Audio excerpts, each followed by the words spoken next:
Mark Twain. 17 Best Humorous Stories. A complaint about correspondence, dated in San Francisco. What do you take us for on this side of the continent? I'm addressing myself personally and directly to every man, woman, and child east of the Rocky Mountains. How do you think our minds work, that you always write us such poor, senseless, uninteresting letters? You complain that by the time that a man has been on the Pacific coast for 6 months, he seems to lose all interest in things and matters and people in the distant East, and stops answering the letters of his friends and even his relatives. It's your own fault. You need a lecture on the subject. There is only one simple law for letter writing, and yet you either do not know that law, or you are so stupid that you never think of it. It's very easy and simple. Write only about things and people your correspondent has a living interest in. Can you remember this simple rule and follow it? If you are an old friend of the person you are writing to, you know a number of his acquaintances, and you can be quite sure that even the most trivial things you can write about them will be read with eagerness out here on the edge of sunset. Yet, how do you write? How do the most of you write? You write and write and write this nonsense about people one never heard of before, and things which one knows nothing at all about and cares less. There is no sense in that. Let me show up your style. Here is a paragraph from my Aunt Nancy's last letter. I got it 4 years ago, and didn't answer immediately. Not at all, I may say. St. Louis, 1862. Dear Mark, we are spending the evening very pleasantly at home yesterday. The Reverend Dr. Mucklin and his wife from Peoria were here. He is a hard-working priest and takes his coffee strong. He is also subject to neuralgia in the head, and is modest and prayerful. There are few such men. We had soup for dinner as usual, although I'm not fond of it. Oh, Mark, why don't you try to lead a better life? Read 2 Kings from chapter 2 to chapter 24 inclusive. It would be so pleasant to me if you reform. Poor Mrs. Gabrick is dead. You did not know her. She had fits, poor soul. On the 14th, the entire army headed off from— I always stopped here, because I knew what was coming. The war news in dull and dry detail, because I could never explain these fools that the Overland Telegraph enabled me to know here, in San Francisco, every day all that happened in the United States the day before, and that the Pony Express brought me the full details of all the war matters at least 2 weeks before their letters could possibly reach me. So I naturally passed their outdated war reports, even at the cost of slipping the unusual suggestions to read several chapters from the Scriptures, which are always hidden in the text here and there, so that a careless sinner could get trapped. Now, what was the Reverend Mucklin to me? Did I care at all that he was a hard-working priest, and took his coffee strong, and was modest and neuralgic and prayerful? Such a combination of qualities could only excite my admiration, nothing more. It could awake no living interest. That there are few such men, and that we had soup for dinner, is simply nice to hear, that's all. Read 22 chapters of 2 Kings is quite a shocking offer for a man who is not training as a priest. The news that poor Mrs. Gabrick was dead aroused no enthusiasm, mostly because of the circumstance that I had never heard of her before, I think. But I was glad she had fits, although a stranger. Don't you begin to understand now? Don't you see that there is not a sentence in that letter of any interest in the world to me? I had a war news in advance of it. I could get a much better sermon at church when I needed it. I didn't care anything about poor Gabrick, not knowing the deceased, nor yet the Rev. Mucklin, not knowing him either. I said to myself, here is not a word about Mary Ann Smith. I wish there was. Nor about Georgiana Brown, or Zeb Leavenworth, or Sam Bowen, or Struther Wiley, or about anybody else I care for. And so, as this letter was just like all that went before it, it was not answered, and one useless correspondence was stopped. My dear mother is rather a good correspondent. She is above average, at any rate. She puts on her spectacles, and takes her scissors and a pile of newspapers, and cuts out column after column. Editorials, hotel arrivals, poetry, telegraph news, advertisements, old jokes, recipes of making pies, cures for liver. Anything that goes handy. It doesn't matter for her. She's entirely impartial. She cuts out a column and runs her eye down it over her spectacles. She looks over them because she can't see through them, but she prefers them to her more serviceable ones because they have got gold rims to them. Runs her eye down the column and says, "Well, it's from a St. Louis paper anyway," and puts it into the envelope along with her letter. She writes about everybody I ever knew or ever heard of, but unhappily she forgets that when she tells me that J.B. is dead, or that W.L. is going to marry T.D., and B.K. and R.M. and L.P.J. have all gone to New Orleans to live, it's more than likely that after years of absence I don't remember once familiar names so well, and their unexplained initials are absolutely unclear to me. She never writes a name in full, and so I never know whom she's talking about. So I have to guess, and that's why I mourned the death of Bill Cribben instead of rejoicing over the death of Ben Kenfuren. I failed to identify the person by the initials. The most useful and interesting letters we get here from home are from children 7 or 8 years old. This is absolute truth. Happily, they have nothing to talk about but home and neighbours and family, things their parents think unworthy of transmission thousands of miles.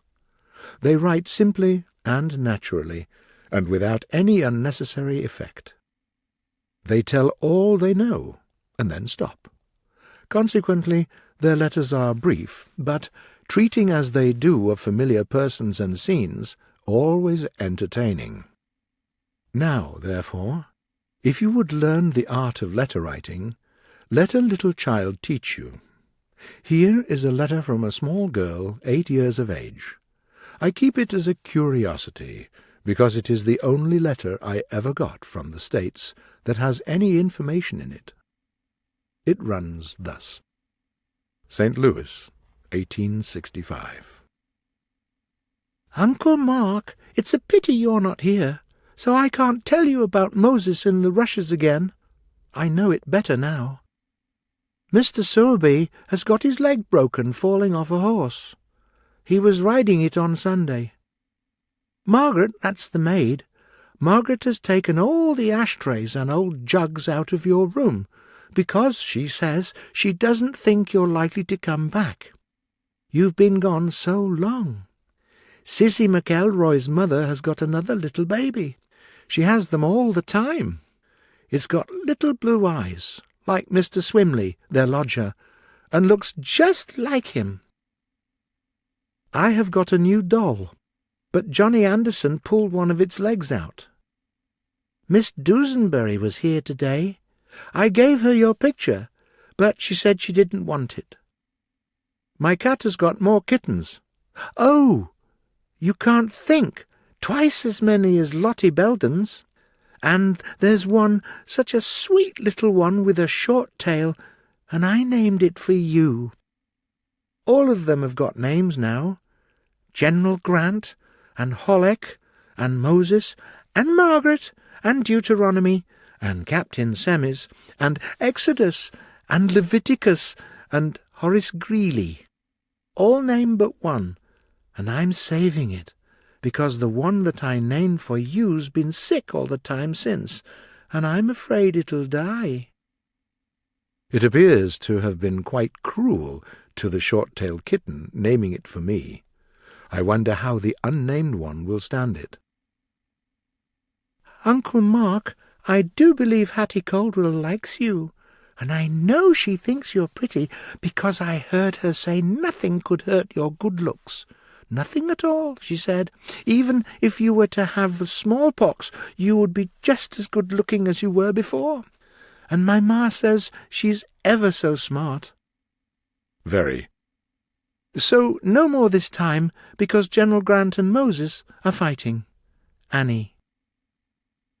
This child hurts my feelings in every other sentence, but in the simplicity of her time of life she doesn't know it. I consider that a model letter, a readable and entertaining letter, and, as I said before, it contains more matter of interest and more real information than any letter I ever received from the East.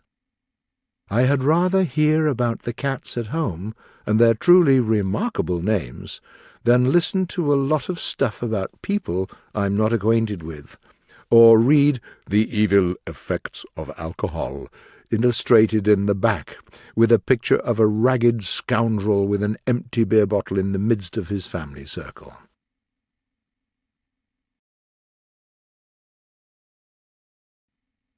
Punch, brothers, punch. Will the reader take a look at the following lines and see if he can find anything harmful in them? Conductor, when you receive a fare, punch in the presence of the passenger. A blue trip slip for an 8-cent fare, a buff trip slip for a 6-cent fare, a pink trip slip for a 3-cent fare. Punch in the presence of the passenger. Chorus. Punch, brothers, punch with care, punch in the presence of the passenger. I came across these rhymes in a newspaper not long ago, and read them a couple of times. They took possession of me at once. I recalled them so many times during breakfast that I almost forgot to eat at all, and when I returned to my office to continue the novel I was writing, all I could think of was punch in the presence of the passenger. I tried hard for an hour, but it was useless. My head kept repeating, a blue trip slip for an 8-cent fare, a buff trip slip for a 6-cent fare, and so on and so on. I failed to do any work that day. I gave up and walked downtown, and soon I found out that my feet were keeping time to that jingle. When I could stand it no longer, I altered my step. But it did no good. Those rhymes adapted to the new step, and went on annoying me just as before.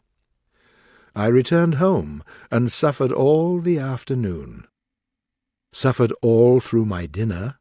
Suffered and cried all through the evening. Went to bed and couldn't sleep, and tried to read. But all I could see in the page was, punch, punch in the presence of the passenger. By sunrise I was out of my mind, and everybody was annoyed with my punch, oh, punch, punch in the presence of the passenger. 2 days later, on Saturday morning, I woke up wrecked, and went forth to meet with a good friend, the Rev. Mr. to walk to the Talcott Tower 10 miles away. He stared at me, but asked no questions. We started. Mr. talked, as is his habit. I said nothing. I heard nothing. At the end of a mile, Mr. said, "Mark, are you sick? I never saw a man look so tired and absent-minded. Say something, do." Sadly, without enthusiasm, I said, "Punch, brothers, punch with care, punch in the presence of the passenger." My friend looked blankly at me, confused, and said, "I do not think I quite understand what you mean, Mark. There's nothing sad in these words, and yet maybe it was the way you said the words. I never heard anything that sounded so pathetic. What is—" But I heard no more. I was already far away with my blue trip slip for an 8-cent fare, buff trip slip for a 6-cent fare, pink trip slip for a 3-cent fare, punch in the presence of the passenger. I do not know what happened during the other 9 miles. However, all of a sudden, Mr. put his hand on my shoulder and shouted, "Oi! Wake up! Wake up! Wake up! Don't sleep all day! Here we are at the tower, man. I'm tired of talking to you, and yet I never got a response. Just look at this beautiful autumn landscape. Look at it. Look at it. Enjoy it. You have travelled. You have seen famous landscapes elsewhere. Come, now, give me an honest opinion. What do you say to this?" I sighed and murmured, "A buff trip slip for a 6-cent fare, a pink trip slip for a 3-cent fare, punch in the presence of the passenger." Reverend Mr. stood there, very serious, full of anxiety, and looked long at me. Then he said, "Mark, there is something about this that I cannot understand. Those are about the same words you said before. There does not seem to be anything in them, and yet they nearly break my heart when you say them. Punch in the— how is it they go?" I began at the beginning and repeated all the lines. My friend's face lighted with interest.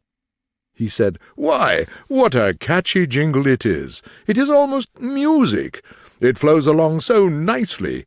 I have nearly caught the rhymes myself. Say them over just once more, and then I'll remember them, sure." I said them over. Then Mr.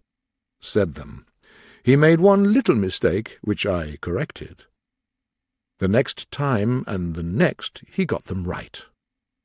Now a great burden seemed to fall down from my shoulders.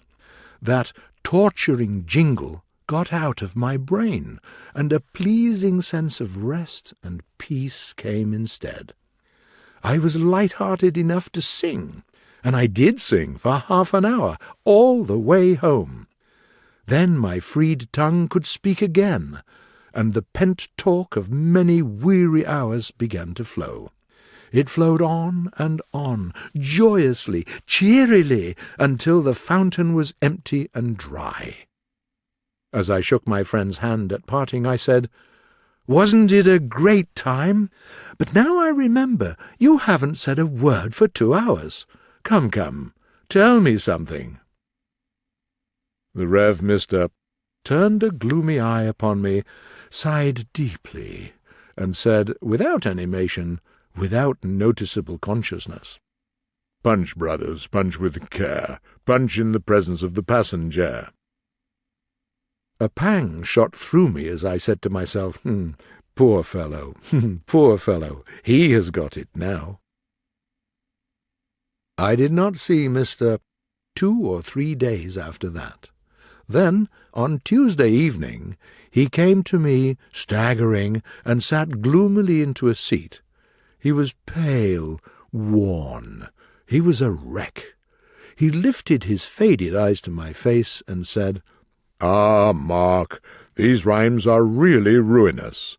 They were following me like a nightmare, day and night, hour after hour, to this very moment. Since I saw you, I have suffered great torments.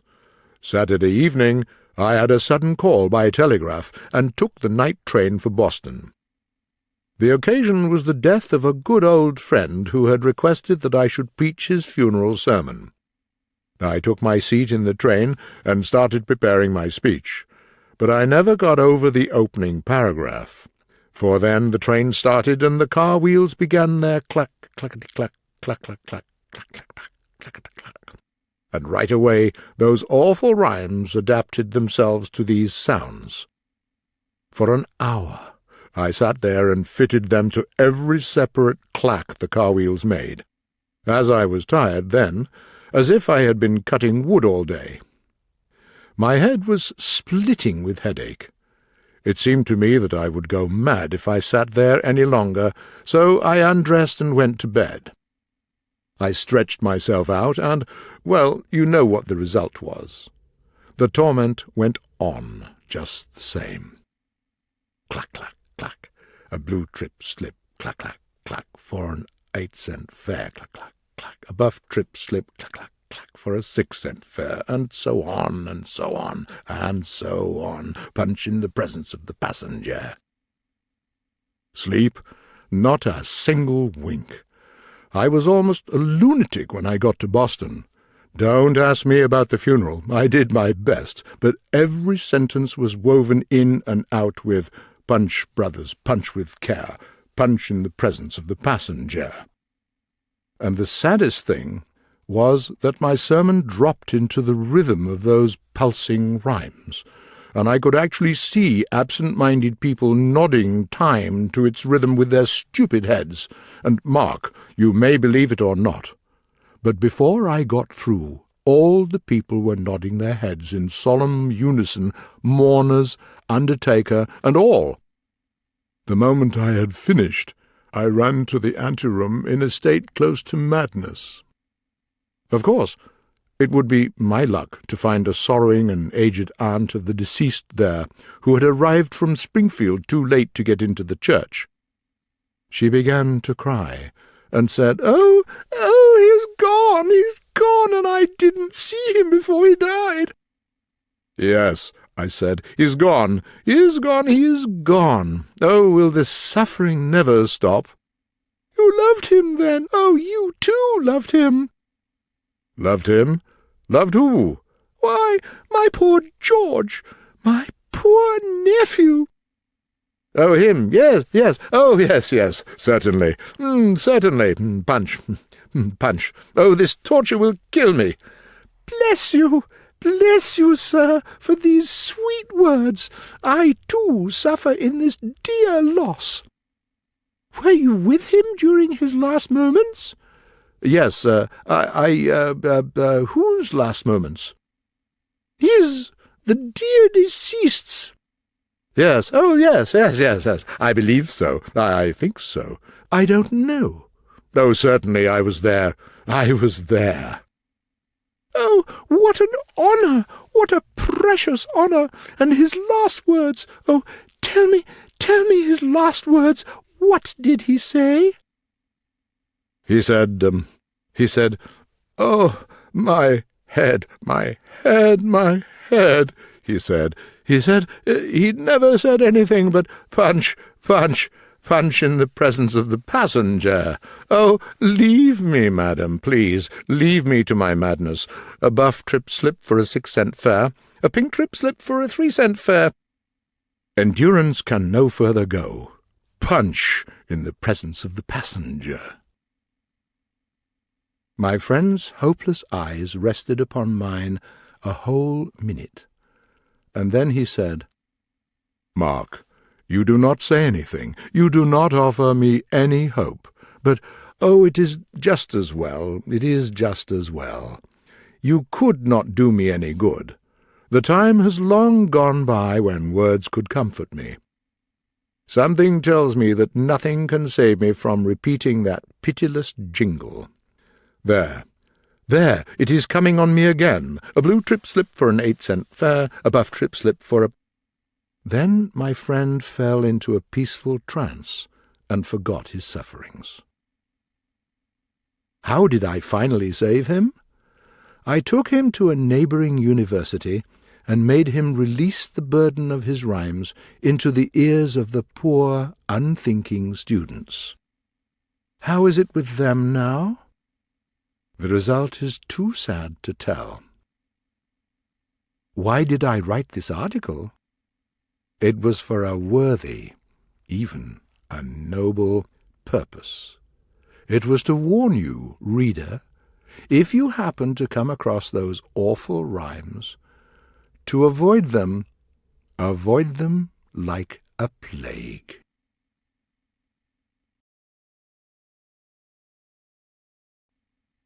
A helpless situation. Once or twice a year, I get a letter of certain pattern, a pattern that never really changes, in form and content, yet I cannot get used to that letter. It always surprises me. It affects me as the locomotive always affects me.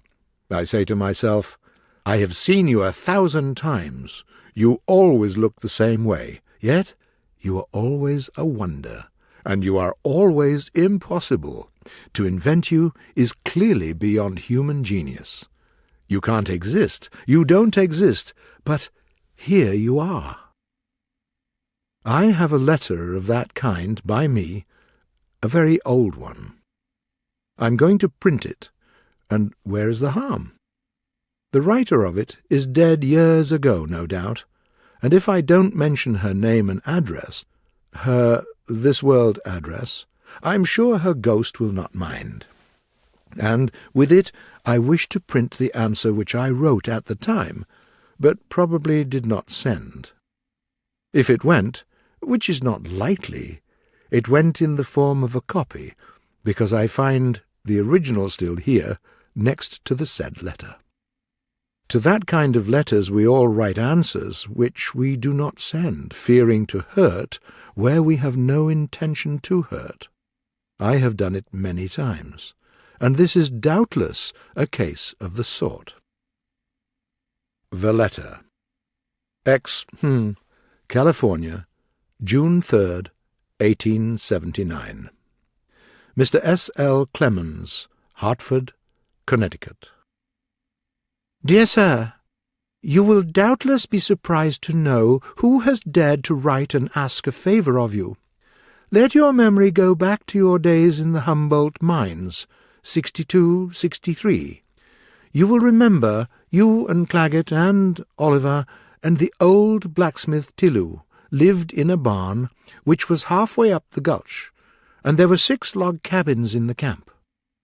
The barn you lived in was the one with a canvas roof that the cow fell down through one night, as told about by you in Roughing It. My Uncle Simmons remembers it well. He lived in the neighbouring cabin along with Dixon and Parker and Smith. It had 2 rooms, one for kitchen and the other for beds, and was the only one that had so many of them. You and your companions were there on the great night, the time they had dried apple pie. Uncle Simmons often speaks of it.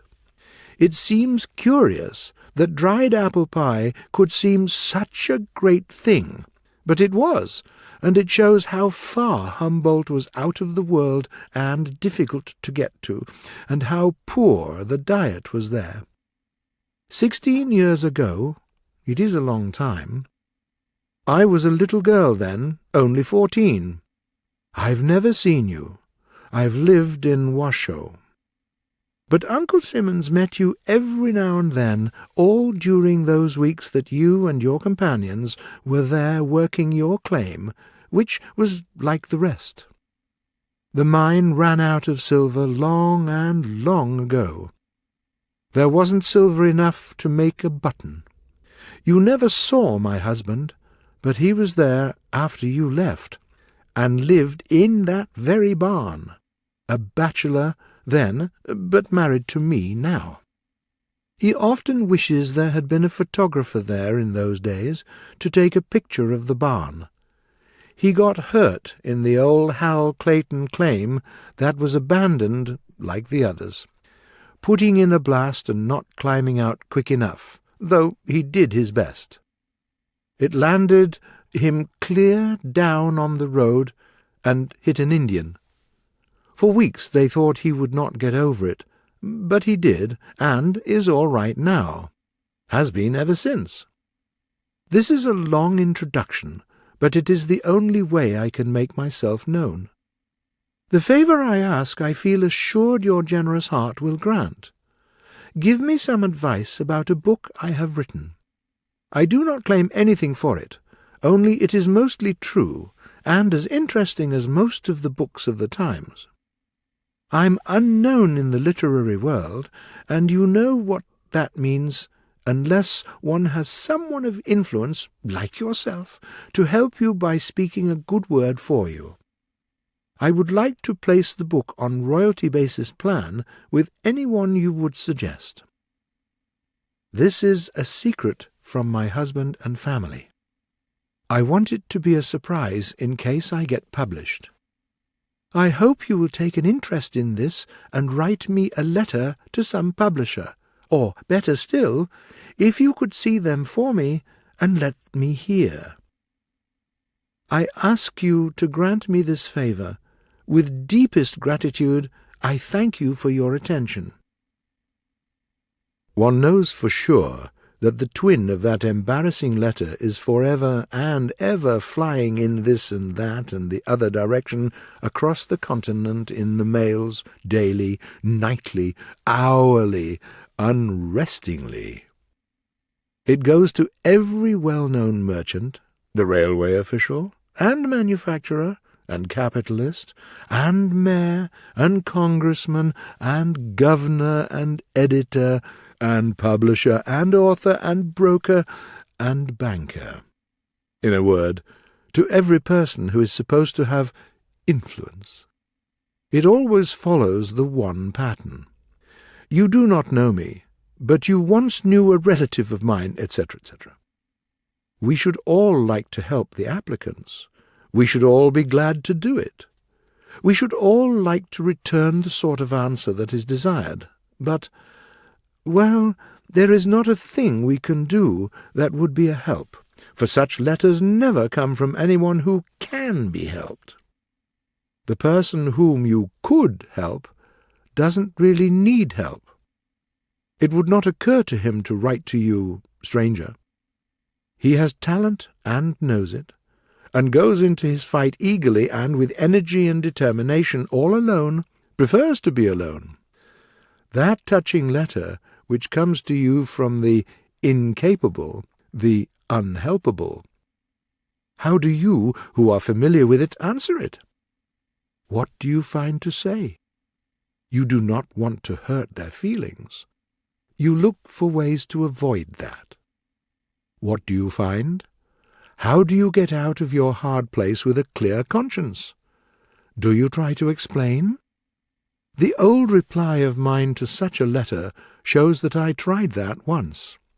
Was I happy with the result? Possibly, and possibly not. Probably not. Almost certainly not. I have long ago forgotten all about it. But, anyway, I print my effort here. The reply. I know Mr. H., and I will go to him, dear madam, if you find you still want me to do it. There will be a conversation. I know the form it will take. It will be like this. Mr. H. How do her books impress you? Mr. Clemens. I'm not acquainted with them. H. Who has been her publisher? C. I don't know. H. She has one, I believe. C. I think not. H. Ah, you think this is her first book? C. Yes, I believe so. I think so. H. What is it about? What is the character of it? C. I believe I do not know. H. Have you seen it? C. Well, no, I haven't. H. Ah, how long have you known her? C. I don't know her. H. Don't know her? C. No. H. Ah, how did you come to be interested in her book, then? C. Well, she wrote and asked me to find a publisher for her, and mentioned you. H. Why should she apply to you instead of me? C. She wished me to use my influence. H. Good God!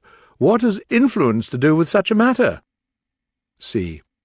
Well, I think she thought you would be more likely to examine her book if you were influenced. H. But what we are here for is to examine books. Anybody's book that comes along. It's our business. Why should we turn away a book unexamined because it's a stranger's? It would be foolish.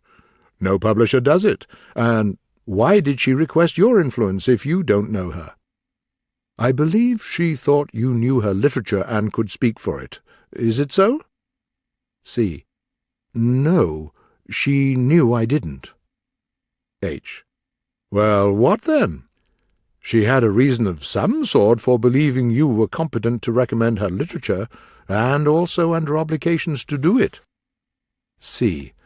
Yes, I knew her uncle. H. Knew her uncle? C. Yes. H. Upon my word, so you knew her uncle knows her literature, he recommends it to you, the chain is complete, nothing further needed. You are satisfied, and so, see, no, that isn't all. There are other ties. I know the cabin her uncle lived in the mines. I knew his partners, too. Also, I came near knowing her husband before she married him. And I did know the abandoned shaft where an explosion took place, and he went flying through the air and fell down to the road and hit an Indian in the back with almost fatal consequences. H. To him? Or to the Indian? C. She didn't say which it was. H. With a sigh. It certainly explains everything. You don't know her. You don't know her literature, you don't know who got hurt when the explosion happened, you don't know a single thing about her books, so as I see. I knew her uncle. You're forgetting her uncle. H. Oh, what use is he? Did you know him long? How long was it? C. Well, I don't know that I really knew him, but I surely met him anyway. I think it was that way. You can't tell about these things, you know, except when they are recent. H. Recent? When was all this? C. 16 years ago. H. What a basis to judge a book upon. At first you said you knew him, and now you don't know whether you did or not. C. Oh, yes, I knew him. Anyway, I thought I did. I'm perfectly certain of it. H. What makes you think you thought you knew him? C. She says I did, herself. H. She says so? C. Yes, she does, and I did know him too, though I don't remember it now. H. Come, how can you know it when you don't remember it? C. I don't know. That is, I don't know the process, but I do know lots of things that I don't remember, and remember lots of things that I don't know. It is so with every educated person. H. After a pause. Is your time valuable? C. No. Well, not very. H. Mine is. So I came away then because he was looking tired. Overwork, I guess. I never do that. I have seen the evil effects of it. My mother was always afraid I would overwork myself, but I never did. Dear Madam, you see how it would happen if I went there. He would ask me those questions, and I would try to answer them to suit him, and he would hunt me here and there, and get me embarrassed more and more all the time, and at last he would look tired because of an overwork, and there it would end and nothing done. I wish I could be useful to you, but, you see, they do not care for uncles or any of those things. It doesn't move them. It doesn't have the least effect. They don't care for anything but the literature itself. And they as good as despise influence. But they do care for books, and are eager to get them and examine them, no matter where they come from, nor from whose pen. If you will send yours to a publisher, any publisher, he will certainly examine it. I can assure you of that.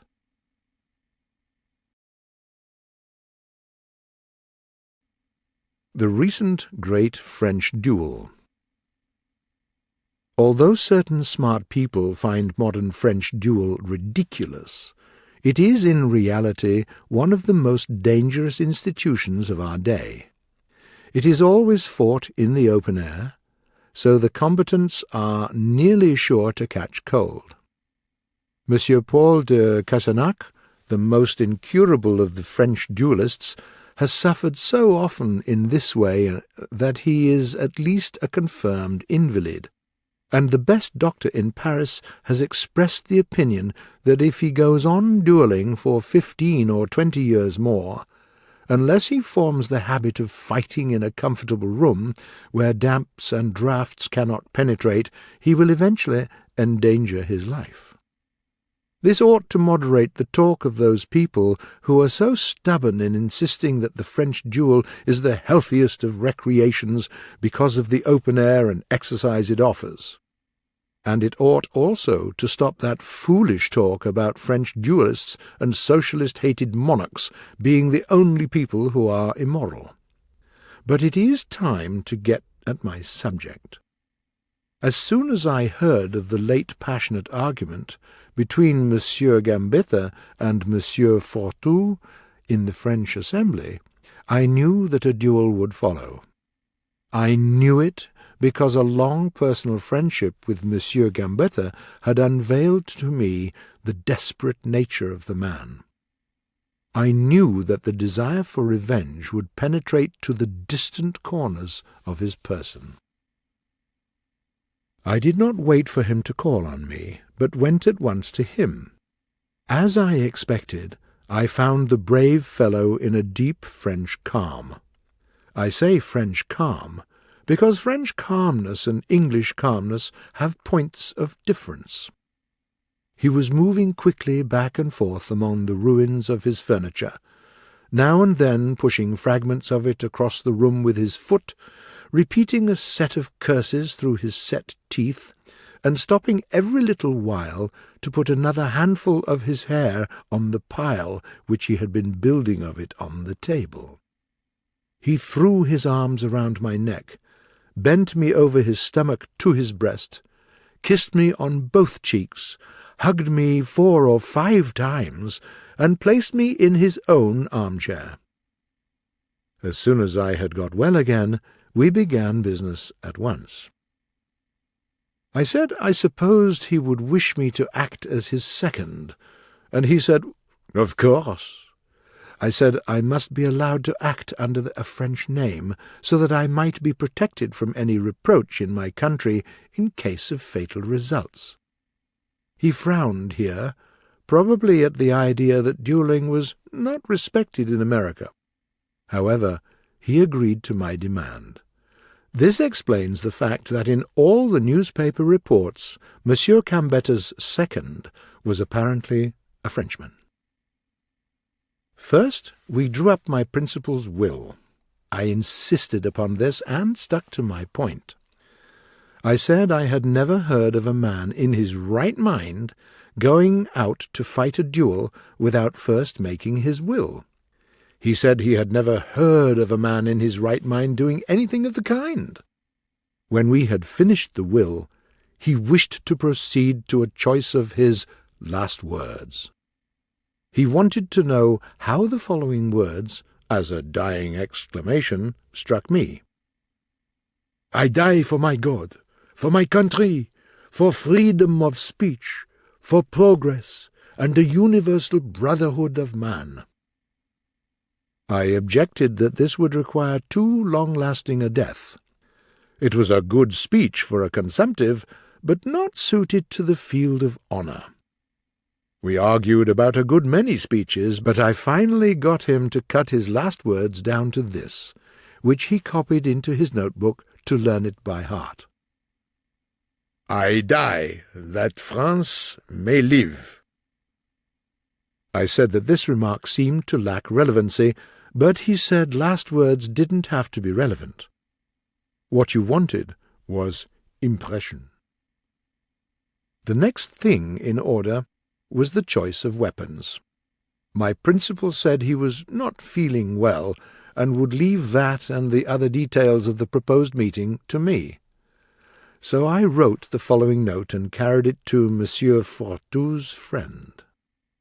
Sir, Monsieur Gambetta accepts Monsieur Fortou's challenge and allows me to propose Plessis-Piquet as the place of meeting, tomorrow morning at daybreak as the time, and axes as the weapons. I am, sir, with great respect, Mark Twain.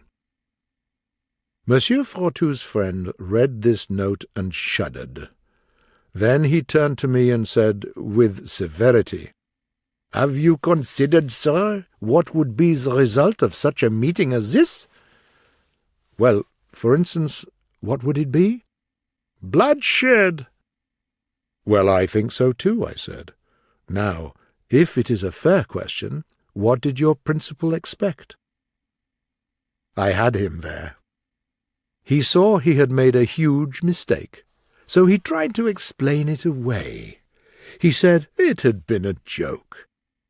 Then he added that he and his principal would enjoy axes, and indeed prefer them, but such weapons were banned by the French code, and so I must change my proposal. I walked the floor, turning the thing over in my mind, and finally it occurred to me that Gatling guns at 15 paces would be a likely way to get a verdict on the field of honour. So I changed the proposal. But it was not accepted. The code was in the way again. I proposed rifles, then double-barrel shotguns, then Colt's Navy revolvers.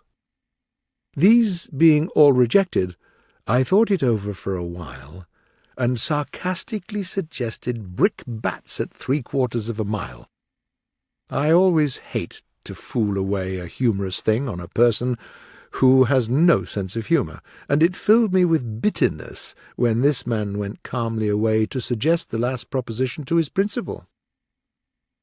He came back soon and said his principal was charmed with the idea of brickbats at 3/4 of a mile, but must reject it on account of the danger to strangers passing by. Then I said, "Well, I'm out of ideas now. Perhaps you would be good enough to suggest a weapon? Perhaps you have even had one in your mind all the time?" His face brightened, and he said with eagerness, "Oh, without doubt, monsieur." And he started hunting his pockets, pocket after pocket, and he had plenty of them, muttering all the while, "Oh, but where are they?" At last he was successful. He fished out of his vest pocket a couple of little things which I carried to the light and recognized to be pistols. They were single-barreled and very elegant and pretty. I was not able to speak for emotion. I silently hung one of them on my watch-chain, and returned the other. My companion in crime now found a postage stamp containing several cartridges, and gave me one of them. I asked if he meant by this that our men were to be allowed only 1 shot each. He replied that the French code permitted no more. I then begged him to go on and suggest a distance, for my mind was growing weak and confused. He named 65 yards. I nearly lost my patience. I said, 65 yards with these instruments? Toy weapons would be deadlier at 50. Consider, my friend, you and I are here to destroy life, not to make it eternal. But with all my arguments, I was only able to get him to reduce the distance to 35 yards. And even this he made unwillingly, and said with a sigh, "I wash my hands of this murder. On your head be it." There was nothing for me but to go home to my old brave friend and tell my humiliating story. When I entered, Monsieur Gambetta was laying his last lock of hair upon the altar. He came up to me, exclaiming, "You have made the fatal arrangements. I see it in your eye." "I have." His face paled a little, and he leaned upon the table for support. He breathed heavily for a moment or two, so fierce were his feelings. Then he whispered, "The weapon! The weapon! Quick, what is the weapon?" This, I showed him the tiny silver thing. He caught but one glimpse of it, then fell heavily to the floor. When he recovered, he said sadly, "The unnatural calm to which I have exposed myself has affected my nerves. But away with weakness, I will accept my fate like a man and a Frenchman." He rose to his feet and assumed an attitude so sublime that has never been approached by man, and seldom by statues. Then he said in his deep bass tones, "I am calm. I am ready. Tell me the distance." 35 yards. I could not lift him up, of course, but I rolled him over and poured water down his back. He presently recovered and said, 35 yards? But why, do I ask? Since murder was that man's intention, why should he try to avoid it? But mark you one thing, in my fall the world shall see how the chivalry of France meets death." After a long silence he asked, "Was nothing said about the man's family standing up with him as a compensation to my figure? But no matter, I would not make a suggestion. If he is not noble enough to suggest it himself, he is welcome to this advantage which no honourable man would take." He was lost in thought for some minutes, after which he broke silence with, "The hour. What is the hour fixed for the duel?" "Dawn tomorrow." He seemed to be greatly surprised, and immediately said, "Insanity! I have never heard of such a thing. Nobody is awake at such an hour." "That is the reason I named it. Do you mean to say you want an audience?" "It is no time to argue. I am surprised that Monsieur Fortu could agree to so strange an innovation. Go at once and require a later hour." I ran downstairs, threw open the front door, and almost fell into the arms of Monsieur Fortu's second. He said, "I have the honour to say that my principal objects to the hour chosen, and begs that you will agree to change it to 9:30. "Anything, sir, which is in our power to extend, is at the service of your excellent principal. We agree to the proposed change of time." "I beg you to accept the thanks of my client." Then he turned to a person behind him and said, "You hear, Monsieur Noir, the hour is changed to 9:30.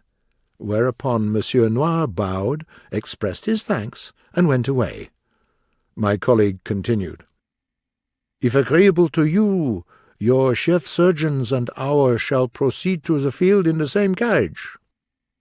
"It is entirely agreeable to me, and I am grateful to you for mentioning the surgeons, for I am afraid I haven't had a chance to think of them. How many shall I want? I suppose 2 or 3 will be enough?" "2 is the usual number for each party." "I refer to chief surgeons, but considering the high positions occupied by our clients, it would be well and decent that each of us appoint several consulting surgeons from among the highest in the profession. They will come in their own private carriages. Have you ordered a hearse?" "Good God, I never thought of it. I will do it right away. I must seem very ignorant to you, but I have never had any experience of such an important duel as this before. I have had a good deal to do with duels on the Pacific coast, but I see now that they were primitive affairs. A hearse! We used to leave the body lying around and let anybody take it away. Do you have anything further to suggest?" "Nothing, except that the head undertakers shall ride together, as is usual. Their assistants will go on foot, as is also usual. I will see you at 8 o'clock in the morning, and we will then arrange the order of procession. Good day to you, sir." I returned to my client, who said, "Very well. At what hour is the duel to begin?" 9:30. "Very good indeed. Have you sent the fact to the newspapers?" "Sir, if after our long and intimate friendship you can for a moment consider me capable of such a treachery—" "Tut, tut! What words are these, my dear friend? Have I hurt your feelings?" "Ah, forgive me. I am overloading you with labour. Go on with the other details, and drop this one from your list. The bloody-minded Fortu will be sure to take care of it. Or I myself. Yes, to make certain, I will write a note to my journalistic friend, Monsieur Noir." "Oh, don't you bother. That other second has informed Monsieur Noir." Of course he did. It is just like that Fortu, who always wants to make a display." At 9:30 in the morning, the procession approached the field of Plessis-Piquet in the following order. First came our carriage. Nobody in it but Monsieur Gambetta and myself. Then a carriage containing Monsieur Fortu and his second. Then a carriage containing 2 poet-orators who did not believe in God, and these had funeral orations sticking out from their breast-pockets. Then a carriage containing the head surgeons and their instruments. Then 8 private carriages containing consulting surgeons. Then a carriage containing the coroner. Then the 2 hearses. Then a carriage containing the head undertakers. Then a group of assistants on foot, and after these came a long procession of camp followers, police, and citizens generally. It was a noble procession, and it was only the weather that spoiled the fine display. There was no conversation. I spoke several times to my principal, but I think he was not aware of it, for he always looked into his notebook and mumbled absently, "I die that France may live." Arrived on the field, my fellow second and I measured the 35 yards, and then drew lots for choice of position. This was but an ornamental ceremony, for all choices were alike in such weather. After all these preparations, I went to my principal and asked him if he was ready. He spread himself out to his full width and said in a solemn voice, "Ready? Let the batteries be charged." The loading was done in the presence of witnesses chosen beforehand. We considered it best to perform this delicate service with the assistance of a lantern, on account of the state of the weather. We now placed our men. At this point the police noticed that the public had crowded themselves together on the right and left of the field, so they asked for a delay, while they should put these poor people in a place of safety. The request was granted. The police having ordered the 2 crowds to take positions behind the duellists, we were once more ready. The weather was growing still more foggy, so it was agreed between myself and the other second that before giving the fatal signal, we should each deliver a loud signal to enable the combatants to find each other's positions. I now returned to my principal, and was upset to see that he had lost a good deal of his spirit. I tried my best to encourage him. I said, "Indeed, sir, things are not so bad as they seem. Considering the character of the weapons, the limited number of shots allowed, the huge distance, the density of the fog, and the added fact that one of the combatants is one-eyed, and the other cross-eyed and near-sighted, it seems to me that this conflict need not necessarily be fatal. There are chances that both of you may survive. Cheer up, do not be discouraged." This speech had so good an effect that my principal immediately stretched forth his hand and said, "I am myself again. Give me the weapon." I laid the little thing in the centre of his huge hand. He looked at it and shuddered. And still sadly examining it, he murmured in a broken voice, "Alas, it is not death I am afraid of, but mutilation." I encouraged him once more. and with such success that he presently said, "Let the tragedy begin. Stand at my back. Do not leave me in this solemn hour, my friend." I gave him my promise. I now assisted him to point his pistol toward the spot where I judged his opponent to be standing, and warned him to listen well, and further guide himself by my fellow second's signal. Then I propped myself against Monsieur Gambetta's back, and cried, "Whoopee!"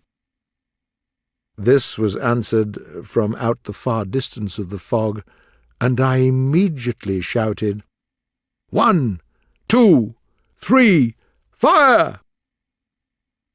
Two little sounds like spit broke upon my ear, and in the same moment I was crushed to the earth under a gigantic body. Buried as I was still able to catch a faint accent from above to this effect: "I die for perdition taken. What is it I die for? Oh, yes, France! I die that France may live." The surgeons crowded around and applied their microscopes to the whole area of Monsieur Gambetta's person, with the happy result of finding nothing in the nature of a wound. Then a scene followed which was in every way pleasant and inspiring. The two gladiators fell upon each other's necks with floods of proud and happy tears. That other second embraced me, the surgeons, the orators, the undertakers, the police, everybody embraced, everybody congratulated, everybody cried, and the whole atmosphere was filled with praise and with joy unspeakable. It seemed to me then that I would rather be the hero of a French duel than a crowned monarch. When the excitement had somewhat subsided, the surgeons held a consultation, and after a good deal of debate decided that, with proper care and nursing, there was reason to believe that I would survive my injuries. My internal hurts were considered the most serious, since it was obvious that a broken rib had penetrated my left lung, and that many of my organs had been pressed out so far to one side or the other of where they belonged, that it was doubtful if they would ever learn to perform their functions in such remote and unusual positions. They then set my left arm in two places, pulled my right hip into its place again, and fixed my nose. I was an object of great interest and even admiration, and many sincere and kind persons introduced themselves to me and said they were proud to know the only man who had been hurt in the French duel for 40 years. I was placed in an ambulance at the very head of the procession, and thus, with gratifying honour, I was marched into Paris, the most important figure in that great show, and put in the hospital. I was rewarded with the Cross of the Legion of Honour. However, few escape that distinction. Such is the true version of the most memorable private conflict of the age. My recovery is still doubtful, but there are hopes. I am able to dictate, but there is no knowing when I shall be able to write. I have no complaints to make against anyone. I acted for myself, and I can stand the consequences. Without boasting, I think I may say I'm not afraid to stand before a modern French duellist, but I will never agree to stand behind one again.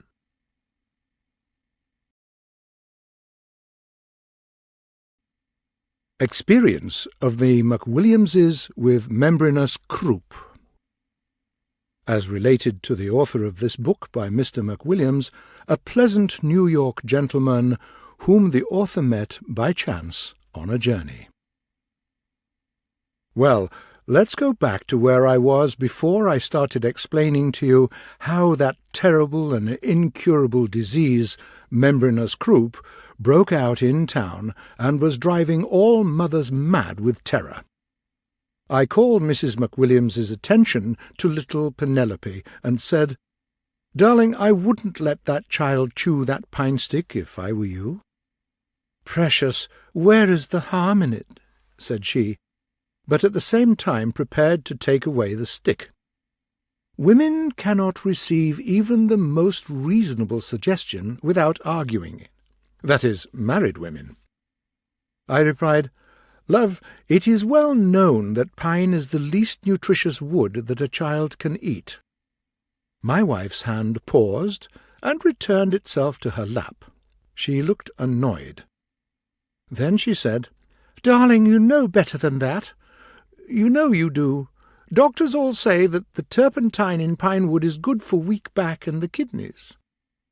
I'm sorry. I did not know that the child's kidneys and spine were affected, and that the family doctor had recommended—" "Who said the child's spine and kidneys were affected?" "My love, you hinted at it." "The idea! I never hinted at anything of the kind." "Why, my dear, it hasn't been 2 minutes since you said—" "I don't care what I did say. There isn't any harm in the child's chewing a bit of pine stick if she wants to, and you know it perfectly well, and she shall chew it, too." "Say no more, my dear. I now see the force of your arguments, and will go and order some of the best pine wood today. No child of mine shall want while I— "Oh, please go to your office and let me have some peace. One can never make the simplest remark, but you must take it up and keep arguing and arguing and arguing till you don't know what you're talking about, and you never do." "Very well, it shall be as you say. But there is a want of logic in your last remark, which—" However, she was gone with the child before I could finish. That night at dinner she came up to me with a face as white as a sheet. "Oh, Mortimer, there's another case. Little Georgie Gordon is ill." "Membranous croup?" "Membranous croup." "Is there any hope for him?" "None in the world. Oh, what is to become of us?" By and by, a nurse brought in our little Penelope to say good night, and read the usual prayer at the mother's knee. In the middle of "Now I lay me down to sleep," she gave a slight cough. My wife fell on the back of the chair like one stricken with death, but the next moment she was up and ready to make immediate measures. She ordered child's crib to be removed from the nursery to our bedroom, and she went there to see it done. She took me with her, of course. We did everything with speed. A bed was put in my wife's dressing-room for the nurse, but now Mrs. McWilliams said we were too far away from the other baby, and what if there were the symptoms in the night, and she turned white again, poor thing. We then moved the bed and the nurse back to the nursery, and put up a bed for ourselves in the next room. Soon, however, Mrs. McWilliams said, suppose the baby should catch it from Penelope. This thought struck a new panic to her heart, and the three of us could not get the crib out of the nursery again fast enough to satisfy my wife, though she helped us in her own person and almost broke the crib in her hurry. We moved downstairs, but there was no place there to put the nurse, and Mrs. McWilliams said the nurse's experience would be a great help. So we returned to our own bedroom once more, and felt a great gladness, like birds that have found their nest again after a storm. Mrs. McWilliams hurried to the nursery to see how things were going on there. She was back in a moment with a new fear. She said, "What can make baby sleep so?" I said, "Why, my darling, baby always sleeps like a graven image." I know, but there's something special about his sleep now. He seems to breathe so regularly. Oh, this is horrible." "But, my dear, he always breathes regularly." "Oh, I know it, but there's something frightening about it now. His nurse is too young and inexperienced. Maria shall stay there with her and help her if anything happens." "That is a good idea, but who will help you?" You can help me all I want. I wouldn't let anybody do anything but myself, anyhow, at such a time as this." I said I would feel mean to sleep and leave her watching and caring about our little patient all night long, but she reassured me. So old Maria left for her usual place in the nursery. Penelope coughed twice in her sleep. "Oh, why don't that doctor come? Mortimer, this room is too warm. This room is certainly too warm. Turn off the register. Quick!" I shut it off, looking at the thermometer at the same time, and thinking if 70 was too warm for a sick child.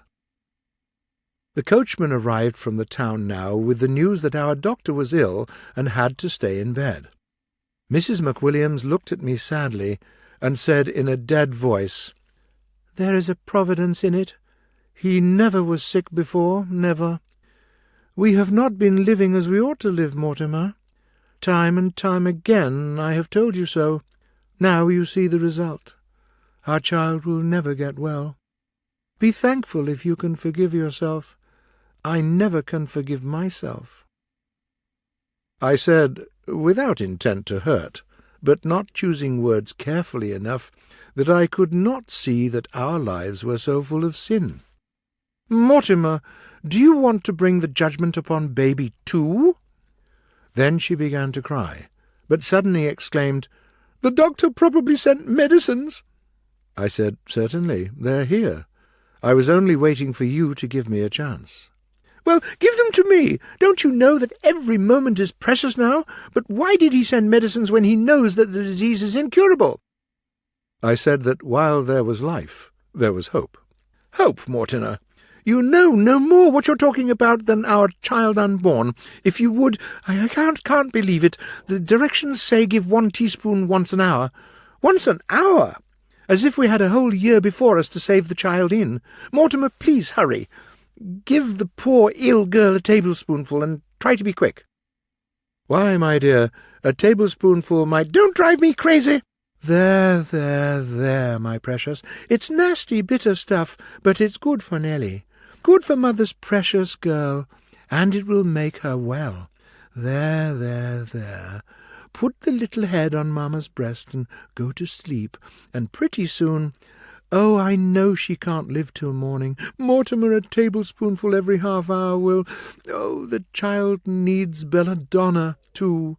I know she does, and aconite. Get them, Mortimer. Now let me have my way. You know nothing about these things." We now went to bed, putting the crib close to my wife's pillow. All this fuss had made me tired, and I fell asleep. Mrs. McWilliams woke me up. "Darling, is that register turned on?" "No." "I thought so. Please turn it on at once. This room is cold." I turned it on and soon fell asleep again. I was awakened once more. "Darling, would you mind moving the crib to your side of the bed? It's nearer the register." I moved it, but had a collision with the rug and woke up the child. I fell asleep once more, while my wife quieted the girl. But in a little while I heard these words. "Mortimer, if we only had some goose grease, will you ring?" I got up dreamily and stepped on a cat, which loudly expressed its protest and would have got a well-deserved kick for it, if a chair had not got it instead. "Now, Mortimer, why do you want to turn up the gas and wake the child again?" "Because I want to see how much I am hurt, Caroline." "Well, look at the chair, too. I've no doubt it is broken. Poor cat. Suppose you had— Now, I'm not going to think about the cat. It never would have happened if we had allowed Maria to remain here and fulfill these duties, which are hers, not mine." "Now, Mortimer, I think you should be ashamed to make such a remark. It is a pity if you cannot do the few little things I ask of you at such an awful time as this, when our child— There. I will do anything you want, but it's no use ringing. They're all gone to bed." "Where is the goose-grease?" "On the mantelpiece in the nursery. If you'll step there and speak to Maria—" I brought the goose-grease and went to sleep again. Once more I was called. "Mortimer, I so hate to disturb you, but the room is still too cold for me to try to use this stuff. Would you mind lighting the fire? One just has to touch it with a match." I made myself get up and lit the fire, and then sat down, tired. "Mortimer, don't sit there and catch your death of cold. Come to bed." As I was stepping in, she said, But wait a moment. Please give the child some more of the medicine." Which I did. It was a medicine which made a child more or less lively, so my wife made use of her waking interval to grease her all over with goose oil. I was soon asleep once more, but once more I had to get up. "Mortimer, I feel a draught. There is nothing so bad for this disease as a draught. Please move the crib in front of the fire." I did it, and collided with the rug again, which I threw in the fire. Mrs. McWilliams jumped out of bed and rescued it, and we had some words. I had another short interval of sleep, and then had to get up and make a flax-seed compress. This was placed upon the child's breast, and left there to do its healing work. A wood fire is not a permanent thing. I got up every 20 minutes and renewed ours, and this gave Mrs. McWilliams the chance to give the medicine every 10 minutes, which was a great comfort to her. Now and then, between times, I renewed the flax-seed compresses, and put mustard plasters where unoccupied places could be found upon the child. Well, by the morning we ran out of wood, and my wife wanted me to go down and get some more in the basement. I said, "My dear, it is a hard job, and the child must be nearly warm enough with her extra clothing. Now, mightn't we put on her some more compresses and—" I did not finish, because I was interrupted. I was bringing wood up from below for some little time, and then I fell asleep as only a man can, whose strength is all gone, and whose soul is worn out. Just at broad daylight I felt a hand on my shoulder that brought me to my senses at once. My wife was looking down upon me and gasping. As soon as she could speak, she said, "It's all over, all over! The child's sweating! What shall we do?" "Good God, how you terrify me! I don't know what we ought to do. Maybe if we take the compresses off her and put her in the draught again." "Oh, idiot! There is not a moment to lose. Go for the doctor. Go yourself. Tell him he must come, dead or alive." I dragged that poor sick man from his bed and brought him. He looked at the child and said she was not dying. This was great news to me, but it made my wife as mad as if he'd offended her. Then he said the child's cough was only caused by some irritation in the throat. At this I thought my wife was going to show him the door. Now the doctor said he would make the child cough harder and remove the trouble. So he gave her something that sent her into a spasm of coughing, and presently up came a little wood splinter or so. "This child has no membranous croup," said he. "She's been chewing a bit of pine stick or something of the kind, and has got some little slivers in her throat. They won't do her any harm." "No," said I can well believe that. Indeed, the turpentine that is in them is very good for certain sorts of diseases that are peculiar to children. My wife will tell you so." But she did not. She turned away in disdain and left the room, and since that time there is one episode in our life which we never mention. So our days flow by in deep and untroubled calmness. Very few married men have such an experience as McWilliamses, and so the author of this book thought that maybe the novelty of it would give it a passing interest to the reader.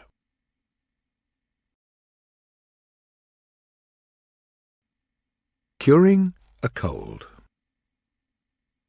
It's a good thing, perhaps, to write for the amusement of the public, but it is a far higher and nobler thing to write for their education, their good, their actual and real benefit. The latter is the only object of this article. if it helps to recover one single sufferer among my race, of lighting up once more the fire of hope and joy in his eyes, or making his heart beat again like in old happy days, I shall be fully rewarded for my work. My soul will be filled with the sacred delight a Christian feels when he has done a good, unselfish deed. Having led a pure and innocent life, I have all reason to believe that no man who knows me will reject the suggestions I'm about to make, out of fear that I'm trying to deceive him. Let the public do itself the honour to read my experience in curing a cold, and then follow my footsteps. When the White House was burned in Virginia City, I lost my home, my happiness, my health, and my suitcase. The loss of the first two named articles was not that bad, because a home without a mother or a sister or some young female relative in it to remind you, by putting your dirty clothes out of sight and taking your boots down off the mantelpiece, that there are those who think about you and care for you, can be easily got. And I cared nothing for the loss of my happiness, because, not being a poet, I had no fear that melancholy would stay with me long. But to lose a good health and a better suitcase were serious troubles. On the day of the fire, I caught a severe cold, caused by too much strain in getting ready to do something. I suffered vainly, too, because my plan for the extinguishing of the fire was so complicated that I never got it completed until the middle of the following week. The first time I began to sneeze, a friend told me to go and bathe my feet in hot water and go to bed. I did so. Shortly after, another friend advised me to get up and take a cold shower bath. I did that also. In an hour, another friend told me to feed a cold and starve a fever. I had both, so I thought it best to have dinner for the cold, and then keep dark and let the fever starve for a while. I seldom do things by halves. My dinner was really square. I told about my decision to a stranger who had just opened his restaurant that morning. He waited near me in respectful silence until I had finished feeding my cold, when he asked if the people about Virginia City were often catching colds. I told him I thought they were, and then went out and took off his sign. I was going to the office, and on the way met another friend of mine who told me that a quart of salt water taken warm would be the best medicine for a cold.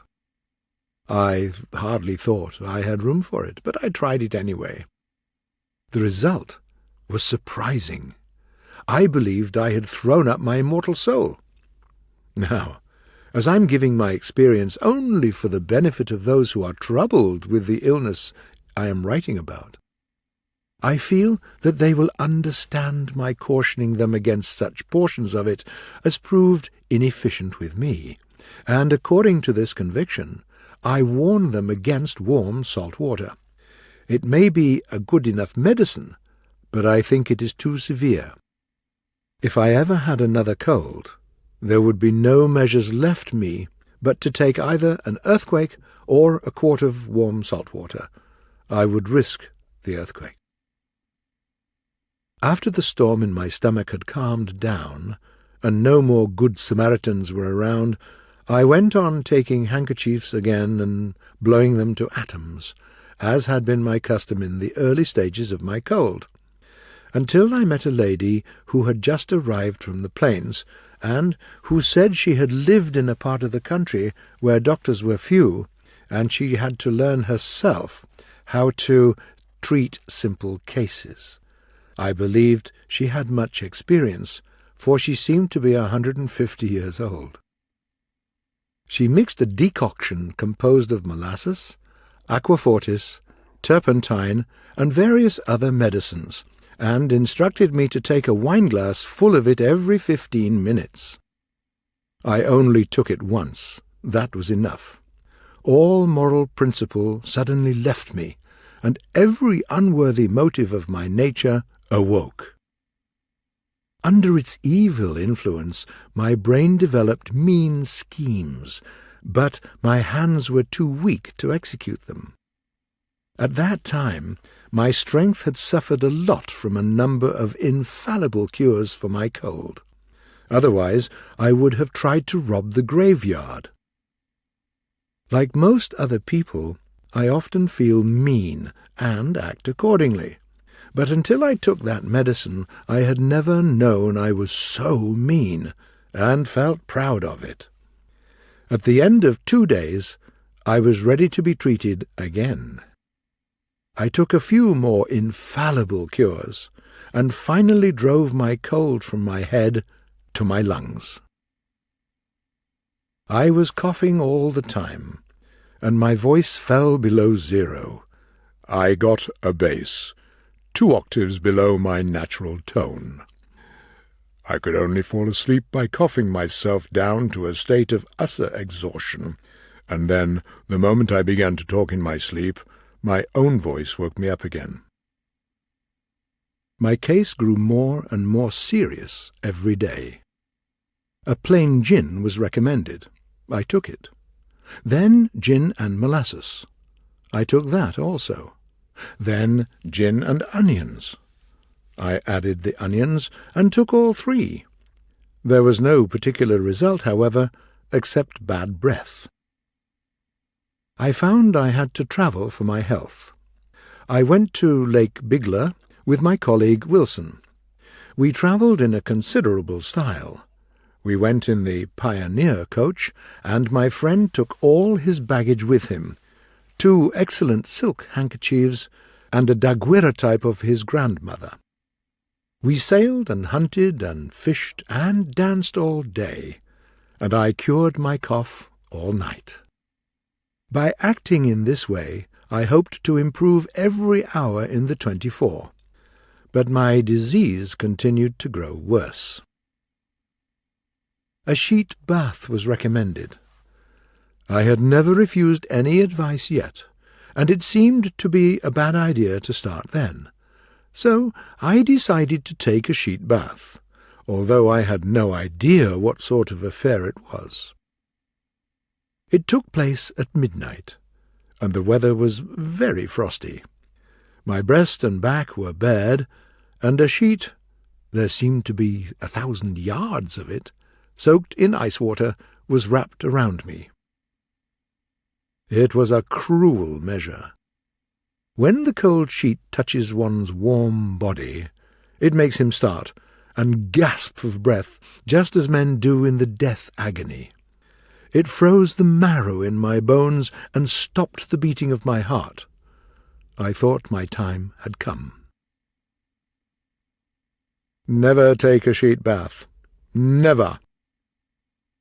Next to meeting a lady friend who, for reasons best known to herself, doesn't see you when she looks at you, and doesn't know you when she does see you, it is the most uncomfortable thing in the world. But, as I was saying, when the sheet bath failed to cure my cough, a lady friend recommended me to put a mustard plaster on my breast. I believe that would have cured me effectually, if it had not been for young Wilson. When I went to bed, I put my mustard plaster, which was a very big one, 18 inches square, where I could reach it when I was ready for it. But young Wilson got hungry in the night, and here is food for imagination. After spending a week at Lake Bigler, I went to Steamboat Springs, and, beside the steam baths, I took a lot of the most horrible medicines that were ever made. But I failed to overwhelm the cold completely, because I had to go back to Virginia City, where, despite the variety of new remedies I took every day, I managed to aggravate my disease by my carelessness. I finally decided to visit San Francisco, and the first day I got there, a lady at the hotel told me to drink a quart of whiskey every 24 hours. And a friend uptown recommended just the same course. Each advised me to take a quart, That made 1/2 gallon. I did it, and still live. Now, with the kindest motives in the world, I offer for consideration of patients the course of treatment I have lately gone through. Let them try it. If it don't cure, it can't more than kill them.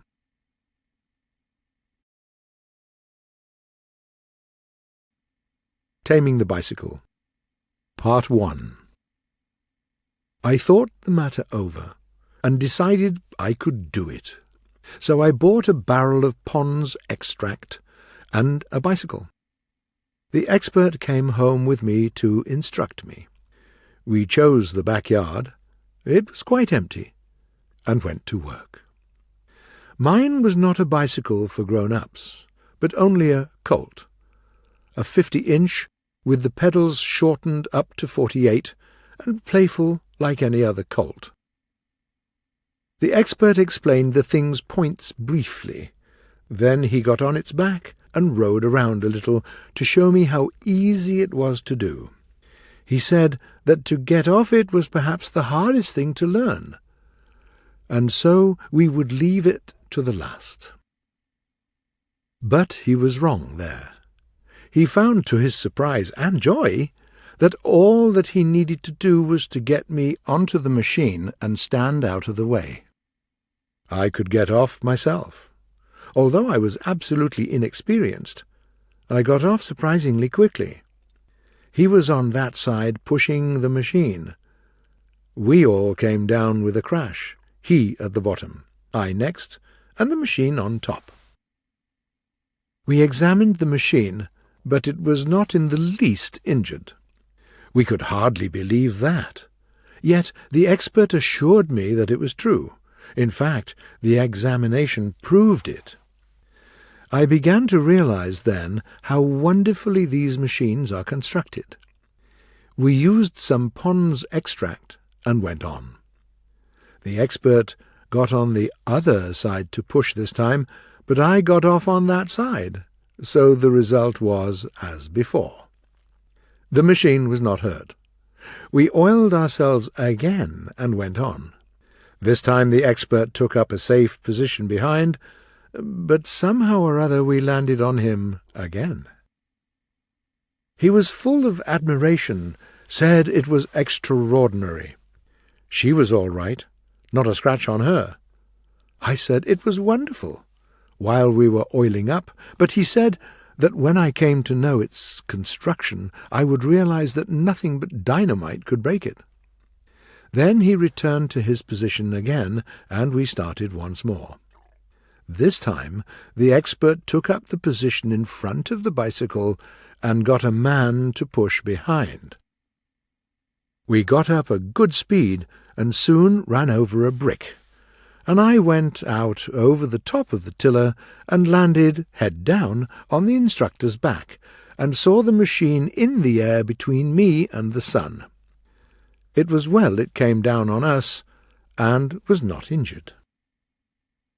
5 days later, I got out and was carried to the hospital, and found the expert doing pretty well. In a few more days I was quite sound. I explained this by my habit of always falling down on something soft. Some recommend a feather bed, but I think an expert is better.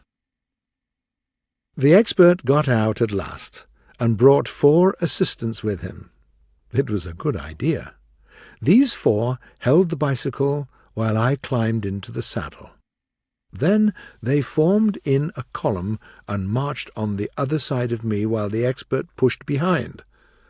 All hands assisted when I got off. The bicycle had what is called the wobbles, and had them very badly. In order to keep my position, I was required to do a good many things, and in every instance they were against nature.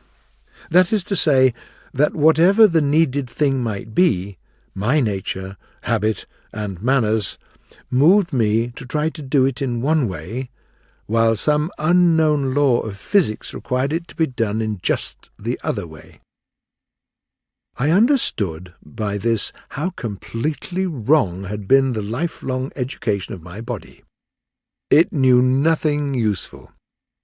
For example, if I was falling to the right, I put the tiller hard down the other way, by a natural impulse, and it was against the law, and I continued going down. The law required the opposite thing. The big wheel must be turned in the direction in which you are falling. It's hard to believe this when you are told it, and not just hard to believe it, but impossible. It is opposed to all your experience, and it is just as hard to do it after you finally believe it. Believing it, and knowing by the most convincing proof that it is true, does not help it. You can't any more do it than you could before. You can neither force nor convince yourself to do it at first. The intellect has to come to the front now. It has to teach the limbs to forget their old education and adopt the new. The steps of one's progress are distinctly marked. At the end of each lesson, he knows he has acquired something, and he also knows what that something is, and that it will stay with him. It is not like studying German, where you progress slowly in an uncertain way for 30 years, and at last, just as you think you've got it, they throw in the subjunctive, and there you are. No, and I see now clearly enough that the great problem about the German language is that you can't fall off it and hurt yourself. There is nothing like that treat to make you get down to business seriously. But I also see, by what I have learned of bicycling, that the right and only sure way to learn German is by the bicycling method. That is to say, to concentrate on one trick of it at a time, leaving that one half-learned. When you have reached the point in bicycling where you can balance the machine fairly well and steer it, then comes your next task: how to mount it. You do it in this way.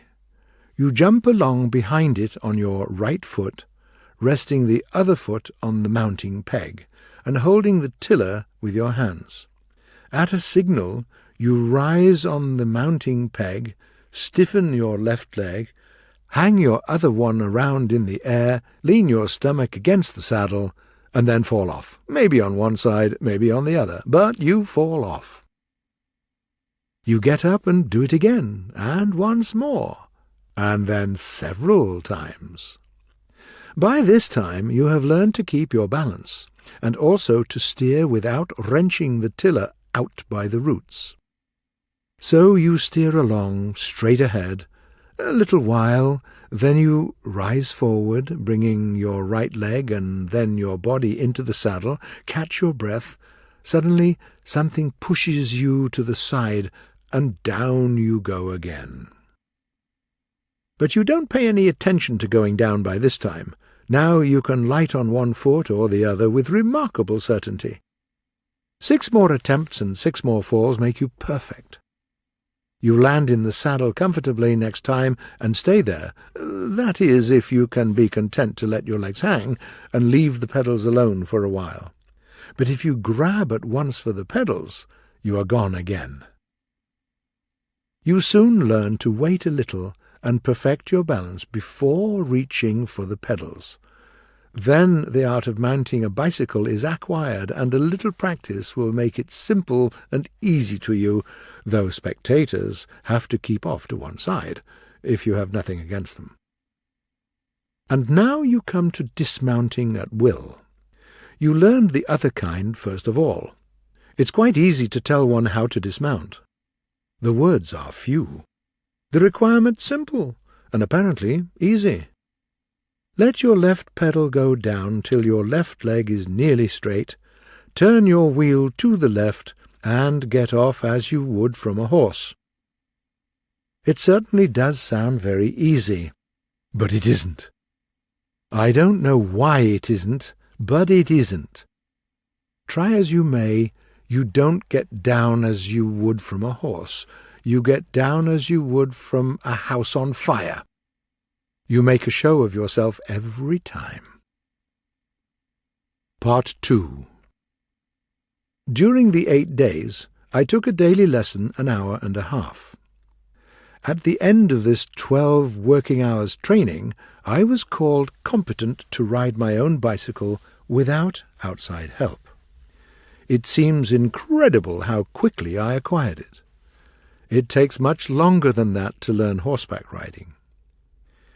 Did I really need a teacher? Of course not. But I didn't want to take a risk because of my natural clumsiness. The self-taught man seldom knows anything for sure, and he knows much less than a properly trained man. And besides, he boasts so he can fool other thoughtless people into going and doing as he himself has done. There are those who imagine that the unlucky accidents of life's experiences, are in some way useful to us. I wish I could find out how. I never knew one of them to happen twice. They always change and catch you on your inexperienced side. If personal experience can be worth anything as an education, it wouldn't seem likely that you could beat Methuselah. And yet, if that old person could come back here, it is more than likely that one of the first things he would do would be to take hold of one of these electric wires and tie himself all up in a knot. Now the safer thing and the wiser thing would be for him to ask somebody whether it was a good thing to take hold of. But that would not suit him. He would be one of the self-taught kind that go by experience. He would want to examine for himself, and he would find, for his instruction, that it's no good to touch an electric wire, and that it would be useful to him too, and would make his education quite complete, till he should come again some day, and try shaking a dynamite can to find out what was in it. But we wander from the point. Anyway, get a teacher. It saves much time and Pond's extract. Before finally leaving me, my instructor asked me about my physical strength, and I was able to inform him that I didn't have any. He said that that was a defect which would make uphill moving pretty difficult for me at first, but he also said the bicycle would soon remove it. The contrast between his muscles and mine was quite marked. He wanted to test mine, so I offered my biceps, which was my best. It almost made him smile. He said, "It's soft and yielding and rounded. It glides from under the fingers. In the dark one may think it was an oyster in a rag." Perhaps this made me look upset, because he added quickly, "Oh, that's all right. No reason to worry about that. In a little while you can't tell it from petrified kidney. Go on now with your practice. You're all right." Then he left me, and I started out alone to seek adventures. You don't really have to seek them. That is nothing but a phrase. They come to you. I chose a peaceful back street, which was about 30 yards wide.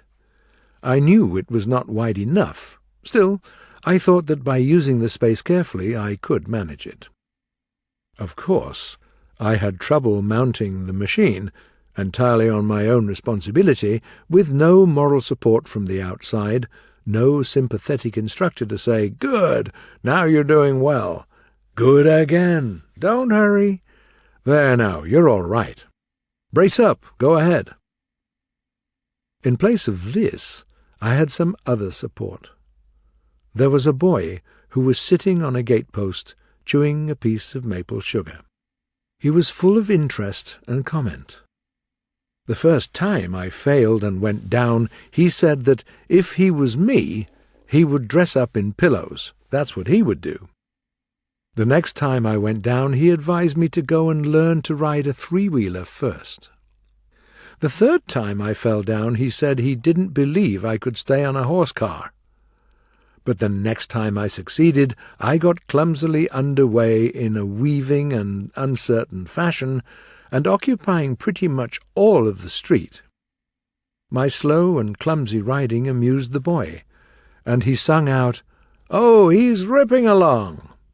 Then he got down from his post to the sidewalk, still watching me and commenting from time to time. Soon he left the sidewalk and followed me. A little girl passed by, balancing a washboard on her head, and giggled, and seemed about to make a remark, but the boy said seriously, "Let him alone. He's going to a funeral." I've been familiar with that street for years, and had always supposed it was quite level. But it was not, as the bicycle now informed me, to my surprise. The bicycle in the hands of a beginner is very accurate in detecting the unnoticeable shades of difference in these matters. It notices a rise when your untrained eye would not see that one exists. It notices any decline which water will run down. I was climbing a slight rise, but was not aware of it. I was panting and sweating, and still the machine almost stopped every little while. At such times the boy would say, "That's it, take a rest. There's no hurry. They can't hold a funeral without you."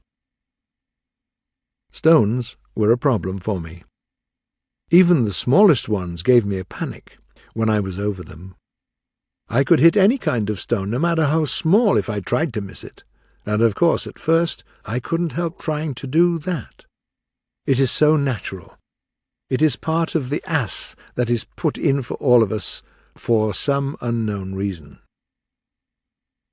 I was at the end of my course at last, and it was necessary for me to turn round. This is not a pleasant thing when you try it for the first time on your own responsibility, and neither is it likely to succeed. You lose your confidence, and fear comes instead. Every muscle of you is tense. You start a cautious and gradual curve, but the curve quickly turns into a zigzag. Then suddenly the bicycle rushes to the curbstone, despite all your prayers and all your efforts to change its mind. Your heart stops beating, you can't breathe, your legs forget to work, straight on you go, and there are only a couple of feet between you and the curb now. And now is the desperate moment, the last chance to save yourself. Of course, all your instructions fly out of your head, and you turn your wheel away from the curb instead of toward it, and so you fall off the bicycle on that granite-bound, inhospitable shore. That was my luck. That was my experience. I got out from under the indestructible bicycle and sat down on the curb to examine. I started on the return trip. It was now that I saw a farmer's wagon full of cabbages going down toward me. If I needed anything to make me even more desperate, it was just that. The farmer was occupying the middle of the road with his wagon, leaving only 14 or 15 yards of space on either side. I couldn't shout at him. A beginner can't shout. If he opens his mouth, he's gone. He must keep all his attention on his business. But in this frightful minute, the boy came to the rescue, and for once I had to be thankful to him. He kept watching the course of my bicycle and shouted to the man, "To the left! To the left! Or this idiot will run you over!" The man started to do it. "No, to the right, to the right! Hold on! That won't do! To the left! To the right, to the left, right, left, right, stay where you are, or you're dead." And just then I crashed into the horse and went down in a pile. I said, "Hang it! Couldn't you see I was coming?" "Yes, I could see you were coming, but I couldn't tell which way you were coming. Nobody could they? You couldn't yourself. Now, could you? So what could I do?"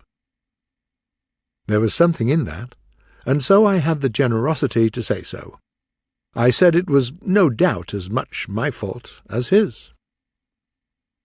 Within the next 5 days I achieved so much progress that the boy couldn't keep up with me. He had to go back to his gatepost and watch me fall from a distance. There were several low stepping stones across one end of the street, placed a yard apart from each other. Even when I could steer pretty well, I was so afraid of those stones that I always hit them. They gave me the worst falls I ever got in that street, except those which I got from the dogs. It is said that no expert is quick enough to run over a dog, that a dog is always able to get out of his way. I think that that may be true, but I think that the reason he couldn't run over the dog was because he was trying to. I did not try to run over any dog, but I ran over every dog that came along. I think it makes a great deal of difference. If you try to run over the dog, he knows what to expect. But if you're trying to miss him, he does not know what to expect, and he jumps the wrong way every time. It was always so in my experience. Even when I could not hit a wagon, I could hit a dog that came to see me practice. They all liked to see me practice, and they all came, for there was very little going on in our neighbourhood to entertain a dog. It took time to learn to miss a dog, but I achieved even that. I can steer as well as I want to now, and I will catch that boy one of these days and run over him if he doesn't reform. Get a bicycle. You will not regret it, if you live.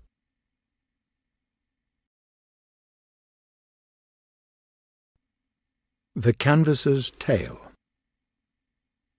Poor, sad-eyed stranger. There was something about his humble face, his tired look, his old clothes, that touched my heart, though I noticed a portfolio under his arm and said to myself, God has delivered his servant into the hands of another canvasser. Well, these people always make one interested. Before I well knew how it happened, this one was telling me his history, and I was all attention and sympathy. He told it something like this. My parents died when I was a little child. My uncle Ithuriel took me to his heart and raised me as his own. He was my only relative in the wide world, but he was good and rich and generous. He raised me in luxury. I had everything I wanted. As time went by, I was graduated, and went with 2 of my servants to travel in foreign countries. During 4 years, I led a careless life travelling amid the beautiful gardens of distant countries. If you will allow this form of speech to one whose tongue got used to poesy, and indeed I so speak, for I understand by your eyes that you too, sir, have a poetic gift. In those far lands I discovered the delicious food that feeds the soul, the mind, the heart. But of all things, that of which my aesthetic taste approved most of all was the custom there, among the rich, of making collections of elegant and expensive rarities, beautiful objects de vertu, and in an evil hour I tried to acquaint my uncle Ithuriel with this hobby. I wrote and told him of one gentleman's vast collection of shells, another's noble collection of smoking pipes, another's wonderful collection of undecipherable autographs, another's priceless collection of old china, another's charming collection of postage stamps, and so forth and so on. Soon my letters had an effect. My uncle began to look about for something to make a collection of. You may know, perhaps, how quickly a taste like this develops. Soon it became a passion, though I didn't know that. He began losing interest in his great pork business. Soon he retired and turned an elegant hobby into a mad search for curious things. His wealth was vast, and he spent it freely. First he tried cowbells. He made a collection which filled 5 large rooms, and collected all the different sorts of cowbells that had ever existed, except one. That bell, an antique, and the only one existing, was owned by another collector. My uncle offered enormous sums for it, but the gentleman would not sell. Doubtless you know what always happens. A true collector doesn't care about a collection that is not complete. His great heart breaks. He sells his collection. He turns to another field that seems unoccupied. This is what my uncle did. He next tried brickbats. After piling up a vast and intensely interesting collection, the former difficulty followed. His great heart broke again. He sold out his collection to a man who had the missing brick. Then he tried flint axes and other tools of primeval man, but by and by discovered that the factory where they were made was selling them to other collectors as well as himself. He tried Aztec inscriptions and stuffed whales. Another failure, after so much work and money. When his collection seemed at last perfect, a stuffed whale arrived from Greenland, an Aztec inscription from the Cundurango regions of Central America that made his collection insignificant. My uncle hurried to get these precious items. He got the stuffed whale, but another collector got the inscription. A real Cundurango, as possibly you know, is an object of enormous value that, when once a collector gets it, he will rather part with his family than with it. So my uncle sold out, and saw his precious things go away, never more to return, and his black hair turned white as snow in a single night. Now he waited and thought. He knew another disappointment might kill him. He decided to choose things next time that no other man was collecting. He carefully made up his mind, and once more entered the field. This time, to make a collection of echoes. "Of what?" said I. "Echoes, sir. His first purchase was an echo in Georgia that repeated 4 times. His next was a 6-repeater in Maryland. His next was a 13-repeater in Maine. His next was a 9-repeater in Kansas. His next was a 12-repeater in Tennessee, which he got cheap, so to speak, because it was out of repair, after a piece of the rock which reflected it had fallen down. He believed he could repair it at a cost of a few $1,000s, and treble the repeating ability. But the architect who was to do it had never built an echo before, and so he just spoiled this one. Before he tried it, it used to talk back like a mother-in-law, but now it was only fit for the deaf and dumb asylum. Well, next he bought a lot of cheap little 2-repeater echoes all around over various states and territories. He got them at 20% off by taking the lot.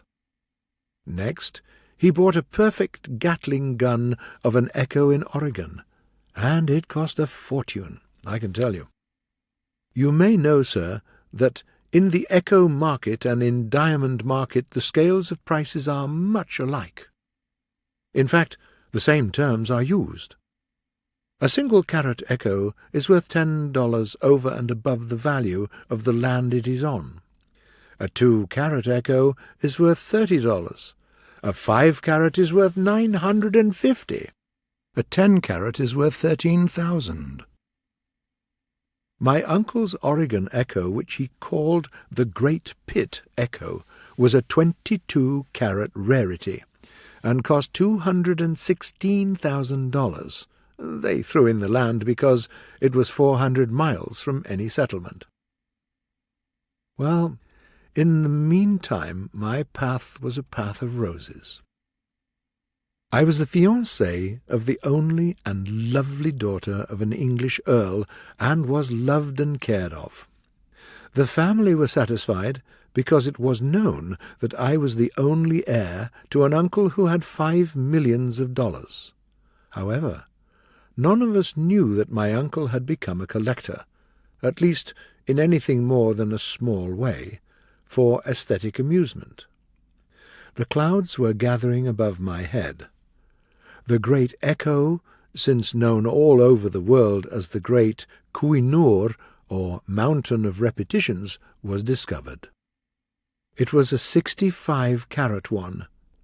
You could say a word and it would talk back at you for 15 minutes, when the day was quiet. But another fact came to light at the same time.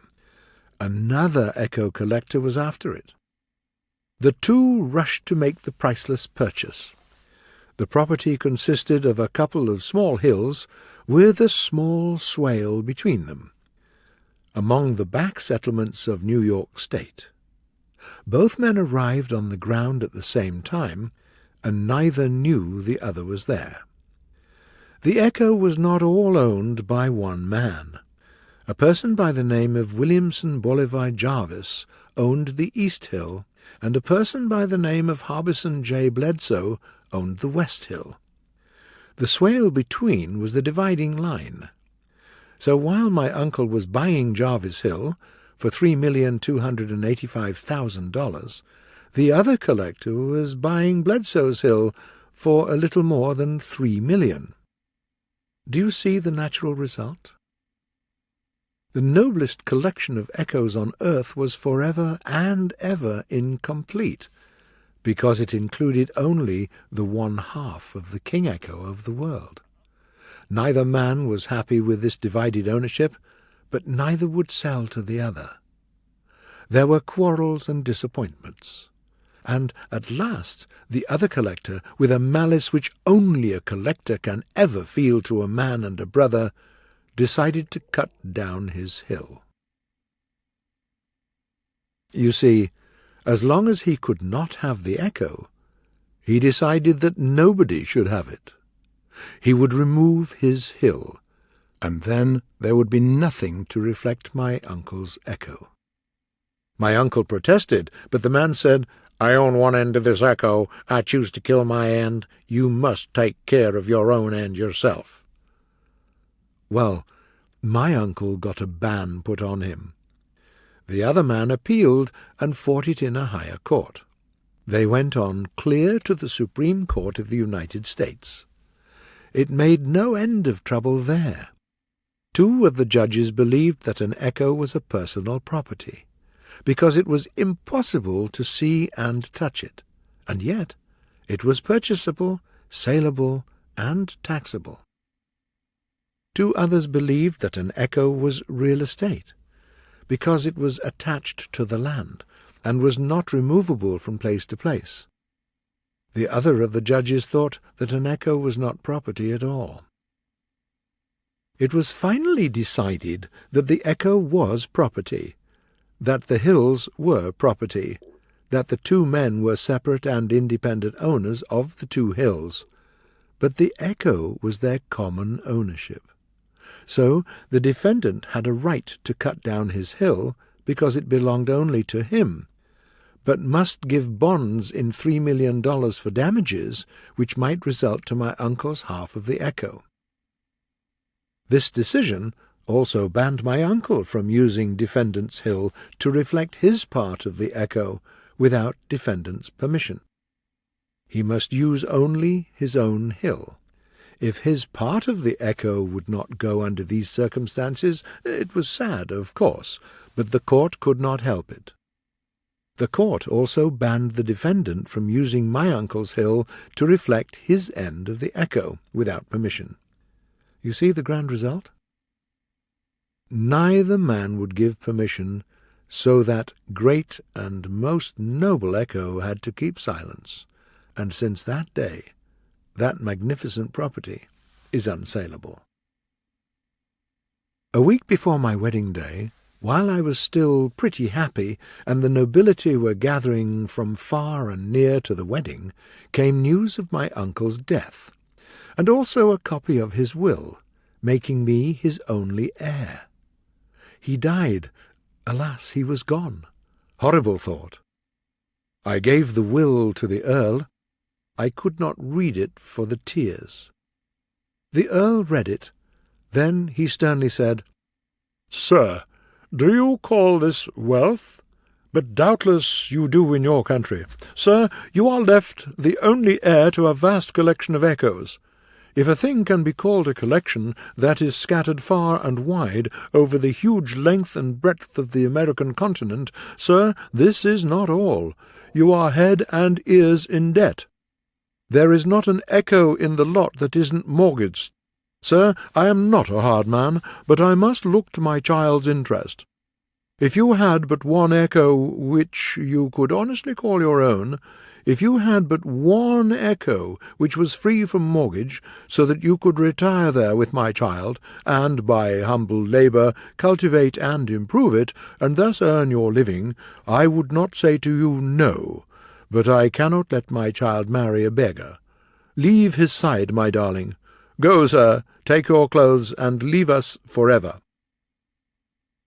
My noble Celestine clung to me in tears, with loving arms, and promised she would gladly marry me, though I had not an echo in the world.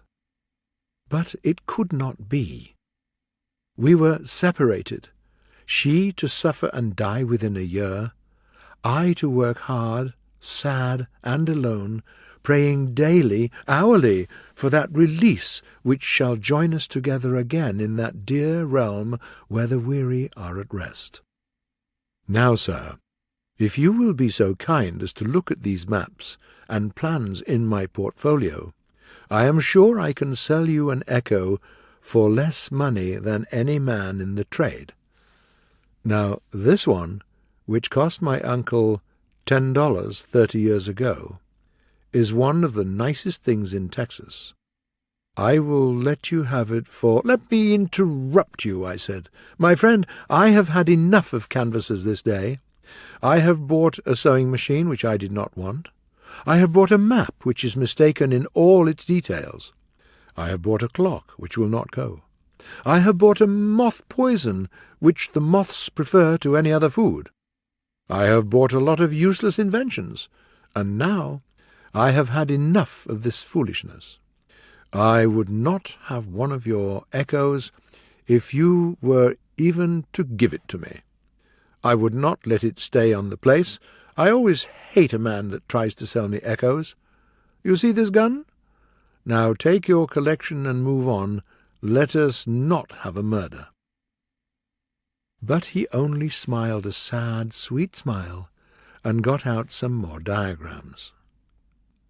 You know the result perfectly well, because you know that when you have once opened the door to a canvasser, the trouble is done, and you have got to be defeated. At the end of an intolerable hour, I bought 2 quite good 2-repeater echoes, and he threw in another which he said was not saleable because it only spoke German. He said, she was a perfect polyglot once, but somehow her ability failed her.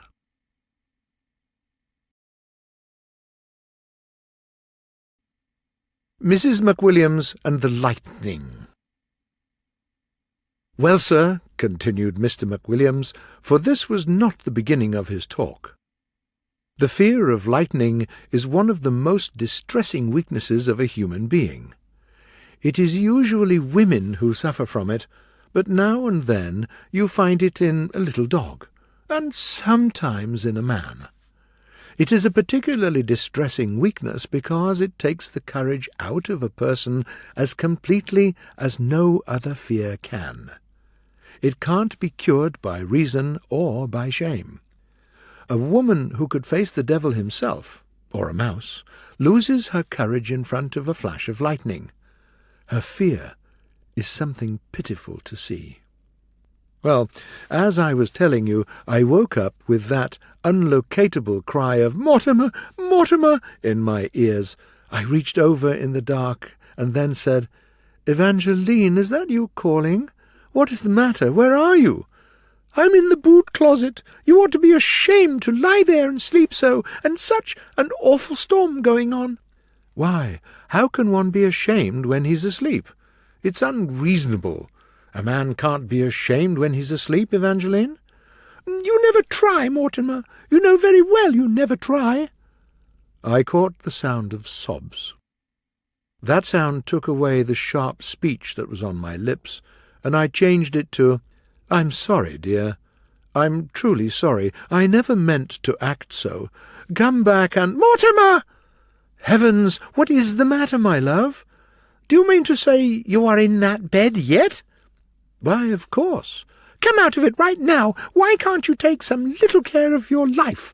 For my sake and for the children's, if not for your own." "But, my love—" "Don't talk to me, Mortimer. You know there is no place so dangerous as a bed in such a thunderstorm as this. All the books say that, but there you would lie and endanger your life for goodness knows what, unless for the sake of arguing and— "But confound it, Evangeline, I'm not in the bed now. I'm—" Sentence interrupted by a sudden flash of lightning, followed by a terrified little scream from Mrs. McWilliams, and a terrible blast of thunder.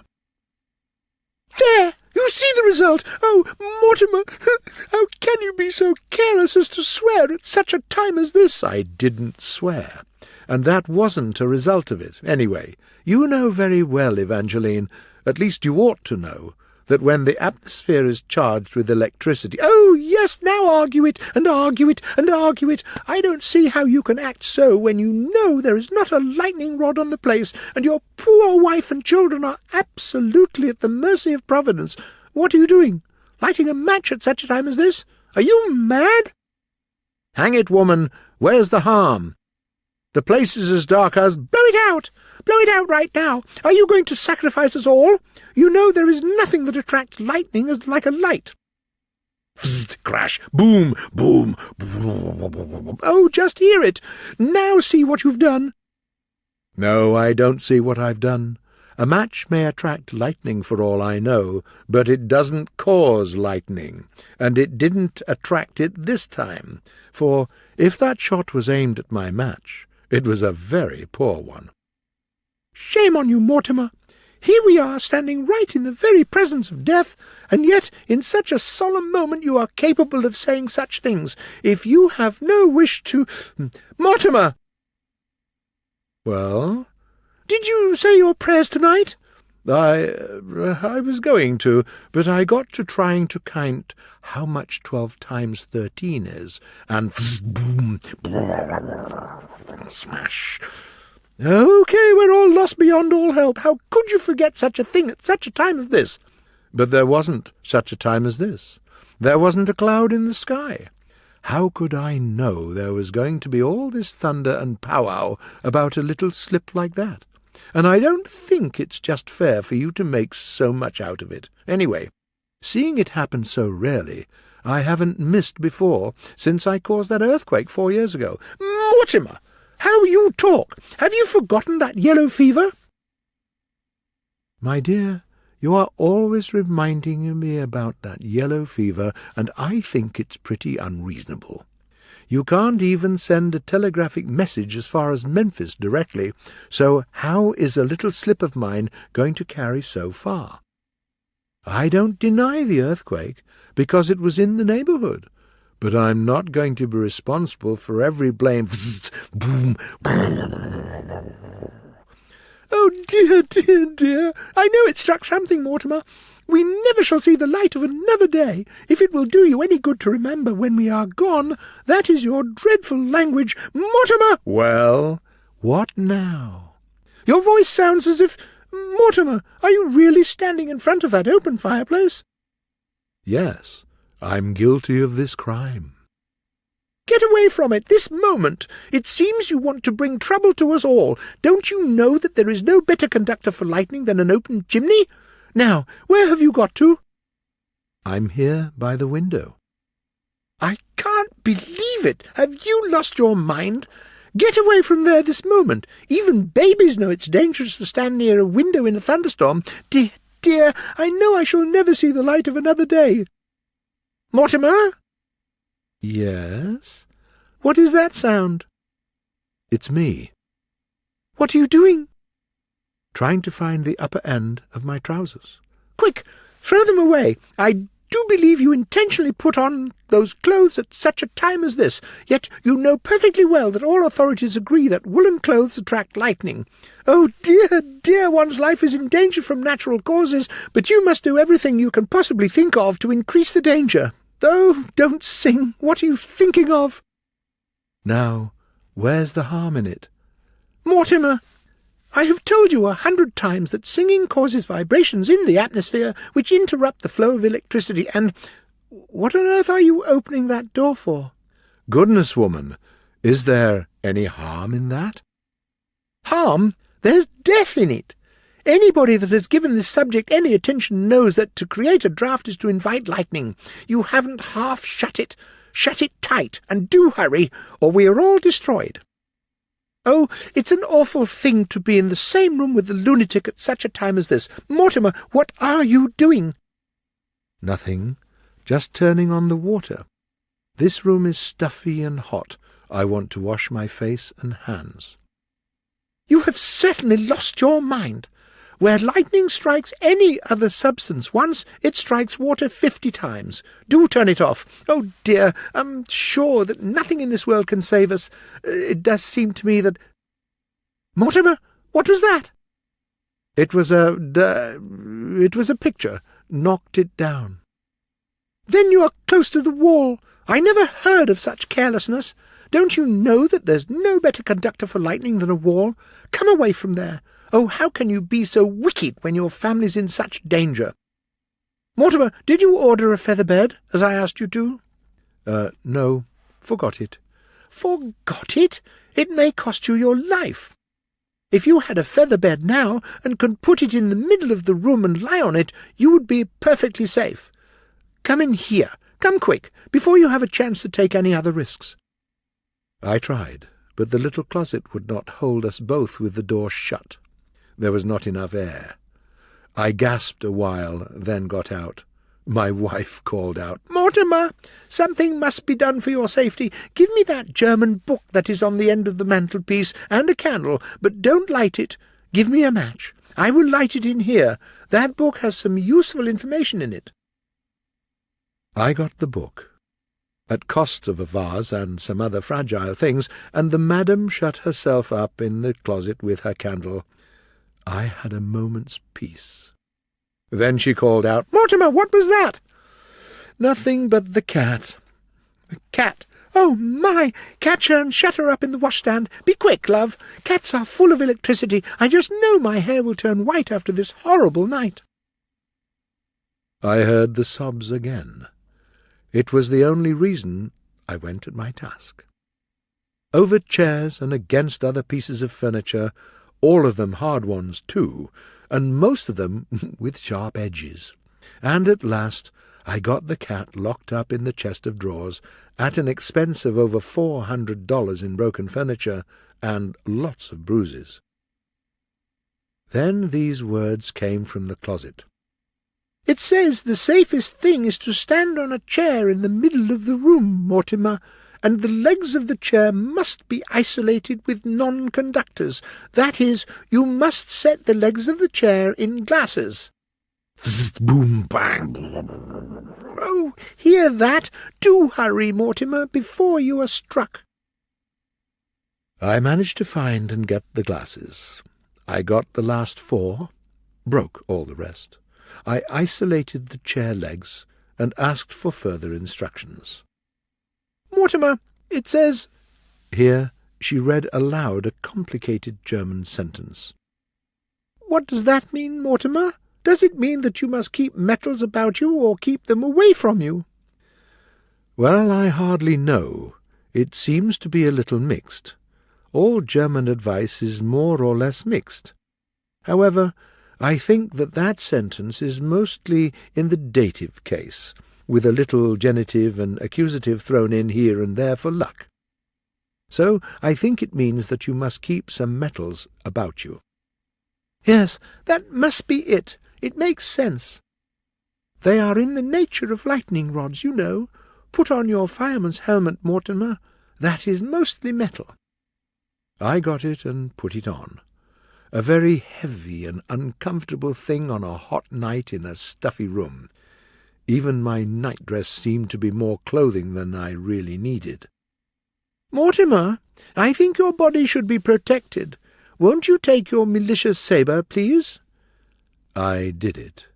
"Now, Mortimer, you should somehow protect your feet. Do please put on your spurs." I did, in silence, and kept my temper as well as I could. "Mortimer, it says—" Here came another German sentence. "Mortimer, does that mean that it is dangerous not to ring the church bells during a thunderstorm?" Yes, it seems to me that if that is the past participle of the nominative case singular, and I think it is, yes, I think it means that on account of the height of the church tower it would be very dangerous not to ring the bells in time of any storm. And I also think— "Never mind, Mortimer, don't waste the precious time in talk. Get the large dinner bell. It is right there in the hall. Quick, Mortimer, dear, we're almost safe. Oh, dear, I do believe we're going to be saved at last." Our little summer house stands on the top of a high chain of hills over a valley. Several farmhouses are in the neighbourhood, the nearest some 300 or 400 yards away. When I, mounted on the chair, had been clanging that awful bell during 7 or 8 minutes, our windows were suddenly opened from the outside, and a lantern appeared in the window, followed by a question. "What's the matter here?" The window was full of men's heads, and all the eyes stared wildly at my nightdress and my helmet and sabre. I dropped the bell, jumped off the chair in embarrassment, and said, "There is nothing the matter, friends, only a little discomfort on account of the thunderstorm. I was trying to keep off the lightning." "Thunderstorm? Lightning? Why, Mr. McWilliams, have you lost your mind? It's a beautiful starlight night. There has been no storm." I looked out, and I was so surprised I could hardly speak for a while. Then I said, "I do not understand this. We saw the glow of flashes somewhere far through the curtains, and heard the thunder." One after another of those people lay down on the ground to laugh, and 2 of them died. One of the survivors said, "Pity you didn't think to open your curtains and look over the top of the high hill over there. What you heard was cannon. What you thought was a flash. You see, the telegraph brought some news just at midnight. Garfield's nominated, and that's what's the matter." "Yes, Mr. Twain, as I was saying in the beginning," said Mr. McWilliams, "the rules for protecting people from lightning are so excellent and so numerous that the most mysterious thing in the world to me is how anybody ever manages to get struck." So saying, he gathered up his bag and umbrella and left, for the train had reached his town.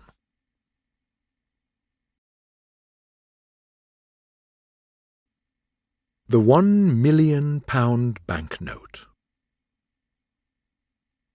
When I was 27 years old, I was a mining broker's clerk in San Francisco, and an expert in all the details of stock operations. I was alone in the world, and had nothing to depend upon but my abilities and a clean reputation. But these were setting my feet in the road to eventual fortune, and I was happy with the prospect. My time was my own on Saturdays since afternoon, and I usually put it in on a little sailboat on the bay. One day I went too far, and was carried out to sea. Just at nightfall, when hope was about gone, I was picked up by a small brig which headed for London. It was a long and stormy voyage, and they made me work my passage without pay as a common sailor. When I stepped ashore in London, my clothes were ragged and torn, and I had only $1 in my pocket. This money fed and sheltered me 24 hours. During the next 24 hours I went without food and shelter. About 10 o'clock on the following morning, ragged and hungry, I was dragging myself along Portland Place when a child that was passing, pulled by a nursemaid, threw a juicy big pear, minus one bite, to the side of the road. I stopped, of course, and couldn't take my hungry eyes off that dirty treasure. My whole being begged for it.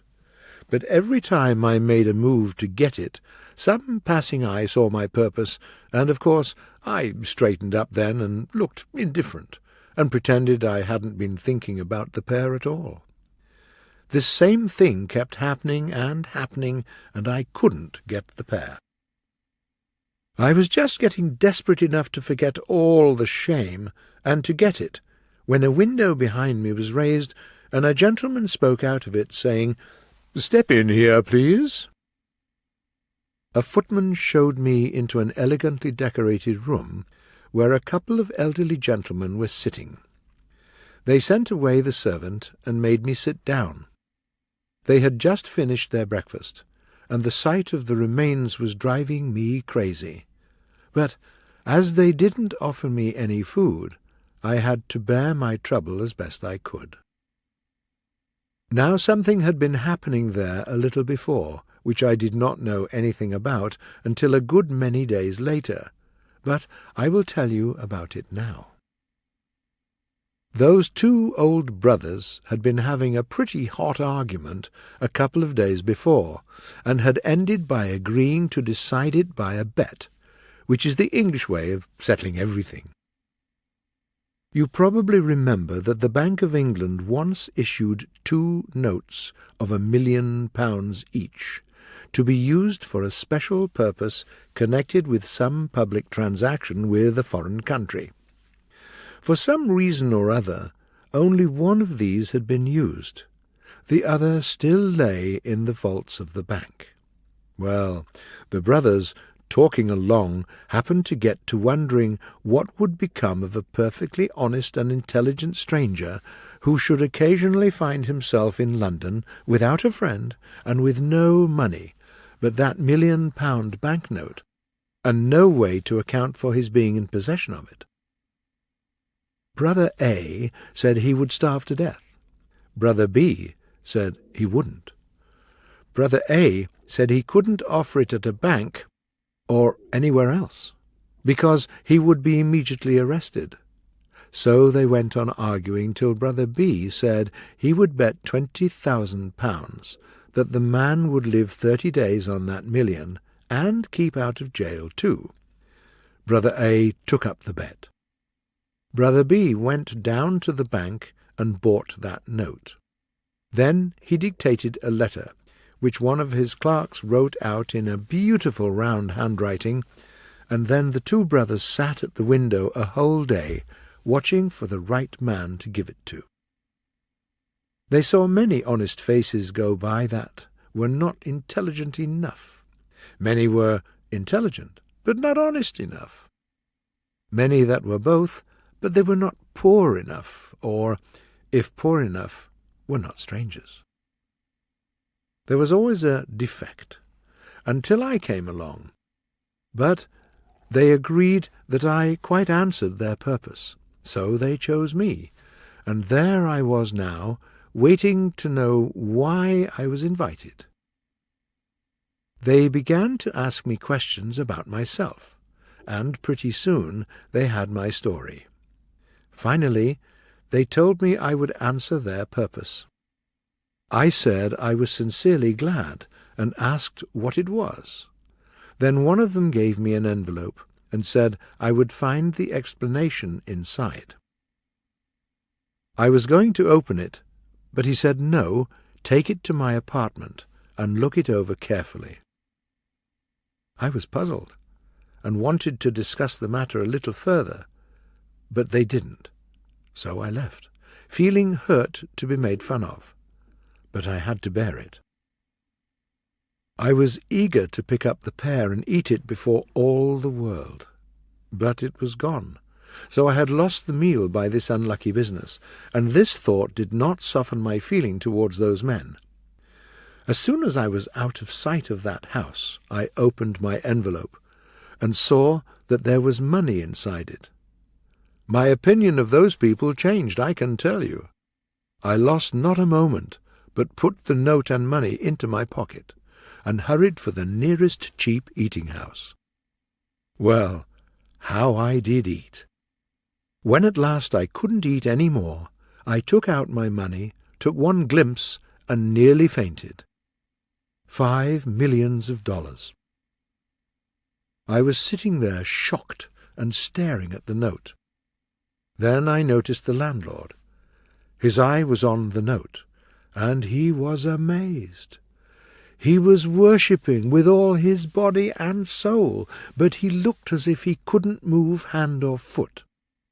I realized it in a moment, and did the only rational thing there was to do.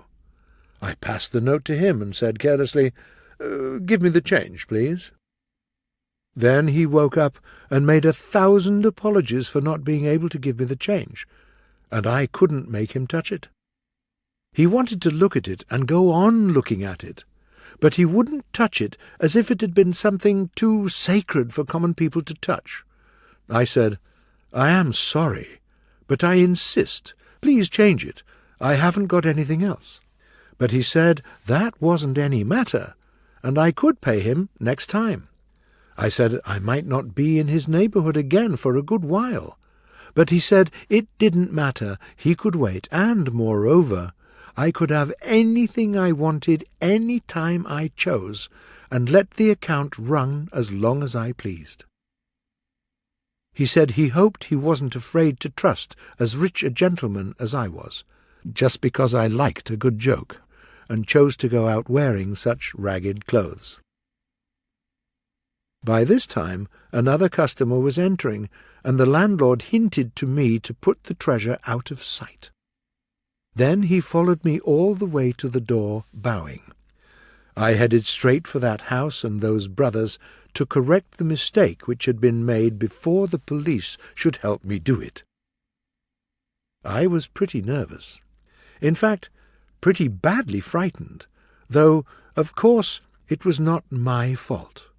But I knew men well enough to know that when they find they've given a stranger a £1,000,000 bill when they thought it was a £1 bill, they get mad at him instead of blaming their own nearsightedness, as they ought.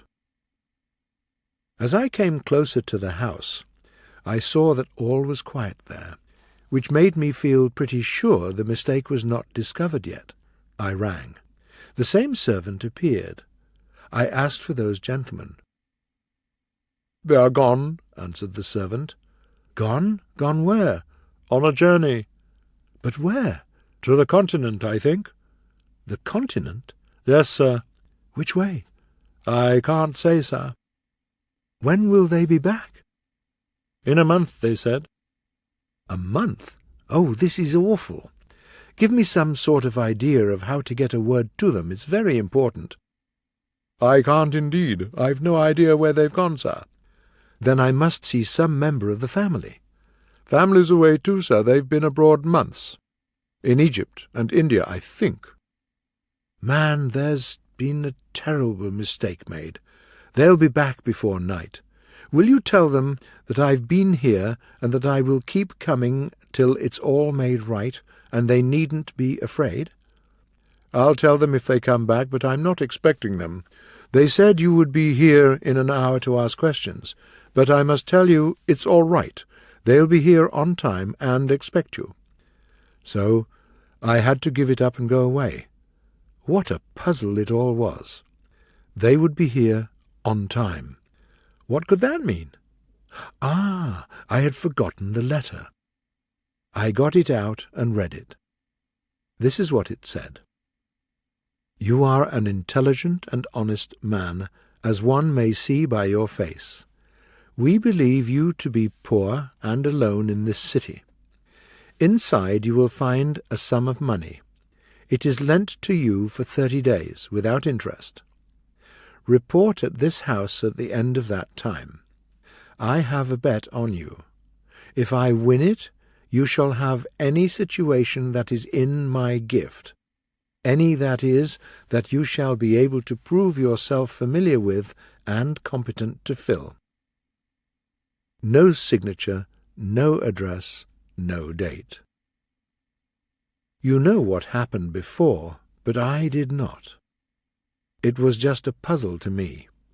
I hadn't the least idea what the game was, nor whether harm was meant me or a kindness. I went into a park and sat down to try to think it over. At the end of an hour my verdict was this. Maybe those men mean me well. Maybe they mean me ill. No way to decide that, let it go. They've got a game, or a scheme, or an experiment, or some kind on hand, no way to find out what it is, let it go. There's a bet on me, no way to find out what it is, let it go. What I know for certain is, if I ask the Bank of England to place this bill to the credit of the man it belongs to, they'll do it, for they know him, although I don't. But they will ask me how I got it, and if I tell the truth, they'll put me in the asylum, naturally, and a lie will put me in jail. The same result would follow if I tried to bank the bill anywhere or to borrow money on it. I have got to carry it around until those men come back, whether I want to or not. It is useless to me, and yet I must take care of it. While I beg my living, I couldn't give it away, for no one would accept it. Those brothers are safe. Even if I lose their bill or burn it, they are still safe, because they can stop payment, and the bank will make them whole. But I've got to live through a whole month without any salary, having only this note.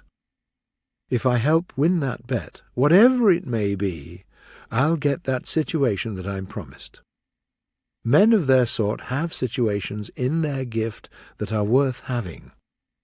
My hopes began to rise high. Without doubt, the salary would be large. It would begin in a month. After that, I should be all right. Pretty soon, I was quite happy. By this time, I was walking along the streets again. The sight of a tailor shop made me wish to take off my old clothes and to clothe myself decently once more. Could I afford it? No, I had nothing in the world but £1,000,000. So I decided to pass by. But soon I returned back again. I have passed that shop back and forth for about 6 times. At last I came in. I had to. I asked if they had a suit that had been ordered but not taken by some other customer. The fellow I spoke to nodded his head towards another fellow and gave me no answer. I went to the other fellow, and he indicated another fellow with his head and no words. I went to him, and he said, "Just a minute." I waited. Then he took me into a back room and examined a pile of rejected suits, and selected the worst one for me. I put it on. It didn't fit, and wasn't in any way nice. But it was new, and I was eager to have it, so didn't find any fault, but said shyly, "It would be a favour to me if you could wait some days for the money. I haven't got any small change about me." The fellow said sarcastically, "Oh, you haven't? Well, of course I didn't expect it. I'd only expect gentlemen like you to carry large change." I was offended and said, "My friend, you shouldn't judge a stranger always by the clothes he wears. I'm quite able to pay for this suit. I simply didn't wish to put you in the trouble of changing a large note." He became a little more polite at that, and said, though still with something of an air, "I didn't mean any particular harm, but I might say it was wrong to think we couldn't change any note that you might happen to be carrying around. Of course we can." I handed the note to him and said, "Oh, very well, I apologize." He took it with a smile, and then, in the act of his taking a glimpse of the bill, this smile got solid. The man stood there holding the bill and looking like that, and the shopkeeper hurried up to see what the matter was and said, "Well, what's up? What's the trouble?" I said, "There isn't any trouble. I'm waiting for my change." "Come, come, give him the change, Todd. Get him his change." Todd answered, "It's easy to say, sir, but look at the bill yourself." The shopkeeper took a look, gave a low whistle, then went to the pile of rejected clothing and began to throw it this way and that, talking all the time nervously, as if to himself, "Sell an eccentric millionaire such an ugly suit as that? Todd's a fool, a born fool. Always doing something like this. Drives every millionaire away from the place because he can't tell a millionaire from a beggar. Never could. Ah, there's the thing I'm looking for. Please take those things off, sir, and throw them in the fire. Do me the favour to put on this shirt and this suit. It's just the thing. Plain, rich, modest, made to order for a foreign prince. You may know him, sir. His Highness the Hospodar of Halifax. Had to leave it with us and take mourning suit because his mother was going to die, which she didn't. But that's all right. We can't always have things the way that is, the way they... There, trousers. All right, they fit you to a charm, sir.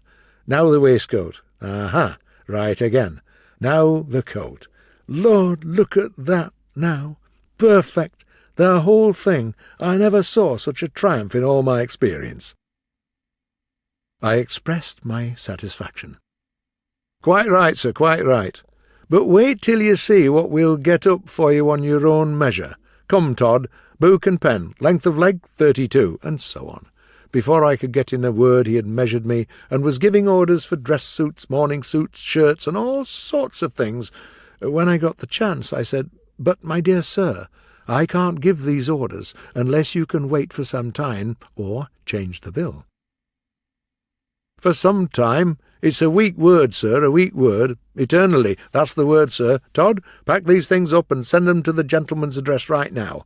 Let the other customers wait. Set down the gentleman's address, and I'm changing my apartment. I will come back soon and leave the new address." "Quite right, sir, quite right. One moment. Let me show you out, sir. There. Good day, sir, good day." That's how I began buying whatever I wanted and asking for change. Within a week I had all needful comforts and luxuries, and stayed in an expensive private hotel in Hanover Square. I took my dinners there, but for breakfast I went to Harris's humble feeding house, where I had got my first meal on my £1,000,000 bill. The fact had gone all abroad that the foreigner who carried £1,000,000 bills in his pocket was the patron saint of the place. That was enough. From being a poor little business, it had become well known and overcrowded with customers. Harris was so grateful that he kept offering me loans and would not be denied, and so, poor as I was, I had money to spend and was living like a rich man. I knew that there was going to be a crash by and by, but I had to keep playing my part. It was all quite ridiculous, but for the approaching catastrophe. In the night, in the dark, the tragedy part was always to the front. And so I moaned and turned, and sleep was hard to find. But in the bright daylight, the tragedy element disappeared, and I was quite happy. Happy to giddiness, you may say.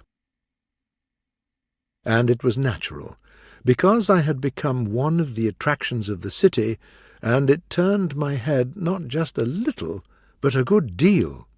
You could not take up a newspaper, English, Scotch, or Irish, without finding it in one or more articles about the vest-pocket £1,000,000 and his latest doings and sayings. At first, in these mentions, I was at the bottom of the personal gossip column. Next, I was listed above the knights. Next, above the baronets.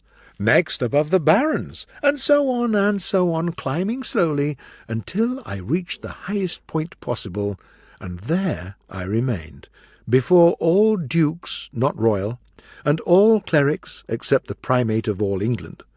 But this was not fame. As yet I had achieved only notoriety. Then came the final stroke, which in a single moment transformed my notoriety into the gold of fame. Punch caricatured me. Yes, I was a made man now. My place was established. I might be joked about still, but respectfully, not rudely. I could be smiled at, but not laughed at. The time for that had gone by. Punch pictured me dressed in rags, bargaining with the beefeater over the Tower of London. Well, you can imagine how it was with a young fellow who had never been taken notice of before, and now all of a sudden couldn't say a thing that wasn't repeated everywhere, couldn't make a step without constantly overhearing the remark flying from lip to lip, "There he goes, that's him, couldn't take his breakfast without a crowd to look on." Why, I just swam in glory all day long. That is the amount of it. You know, I even kept my old suit of rags, and everything now and then appeared in them, so as to have the old pleasure of buying things, and being offended, and then shooting the offender dead with the £1,000,000 bill. But I had to stop it.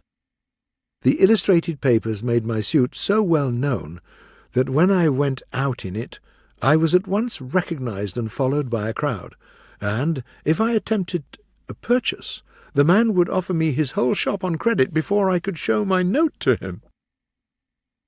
About the 10th day of my fame, I went to fulfil my duty to my flag by paying a visit to the American minister. He received me with the enthusiasm proper in my case, reproached me for being so late in my duty, and invited me to his dinner party that night. I accepted the invitation, and we got to talking. It turned out that he and my father had been schoolmates, Yale students together later, and always warm friends up to my father's death. So then he invited me to visit his house every now and then, and I was very willing, of course. In fact, I was more than willing. I was glad. When the crash should come, he might be able to save me from total destruction. I didn't know how, but he might think of a way, maybe. I didn't dare tell him my secret. No, I was in too deep to be telling secrets to so new a friend. But, with all my borrowing, I was carefully keeping within my means. I mean, within my salary. Of course, I couldn't know what my salary was going to be, but I knew that if I won the bet, I was to have a choice of any job that rich old gentleman could offer, provided I was competent. And I should certainly prove competent. I hadn't any doubt about that. As to the bet, I wasn't worrying about that. I'd always been lucky. Now, my estimate of the salary was £600 to £1,000 a year. Say 600 for the first year, and so on up year by year till I reached the upper figure by proved merit. At present, I was only in debt for my first year's salary. Everybody had been trying to lend me money, but I had refused the most of them on one excuse or another, so there were only £300 borrowed money, and the other £300 for my keep and my purchases. I believed my second year's salary would carry me through the rest of the month if I went on being careful and economical, and I intended to look out for that. My month ended, my employer back from his journey, I should be all right once more, for I should at once divide the 2 years' salary among my creditors and get right down to my work. It was a lovely dinner party of 14. The Duke and Duchess of Shoreditch, and their daughter, the Lady Anne Grace Eleanor Celeste, and so forth de Bohun, the Earl and Countess of Newgate, Viscount Cheapside, Lord and Lady Blatherskite, some untitled people of both sexes, the minister and his wife and daughter, and his daughter's visiting friend, an English girl of 22 named Portia Langham, whom I fell in love within 2 minutes, and she with me. I could see it without glasses. There was still another guest, an American, but I'm a little ahead of my story. While the people were still in their drawing-room, the servant announced, Mr. Lloyd Hastings." The moment the usual civilities were over, Hastings noticed me and came straight with an outstretched hand. Then he stopped abruptly and said, "I beg your pardon, sir. I thought I knew you." "Why, you do know me, old fellow." "No. Are you the vest-pocket millionaire?" "I am indeed. Don't be afraid to call me by my nickname. I'm used to it." Well, this is a surprise. Once or twice I've been seeing your own name along with a nickname, and I've never thought that you'd be the Henry Adams. Why, it isn't 6 months since you were a clerk in Blake Hopkins in Frisco on a salary, and sitting up nights on an extra payment, helping me arrange and check the Gold and Curry extension papers and statistics. The idea of your being in London and a true millionaire and a celebrity, why, it's the Arabian Nights come again. Man, I can't understand it all. Give me time to realize." "The fact is, Lloyd, I can't realize it myself." "Dear me, it is shocking now, isn't it? Why, it's just 3 months today since we went to the restaurant at 2 in the morning and had a chop and coffee after a hard 6 hours' work on those papers. And I tried to convince you to come to London with me, and offered to get a vacation for you and pay all your expenses and give you something over if I succeeded in making the sale. And you said I wouldn't succeed, and you couldn't go and lose the run of the business. And yet here you are. How surprising it all is. How did you happen to come, and whatever did give you this wonderful start?" "Oh, just an accident. It's a long story. A romance, some may say. I'll tell you all about it, but not now." "When?" "The end of this month." That's more than 2 weeks yet. Isn't it too long?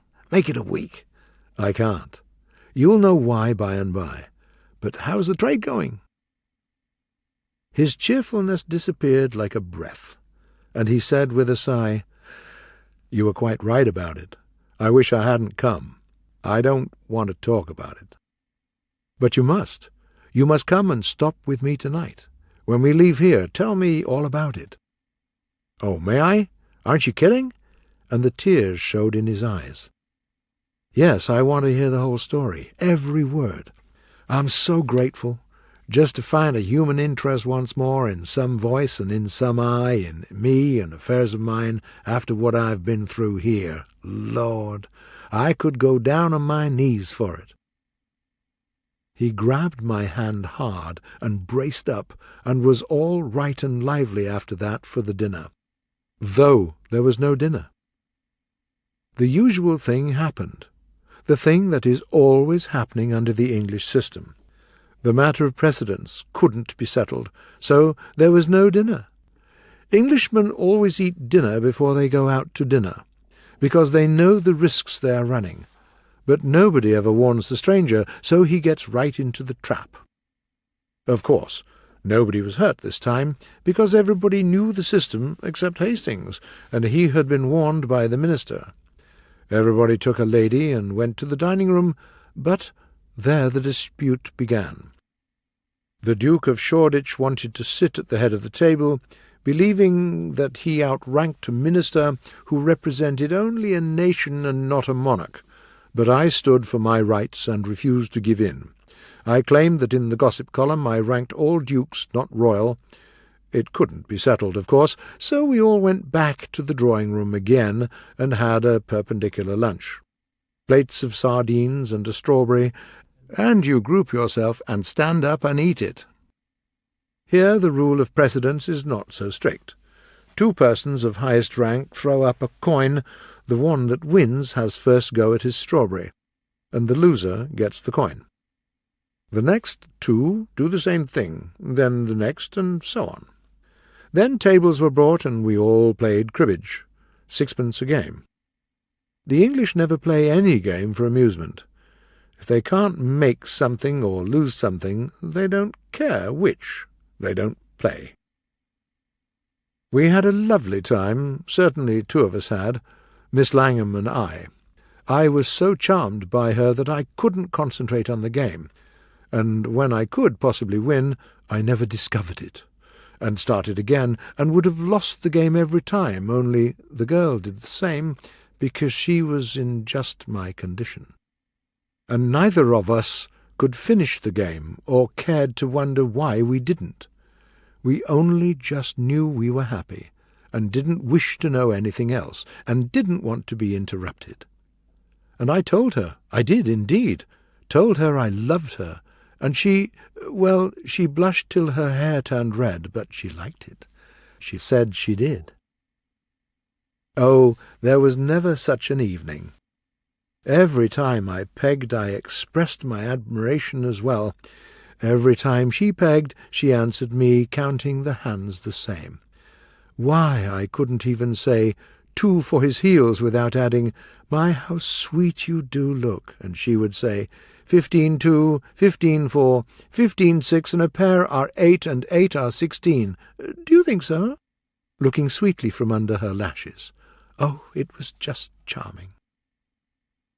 Well, I was perfectly honest with her, told her I hadn't a cent in the world, but just the £1,000,000 note she'd heard so much talk about, and it wasn't mine, and that roused her curiosity. And then I talked low, and told her the whole history right from the start, and it made her laugh. What she couldn't find to laugh about I couldn't see, but there it was.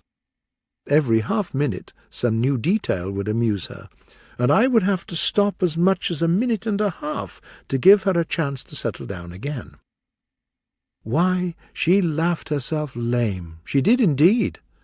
I never saw anything like it. I mean, I never saw a painful story. A story of a person's troubles and worries and fears produced just that kind of effect before. So I loved her all the more, seeing she could be cheerful when there wasn't anything to be cheerful about, for I might soon need that kind of wife, the way things looked. Of course, I told her we should have to wait a couple of years till I could get my salary, but she didn't mind that. Only she hoped I would be as careful as possible in the matter of expenses, and not risk our 3rd year's pay. Then she began to get a little worried, and I wondered if we were making any mistake, and starting the salary on a higher figure for the 1st year than I would get. This was good sense, and it made me feel a little less confident than I had been feeling before, but it gave me a good business idea, and I brought it right out. "Portia, dear, would you mind going with me that day when I meet those old gentlemen?" She said, "No, if my being be with you would help cheer you up, but would it be quite proper, do you think?" "No, I don't know that it would. In fact, I'm afraid it wouldn't. But, you see, there's so much depending upon it that then I'll go anyway, proper or improper," she said, with a beautiful and generous enthusiasm. "Oh, I shall be so happy to think I'm helping." "Helping, dear? Why, you'll be doing it all. You're so beautiful and so lovely that with you there I can make our salary as high as possible, and those good old fellows won't protest." "You wicked flatterer! There isn't a word of truth in what you say, but still I'll go with you. Maybe it will teach you not to expect other people to look with your eyes," she said, but her eyes were shining. In my mind, I raised my salary to 1,200 for the 1st year, but I didn't tell her. I saved it for a surprise. All the way home I was in the clouds. Hastings talking, I not hearing a word. When he and I entered my living room, he expressed his admiration for comforts and luxuries of my apartment. "Let me just stand here a little and look. Dear me, it's a palace. It's just a palace. And in it everything a man could desire, including cozy fire and supper standing ready. Henry, it doesn't make me realize how rich you are. It makes me realize how poor I am. How poor I am, and how worthless." This speech scared me, and made me see that I was standing on a half-inch crust of lava, with a volcano underneath. I didn't know I'd been dreaming. That is, I hadn't been allowing myself to know it for a while back. But now, oh dear. Deep in debt, not a cent in the world, a lovely girl's happiness or grief in my hands, and nothing in front of me but a salary which might never, would never materialize. Oh, I'm ruined. Nothing can save me. Henry, the smallest bits of your daily income would— Oh, my daily income! Here, have a hot scotch and cheer up your soul. Or, no, you're hungry. Sit down and not a bite for me. I can't eat these days, but I'll drink with you till I drop. Come. I'm with you. Ready? Here we go. Now then, Lloyd, tell me your story. Tell it? What, again? Again? What do you mean by that? Look here, Henry, you frighten me. Didn't I tell you the whole story on the way here? You? Yes, I haven't heard a word of it. Henry, this is a serious thing. It troubles me. What's happened to you at the minister's? Then I got it all at once, and I confessed like a man. I met the dearest girl in this world and won her heart. So then he came up quickly, and we shook hands, and he didn't blame me for not having heard a word of a story which had lasted while we walked 3 miles. He just sat down then, like the patient good fellow he was, and told it all over again. He told me this. He had come to England with what he thought was a grand opportunity. He had an option to sell the gold and curry extension for the locators of it, and keep all he could get over $1 million. He had worked hard, had tried it every possible way, had spent nearly all the money he had in the world, had not been able to get a single capitalist to listen to him, and his option would run out at the end of the month. In a word, he was ruined. Then he jumped up and cried, "Henry, you can save me! You can save me, but you're the only man in the universe that can. Will you do it? Won't you do it? Tell me how. Speak out, my boy. Give me $1 million and my ticket home for my option. Don't refuse." I was in a kind of agony. I was ready to say, "Lloyd, I'm absolutely penniless and in debt." But a great idea struck me, and I calmed myself down till I was as cold as a capitalist. Then I said in a commercial and self-possessed way, "I will save you, Lloyd." "Then I'm already saved. God be merciful to you forever. Let me finish, Lloyd. I will save you, but not in that way. For that would not be fair to you, after your hard work, and the risks you've run. I don't need to buy mines. I can keep my capital moving, in a commercial centre like London, without that. It's what I'm at all the time, but here is what I'll do. I know all about that mine, of course. I know its immense value, and can swear to it if anybody wishes it. You shall sell it in 2 weeks for 3 million cash, using my name freely, and we'll divide it 50-50. Do you know, he would have broken the furniture to pieces in his insane joy if I hadn't tied him up. There he lay, perfectly happy, saying, "I may use your name? Your name? Think of it! Man, they'll rush to buy it, these rich Londoners. They'll fight for that stock. I'm a made man. I'm a made man forever, and I'll never forget you as long as I live." In less than 24 hours, London was in a rush to know the details. I hadn't anything to do day after day but sit at home and say to all comers, "Yes, I told him to refer to me. I know the man, and I know the mine. His character is above reproach, and the mine is worth far more than he asks for it." I spent all my evenings at the minister's with Portia. I didn't say a word to her about the mine. I saved it for a surprise. We never talked about anything but salary and love. Sometimes love, sometimes salary, sometimes love and salary together. And the interest the minister's wife and daughter took in our little affair, and the endless tricks they invented to save us from interruption and to keep the minister in the dark was unsuspicious. Well, it was just lovely of them. When the month was over, I had $1 million to my credit in the London and County Bank, and Hastings had as much money. Dressed in my best suit, I drove by the house in Portland Place, judged by the look of things that my birds were home again, went on toward the minister's and got my precious, and we started back, talking salary with all our might. She was so excited that it made her just intolerably beautiful. I said, "Dearie, the way you're looking, if it's a crime to ask for a salary in a single penny under $3,000 a year."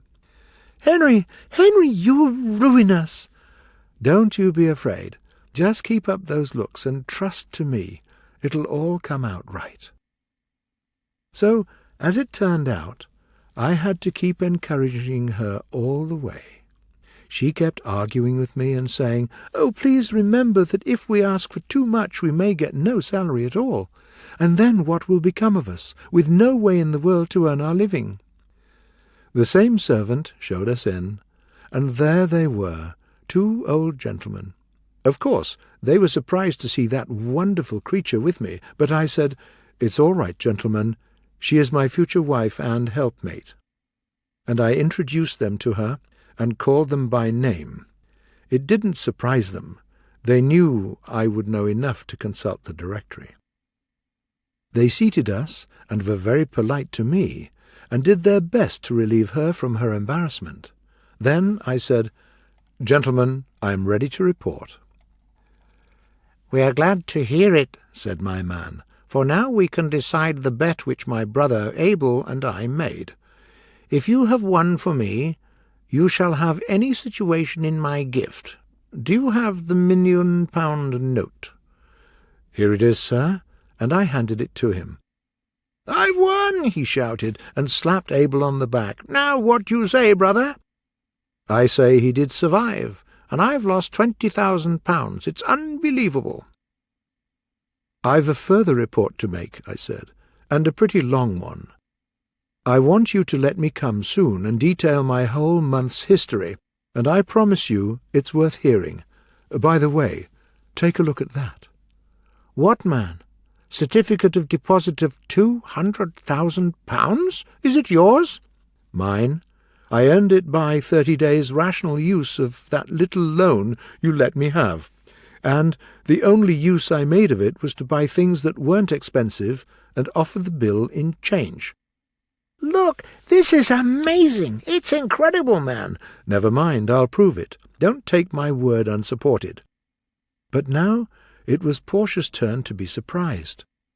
Her eyes were wide open, and she said, "Henry, is that really your money? Have you been lying to me?"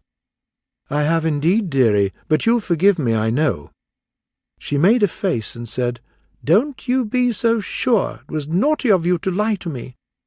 "Oh, you'll forget it soon, sweetheart, you'll forget it. It was only fun, you know. Come, let's be going." "But wait! The situation, you know, I want to give you the situation," said my man. "Well," I said, "I'm just as thankful as I can be, but really I don't want one." "But you can choose any one in my gift." "Thanks again, with all my heart, but I don't even want that one." "Henry, I'm ashamed of you. You don't half thank the good gentleman. May I do it for you?" Portia said. "Indeed you shall, dear. If you can do it better, let us see you try." She walked to my man, got up in his lap, put her arm round his neck, and kissed him right on the mouth. Then the 2 old gentlemen burst out laughing, but I was confused, just shocked, as you may say. Portia said, "Papa, he has said you haven't got a situation in your gift that he'd take, and I feel just as hurt as—" "My darling, is that your papa?" "Yes, he's my step-papa, and the dearest one that ever was. You understand now, don't you, why I was able to laugh when you told me at the minister's, not knowing my family, what trouble and worry Papa's and Uncle Abel's plan was giving you?" Of course, I spoke right up now and went straight to the point. "Oh, my dearest dear sir, I want to take back what I said. You have got a situation open that I want." "Name it." "Son-in-law." Well, well, well, but you know, if you haven't ever occupied that position, you, of course, can't produce recommendations of a sort to satisfy the conditions of the contract, and so try me. "Oh, do, I beg of you. Only just try me 30 or 40 years, and if—" "Oh, well, all right. It's but a little thing to ask. Take her along." "Happy? We too?" There are not words enough to describe it. And when London got the whole history a day or two later of my month's adventures with that banknote, how they ended did London talk, and have a good time? Yes. My Portia's papa took that friendly and useful bill back to the Bank of England and cashed it. When the bank cancelled it and made him a present of it, and he gave it to us at our wedding, and it has always hung in its frame in the best place in our home ever since. For it gave me my Portia. It caused me to stay in London, and to appear at the minister's, and meet her, and so I always say, yes, it's a £1,000,000, as you see, but it never made but one purchase in its life, and then got me a treasure for only about 1/10 part of its value.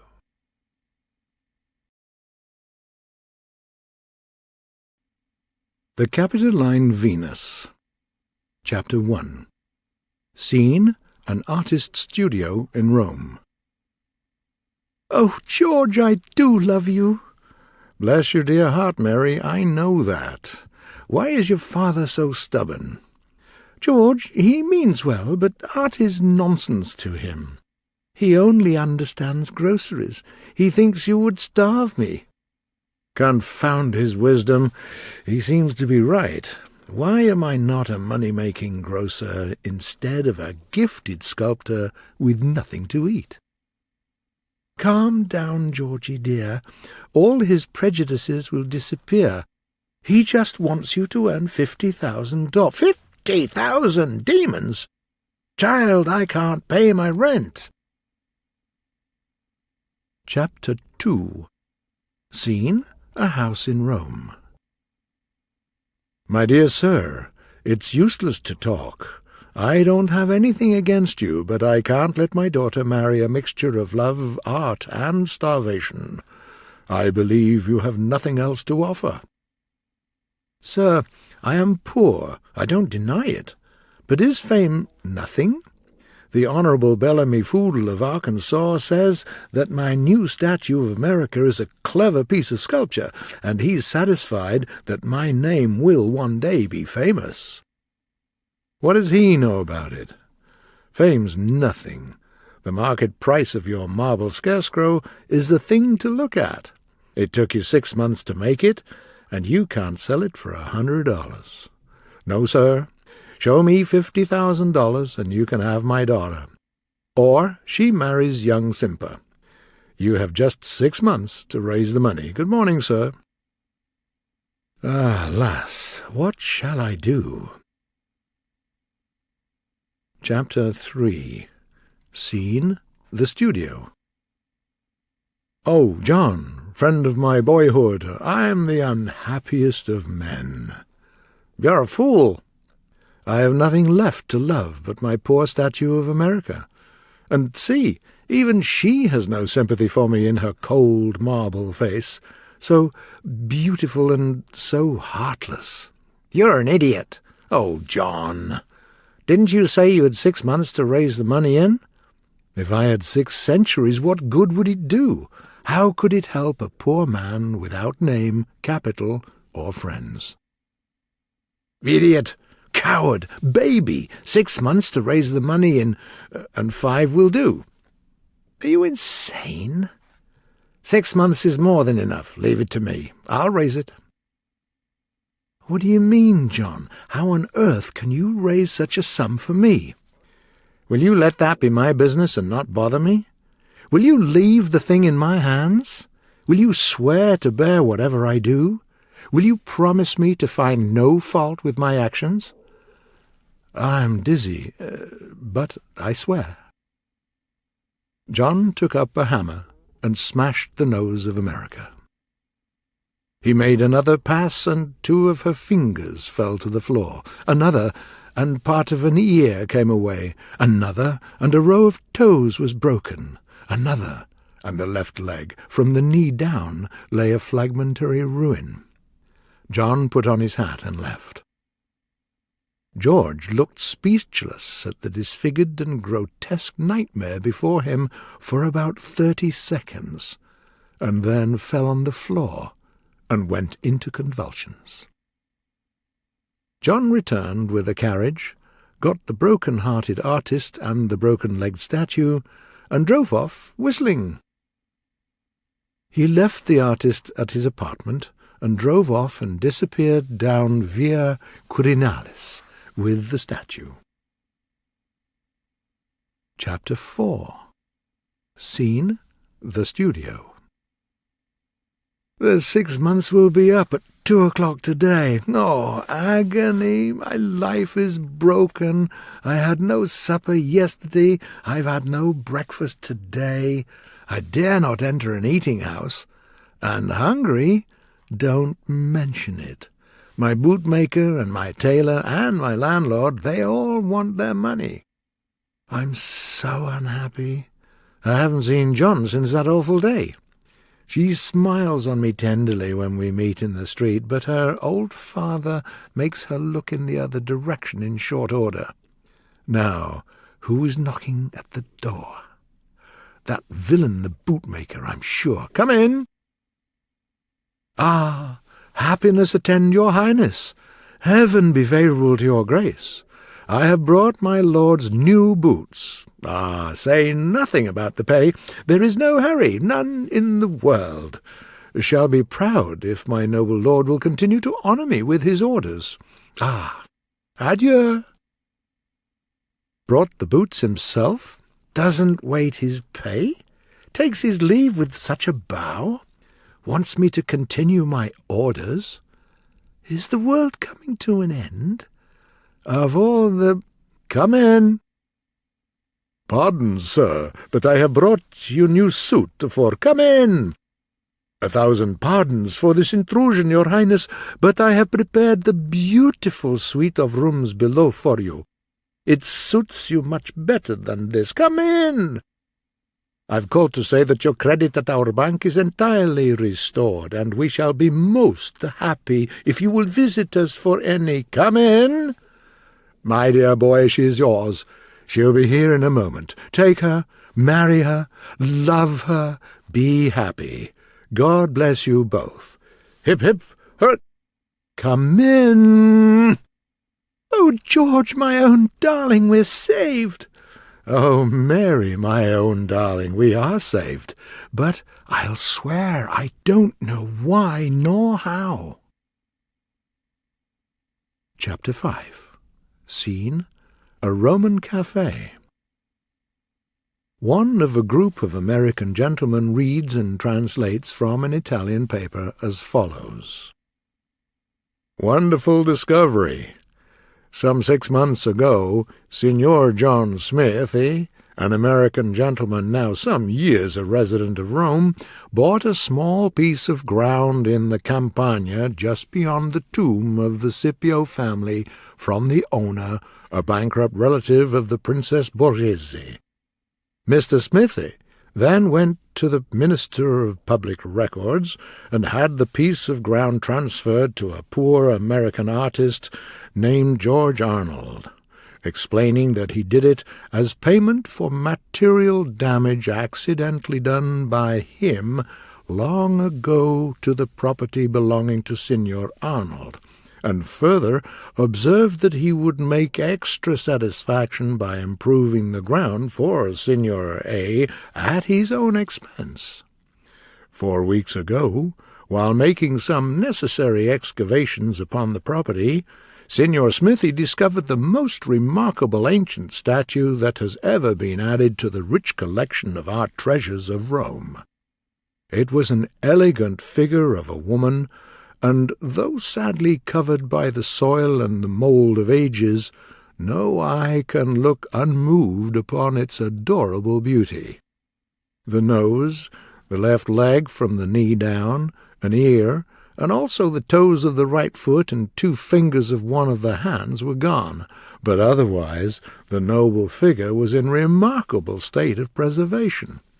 The government at once took military possession of the statue, and appointed a commission of art critics, antiquaries, and cardinal princes of the church to discuss its value and determine the sum that must go to the owner of the ground in which it was found. The whole affair was kept secret until last night. Last night the commission decided that the statue is of Venus, and the work of some unknown but really gifted artist of the 3rd century before Christ. They consider it the most faultless work of art the world has any knowledge of. At midnight they held a final conference and decided that the Venus was worth the enormous sum of 10 million francs. In accordance with Roman law, the government being half-owner in all works of art found in the Campagna, the state has to pay 5 million francs to Mr. Arnold and take possession of the beautiful statue. This morning the Venus will be removed to the capital, there to remain, and at noon the commission will wait upon Signor Arnold with His Holiness the Pope's order upon the treasury for 5 million francs in gold. Chorus of voices, "Look, no name for it."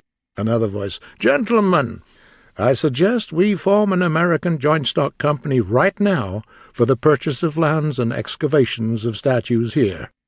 All agreed. Chapter 6. Scene: the Roman capital 10 years later.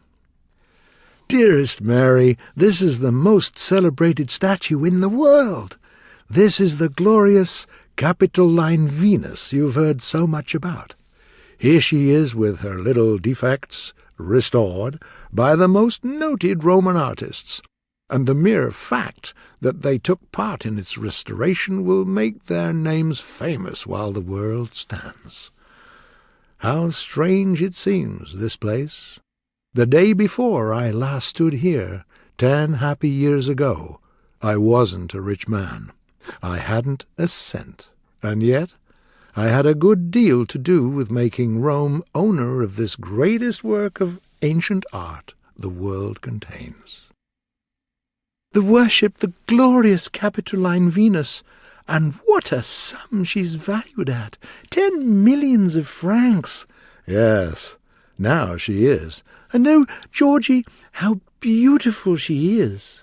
Ah, yes, but nothing to what she was before that John Smith broke her leg and her nose. Ingenious Smith, noble Smith, author of all our happiness. Oh, do you know what that sound means? Mary, the child has got the whooping cough. Will you never learn to take care of the children? The end.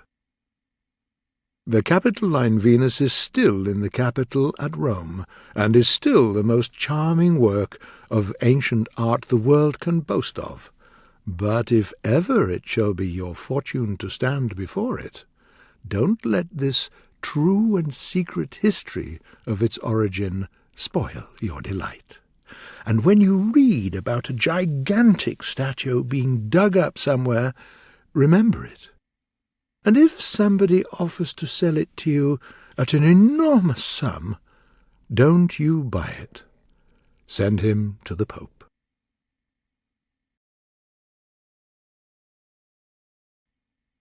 A Medieval Romance. Chapter 1. The Secret Revealed. It was night. The grand old feudal castle at Klugenstein was silent. The year 1222 was coming to an end. Far away up in the tallest of the castle's towers there was seen a single light. A secret council was held there. The old lord of Klugenstein sat in a chair of state, meditating. Suddenly he said tenderly, "My daughter." A young, noble-looking man, dressed from head to heel in knightly armour, answered, "Speak, father." "My daughter, the time has come for the revealing of the mystery that has puzzled all your young life. My brother Ulrich is the great Duke of Brandenburg. Our father, on his deathbed, decreed that if no son were born to Ulrich, the succession should pass to my house, provided a son were born to me. And further, in case no son were born to either, but only daughters, then the succession should pass to Ulrich's daughter, if she proved faultless. If she did not, my daughter should succeed, if she was faultless.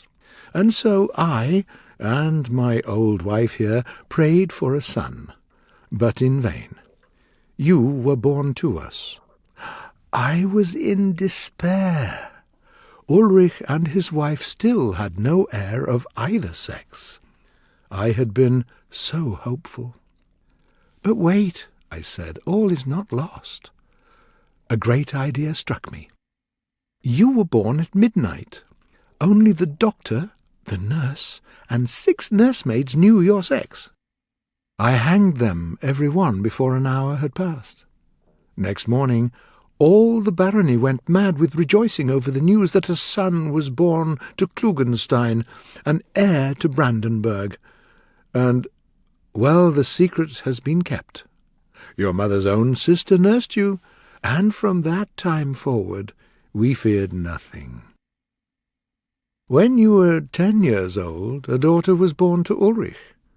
We were upset, but hoped for good results from illnesses, or doctors, or other natural enemies of children, but were always disappointed. She lived, but it is nothing. We are safe, for, don't we have a son? And isn't our son the future Duke? How precious, Conrad! Is it not so? For you, woman of 28 years, have ever had only this name. Now the age has laid its hand upon my brother, and he grows weak. He can't take of the state any more. That's why he wants you to come to him and be already Duke, in act, though not yet in name. Your servants are ready. You start the journey tonight. Now listen well. Remember every word I say. There is an old law, as old as Germany, that if any woman sits for a single moment in the great ducal chair before she has been absolutely crowned in the presence of the people, she shall die. So remember my words. Pretend humility. Speak from the Premier's chair, which stands at the foot of the throne. Do this until you are crowned and safe. It is not likely that your sex will ever be discovered, but still it is the part of wisdom to make all things as safe as possible in this dangerous earthly life. Oh, my father, is it the only reason why my life has been a lie? Was it that I might cheat my innocent cousin of her rights? Spare me, father, spare your child. Stop it! Is this my reward for the royal fortune my brain has invented for you? You're too sentimental. Go to the Duke, right now. I won't let you ruin my plan. The conversation went on, but it is enough for us to know that the prayers and tears of the noble girl did not help. Nothing could move the old lord of Klugenstein. And so, at last, with a heavy heart, the daughter saw the castle gates close behind her, and found herself riding away in the darkness, surrounded by a knightly crowd of armed vassals and a brave following of servants. The old baron sat silent for many minutes after his daughter's departure, and then he turned to his sad wife and said, "Dame, our matters seem speeding fairly. It is full 3 months since I sent the handsome Count Detzin on his devilish mission to my brother's daughter Constance. If he do succeed, no power can stop our girl from being Duchess, even though ill fortune should not let her be Duke." Chapter 2. Festivity and Tears. 6 days later, the brilliant capital of Brandenburg was greeting Conrad, the young heir to the crown. The old Duke's heart was full of happiness, for Conrad's handsome person and good manners had won his love at once.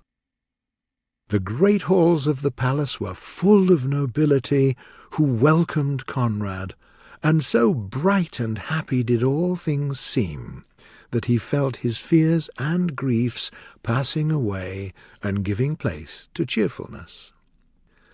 But in a distant room of the palace there was a scene of a different nature. By a window stood the Duke's only child, the Lady Constance. Her eyes were red and full of tears. She was alone. Soon she got to crying again, and said aloud, "The villain Detzin is gone, has left the dukedom. I could not believe it at first, but it is true. And I loved him so. I dared to love him, though I knew the Duke my father would never let me marry him. I loved him, but now I hate him. With all my soul I hate him. Oh, what is to become of me? I'm lost, lost, lost! I shall go mad!" Chapter 3. The plot thickens. Few months passed by. All men were happy with the young Conrad, who proved to be wise, merciful, and modest. The old Duke soon gave everything into his hands, and sat apart and listened with proud satisfaction whilst his heir delivered the decrees of the crown from the seat of the Premier. But strange enough, Conrad was not happy, for he was horrified to see that the Princess Constance had begun to love him. The love of the rest of the world was happy fortune for him, but this only frightened him, and he saw, moreover, that the delighted Duke had discovered his daughter's passion as well, and was already dreaming of a marriage.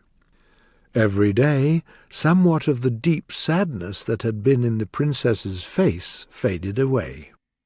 Every day hope and cheerfulness appeared in her eyes, and by even occasional smiles visited the face that had been so troubled. Conrad was horrified. He blamed himself for having yielded to the instinct of seeking the companionship of one of his own sex, when he was new and a stranger in the palace, when he looked for sympathy such as only women can give or feel. He now began to avoid his cousin.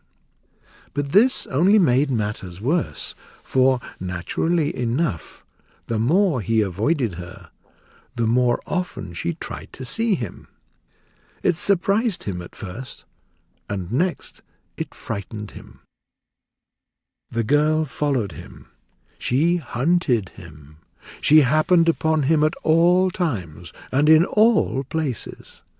There was surely a mystery somewhere. This could not go on forever.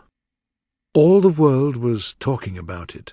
The Duke was beginning to look puzzled. Poor Conrad was becoming pale through fear and despair.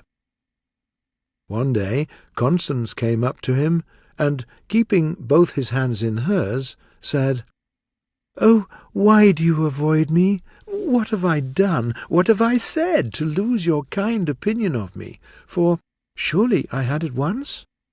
Conrad, do not despise me, but pity a tortured heart.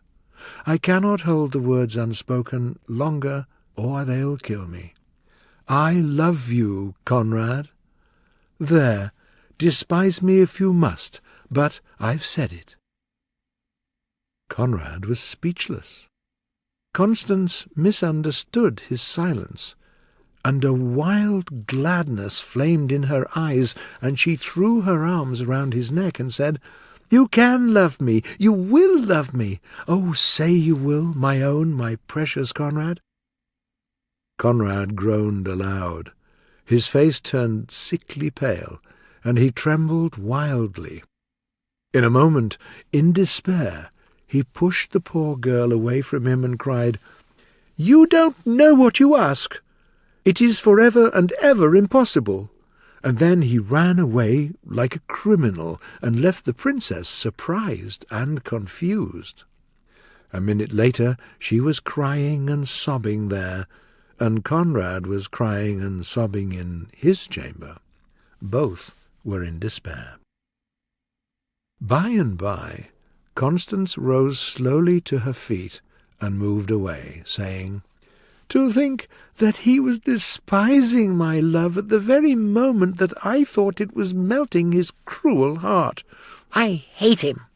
He pushed me away from him like a dog." Chapter 4. The Awful Revelation. Time passed on. The pretty face of the good Duke's daughter was once more saddened. She and Conrad were seen together no more now. The Duke grieved at this, but as the weeks passed by, Conrad's colour came back to his cheeks, and his old-time cheerfulness to his eye, and he ruled with wisdom. Soon a strange whisper began to be heard about the palace. It grew louder. It spread farther throughout the dukedom, and this is what the whisper said. "The Lady Constance has given birth to a child." When the Lord of Klugenstein heard it, he shouted happily, "Long live Duke Conrad! His crown is sure from this day on. Detzin has done his job well, and he shall be rewarded." And for 48 hours everyone in all the barony was celebrating the great event, and all at proud and happy old Klugenstein's expense. Chapter 5. The Frightful Catastrophe. The day of the trial has come. All the great lords and barons of Brandenburg were present in the Hall of Justice in the ducal palace. No space was left unoccupied where there was room for a person to stand or sit. Conrad sat in the premier's chair, and on either side sat the great judges of the dukedom. The old duke had sternly commanded that the trial of his daughter should begin, without favour, and then had taken to his bed broken-hearted. His days were numbered. Poor Conrad had begged, as for his very life, that he might be spared of sitting in judgment upon his cousin's crime. But it did not help. The saddest heart in all that great assembly was in Conrad's breast. The gladdest was in his father's, for, unknown to his daughter, Conrad, the old Baron Klugenstein came there and was among the crowd of nobles. The unhappy princess stood before the vast crowd. The Lord Chief Justice said, "Most noble lady, before the great judges of this dukedom, it has been charged and proven that your grace, not a married woman, has given birth to a child, and by our ancient law the punishment is death. Excepting in one sole case, of which his grace the acting duke, our good Lord Conrad, will inform you in his sentence now." Conrad opened his lips to speak, but the Lord Chief Justice said quickly, "Not there, your grace, not there. It is not lawful to pronounce judgment upon any of the ducal family, but from the ducal throne." A shudder went to the heart of poor Conrad, as well as his old father's. Conrad had not been crowned. What shall he do? He hesitated and turned pale with fear. But it must be done. Wondering eyes were already upon him. They would be suspicious eyes if he hesitated longer. He came up to the throne and took a seat. Then he said, "Prisoner, in the name of our sovereign lord Ulrich, Duke of Brandenburg, I proceed to my solemn duty. By the ancient law of the land, except you name the partner of your guilt and deliver him up to the executioner, you must surely die. Accept this opportunity, save yourself while yet you may. Name the father of your child." Silence fell upon the great court, a silence so deep that men could hear their own hearts beat. Then the princess slowly turned, with eyes bright with hate, and pointing her finger straight at Conrad, said, "You are the man." Conrad's heart sank. What power on earth could save him? To disprove the charge, he must reveal that he was a woman, and for an uncrowned woman to sit in the ducal chair was death. At one and the same moment, he and his old father fainted and fell to the ground. The end of this thrilling and eventful story will not be found in this or any other publication, either now or at any future time. The truth is, I have got my hero, or heroine, into such a desperate situation that I do not see how I'm ever going to get him, or her, out of it again, and therefore I will wash my hands of the whole business, and leave that person to get out the best way that offers, or else stay there. I thought it was going to be easy enough to settle, but it looks different now.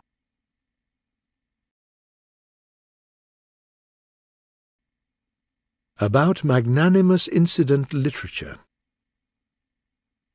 All my life, from boyhood up, I have had the habit of reading a certain kind of anecdotes, for the lesson they taught me and the pleasure they gave me. They are always at hand, and every time I thought meanly of people I turned to them, and they drove away that thought. Every time I felt myself to be selfish, I turned to them, and they told me what to do to win back my self-respect. Many times I wished that the charming anecdotes had not stopped with their happy climaxes, but had continued the pleasing history. This wish rose in my breast so often that at last I decided to satisfy it by seeking out the sequels of those anecdotes myself. So I got to work, and after great labour and research I finished it. I will lay the result before you, giving you each anecdote in its turn and following it with its sequel as I got it through my research. The Grateful Poodle. One day a kind doctor, who had read the books, found a stray poodle with a broken leg. He took the poor creature to his home, and after setting and bandaging the injured leg, set the dog free, and thought no more about the matter. But how great was his surprise upon opening his door one morning some days later to find the grateful poodle waiting there with another stray dog, one of whose legs, by some accident, had been broken. The kind doctor at once fixed the injured animal's leg, nor did he forget to admire the goodness and God who had been willing to use so humble an instrument as the poor stray poodle, etc., etc., etc. Sequel. The next morning the doctor found the two grateful dogs waiting at his door, and with them 2 other injured dogs. The injured were quickly healed, and the 4 went their way, leaving the doctor more amazed than ever.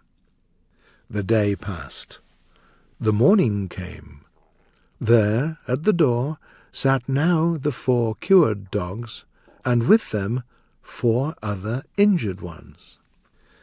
This day also passed, and another morning came, and now 16 dogs, 8 of them newly injured, occupied the sidewalk, and the people were going around.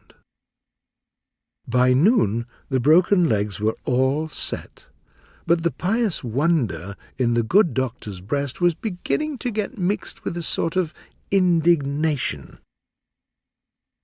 The sun rose once more, and 32 dogs appeared before his door, 16 of them with broken legs, occupying the sidewalk and half the street.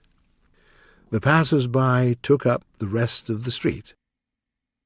The cries of the injured, the songs of the healed dogs, and the comments of the citizens passing by made great and inspiring noise. But traffic was stopped in the street. The good doctor hired a couple of assistants and got through his voluntary work before dark, first cancelling his church membership so that he might express his feelings freely.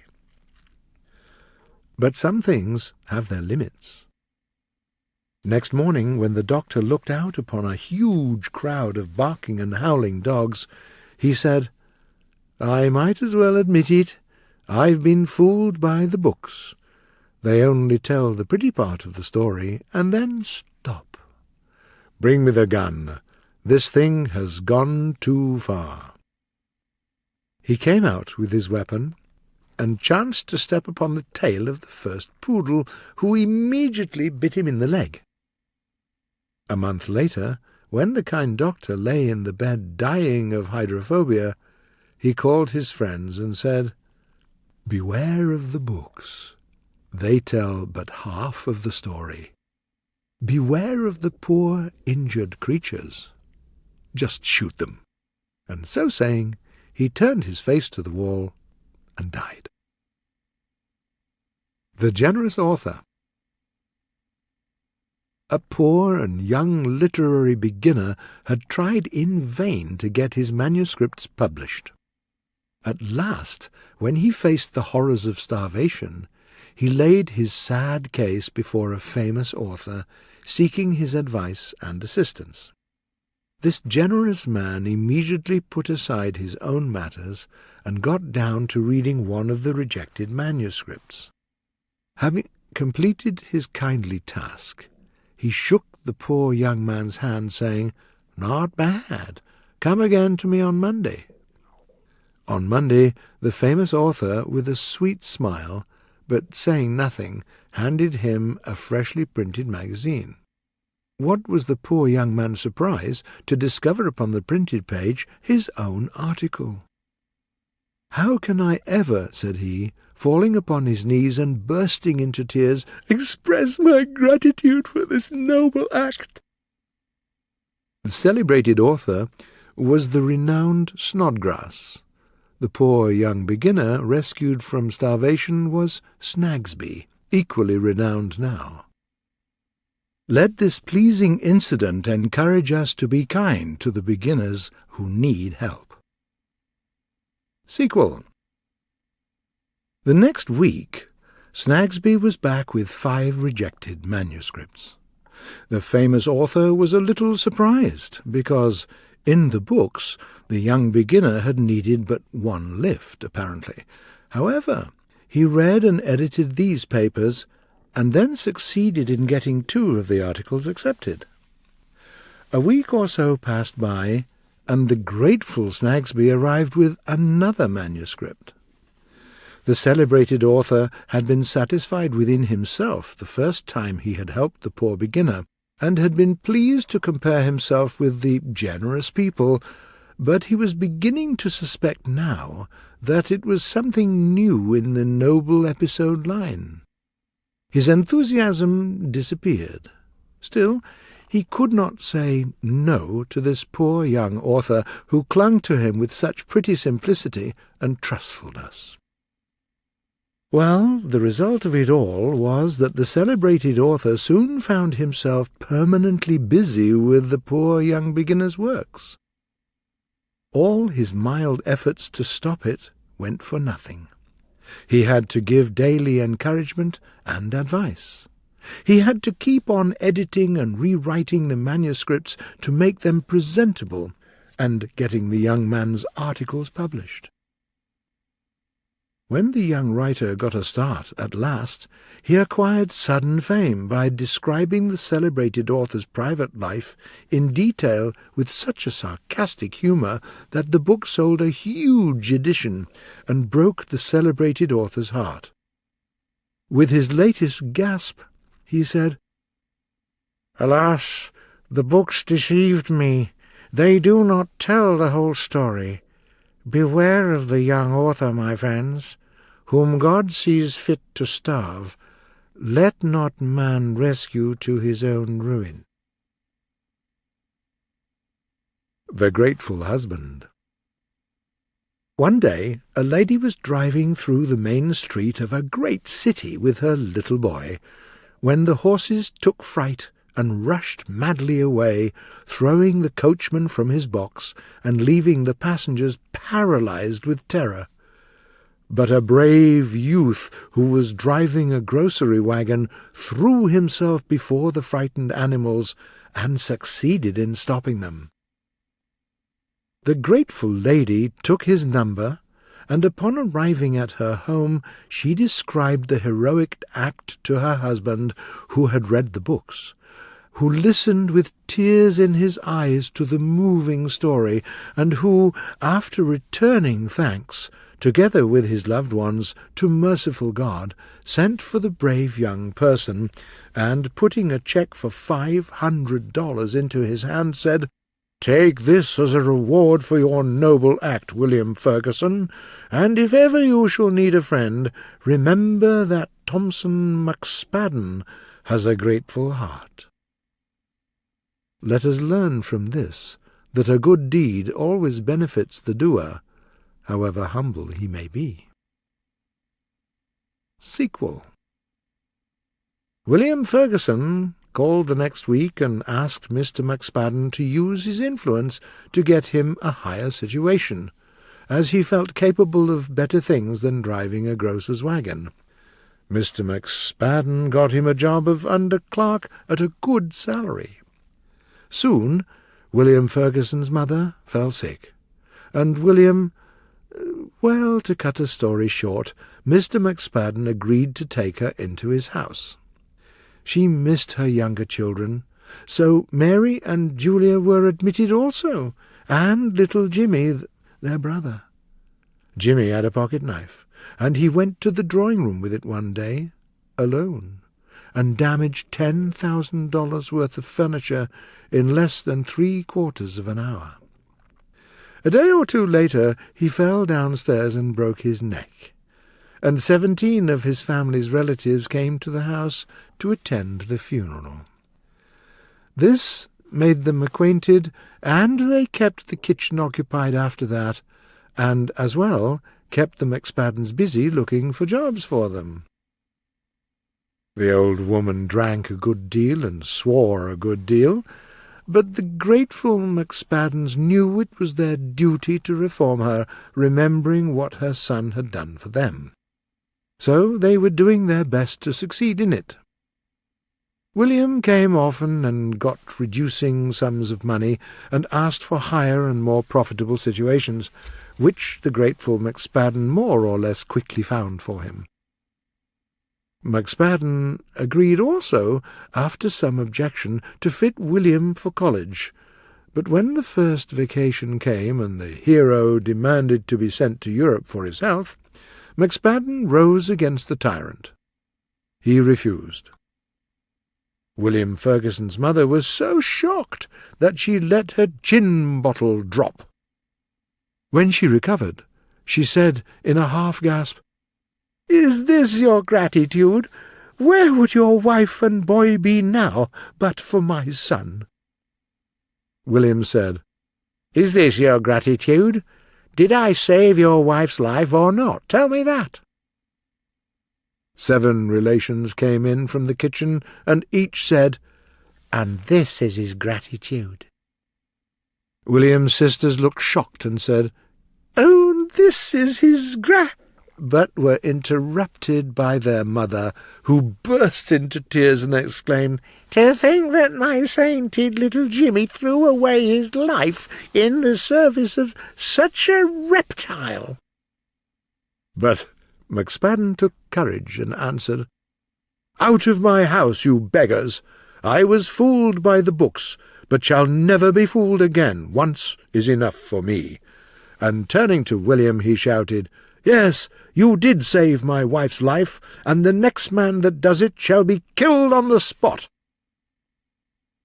Not being a clergyman, I place my text at the end of my sermon instead of at the beginning.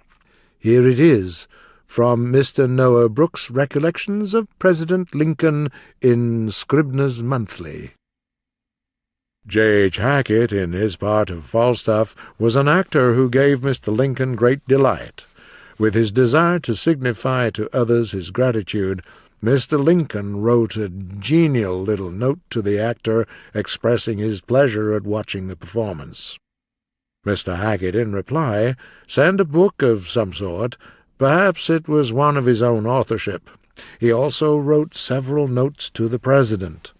One night, quite late, when the episode had passed out of my mind, I went to the White House in answer to a message. Passing into the President's office, I noticed, to my surprise, Hackett sitting in the hall as if waiting for an audience.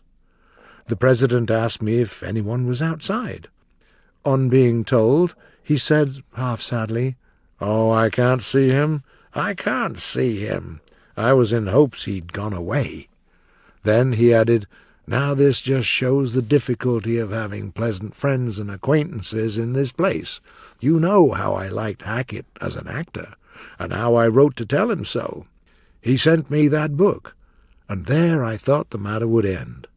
He's a master of his place in the profession, I suppose, and well fixed in it. But just because we had a little friendly correspondence, such as any 2 men might have, he wants something. What do you suppose he wants?" I could not guess, and Mr. Lincoln added, "Well, he wants to be consul to London. Oh dear." I will add, in conclusion, that the William Ferguson incident took place, and within my personal knowledge, though I have changed some of the details to keep William from recognizing himself in it. All the readers of this article have, in some sweet and touching hour of their lives, played the role of Magnanimous-Incident hero. I wish I knew how many there are among them who are willing to talk about that episode and like to be reminded of the consequences.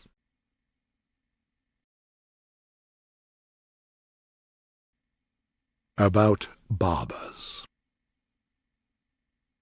All things change, except barbers and the ways of barbers.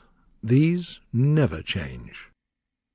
What one experiences in a barber's shop the first time he enters one is what he always experiences in barber shops afterward, till the end of his days. I got shaved this morning, as usual. A man approached the door from Jones Street as I approached it from Main, a thing that always happens. I hurried up, but it was of no use. He entered the door one little step ahead of me, and I followed in on his heels and saw him take the only vacant chair, the one of the best barber. It always happens so. I sat down, hoping that I might occupy the chair belonging to the better of the remaining 2 barbers, who had already begun combing his man's hair, while his colleague was not yet quite done oiling his customer's locks. I watched their progress with strong interest. When I saw that number 2 was catching up with number 1, my interest grew to worry. When number 1 stopped a moment to make change on a bath ticket for a newcomer, and lost his advantage, my worry rose to anxiety. When number 1 caught up again, and both he and number 2 were pulling the towels away and brushing the powder from their customers' cheeks, and it was about an even thing which one would say, "Next!" first, my very breath stood still with the suspense. But when, at the culminating moment, number 1 stopped to pass a comb a couple of times through his customer's eyebrows, I saw that he had lost the race by a single second, and I rose indignant and left the shop, to keep from falling into the hands of number 2. I have none of that firmness that lets a man look calmly into the eyes of a waiting barber and tell him he will wait for his fellow barber's chair. I stayed out 15 minutes, and then went back, hoping for better luck. Of course, all the chairs were occupied now, and 4 men sat waiting, silent, unsociable, and looking bored, as men always do who are waiting their turn in the barber's shop. I sat down and began to read advertisements of all sorts of stuff for colouring the hair. Then I read the names on the private cologne bottles, read the names and noted the numbers on the private shaving cups on the shelves, studied the faded and damaged cheap prints on the walls of battles, early presidents, and the annoying and permanently young girl putting her grandfather's spectacles on, cursed in my heart the cheerful canary and the parrot that are always kept in a barber's shop. Finally, I took from the dirty centre table the best preserved of last year's illustrated papers and started examining their misrepresentations of old forgotten events. At last my turn came. A voice said, "Next!" and I fell into the hands of number 2, of course. It always happens so. I said timidly that I was in a hurry, and it affected him as strongly as if he had never heard it. He pushed my head up, put a napkin under it, his fingers sank into my collar and fixed a towel there. Then his fingers sank into my hair, and he suggested that it needed cutting. I said I did not want it cut. He examined again and said it was pretty long for the present style. Better have a little taken off, it needed it behind especially. I said I had had it cut only a week before. He thought it over a moment and then asked with a sarcastic manner who cut it. I came back at him quickly with, "You did." I had him there. Then he got to stirring up his soap and looking at himself in the glass, stopping now and then to get close and examine his chin critically or inspect a pimple.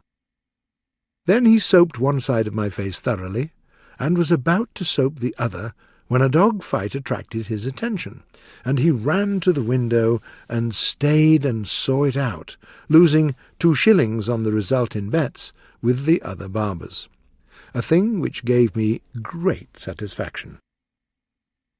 He finished soaping, and then began to rub in the soap foam with his hand. He now began to sharpen his razor, and was talking about a cheap masquerade ball he had visited the night before, dressed as some kind of king. He was especially pleased with his colleague's jokes about some girl he had charmed there, and he used every means to continue the conversation by pretending to be annoyed at the jokes of his fellows. This matter made him look even more at the glass, and he put down his razor and brushed his hair with care, putting a curvy strand away down on his forehead, making an accurate part behind, and brushing the 2 wings forward over his ears. The foam was drying on my face. Now he began to shave, digging his fingers into my face to stretch the skin, and turning and pushing my head this way and that to make the shaving easier. As long as he was on the tough sides of my face, I did not suffer. But when he got to my chin, the tears came. He now made a handle of my nose to assist him shaving the corners of my upper lip, and that is how I discovered that a part of his duties in the shop was to clean the kerosene lamps. I had often wondered whether the Barbers did that, or whether it was the boss. About this time I was amusing myself trying to guess where he would be most likely to cut me at this time. But he got ahead of me, and cut me on the end of the chin before I made up my mind. He immediately sharpened his razor. I wish he had done it before. I do not like a close shave, and would not let him go over me a second time. I tried to stop him, fearing that he would make for the side of my chin, a place which a razor cannot touch twice without making trouble. But he said he only wanted to just smooth off one little roughness. And in the same moment he slipped his razor along the forbidden part, and the pimple signs of a close shave rose up and answered to the call. Now he soaked his towel in aftershave and slapped it all over my face, as if a human being ever yet washed his face in that way. Then he dried it by slapping with the dry part of the towel, as if a human being ever dried his face in such a fashion. Next he put the aftershave to the cut place with his towel, then covered the wound with some powder, then soaked it in the aftershave again. I had to ask him to stop. That was the only way to stop the soaking and powdering. He powdered my whole face now, straightened me up, and began feeling my hair thoughtfully with his hands. Then he suggested a shampoo, and said my hair needed it badly, very badly.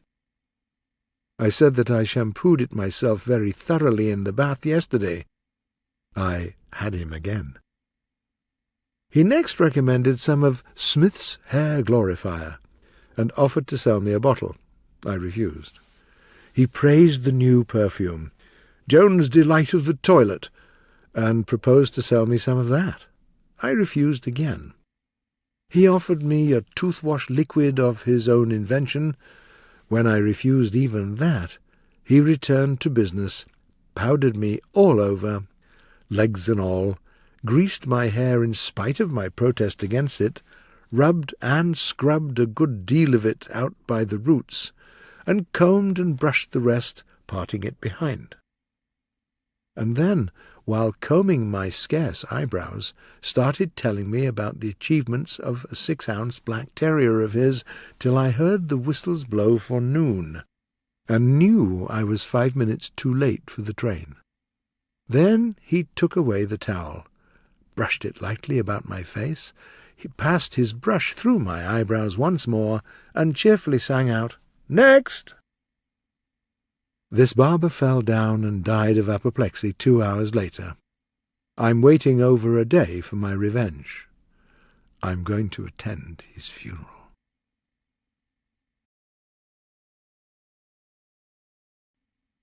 The McWilliamses and the Burglar Alarm.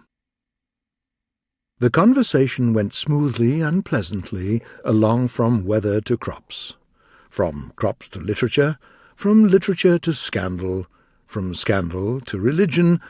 Then it took a random jump and landed on the subject of burglar alarms. And now for the first time Mr. McWilliams showed feeling. Whenever I notice this sign on this man's face, I understand it and stop talking, and give him opportunity to unload his heart. That's what he said. "I don't care for burglar alarms, Mr. Twain, and I will tell you why. When we were finishing our house, we found we had a little cash left over on account of the plumber not knowing it. I was going to spend it on education of the heathen, but Mrs. McWilliams said, 'No, let's have a burglar alarm.' I agreed to this compromise. I will explain that whenever I want a thing, and Mrs. McWilliams wants another thing, and we decide upon the thing that Mrs. McWilliams wants, as we always do, she calls it a compromise. Very well. The man came up from New York and put in the alarm. and charged $325 for it, and said we could sleep peacefully now. So we did for some time, say a month. Then one night we smelled smoke, and I was advised to get up and see what the matter was.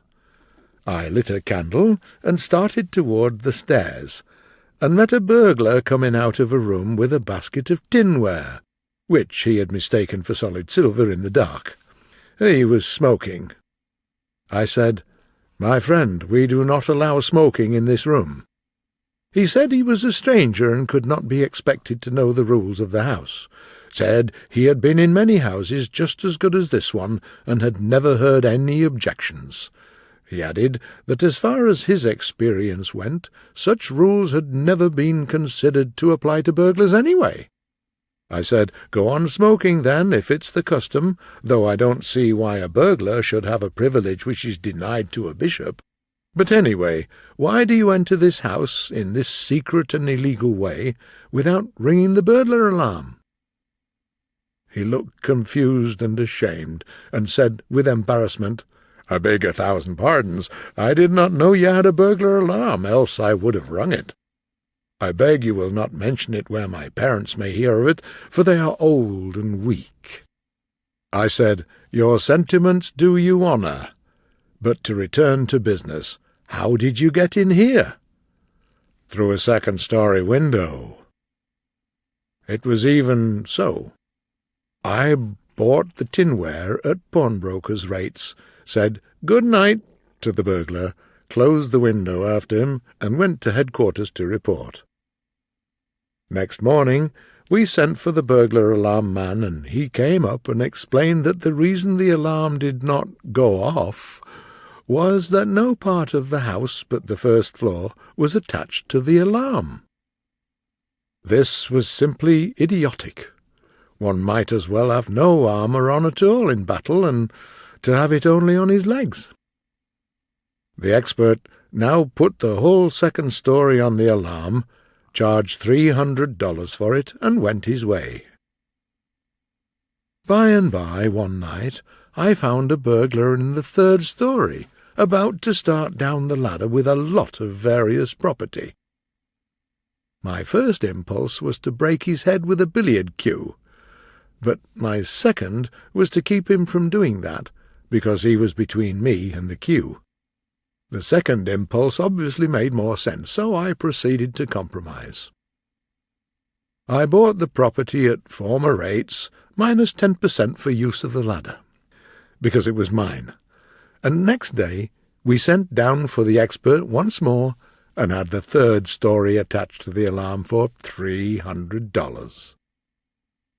By this time the Annunciator had become enormous. It had 47 tags on it, marked with the names of various rooms and chimneys, and it occupied the space of an ordinary wardrobe. The gong was the size of a washbowl, and was placed above the head of our bed. There was a wire from the house to the coachman's quarters in the stable, and a huge gong above his pillow. It had just one defect. Every morning at 5, the cook opened the kitchen door in the way of business, and made it go off. The first time this happened, I thought that the last day had come. I didn't think it in my bed. No, but I'm out of it, for the first effect of that frightful gong is to throw you across the house, and crash you into the wall, and then curl you up like a spider on a stove lid, till somebody shuts the kitchen door. In fact, there is no such noise that is even remotely comparable to the horrible sound of that gong.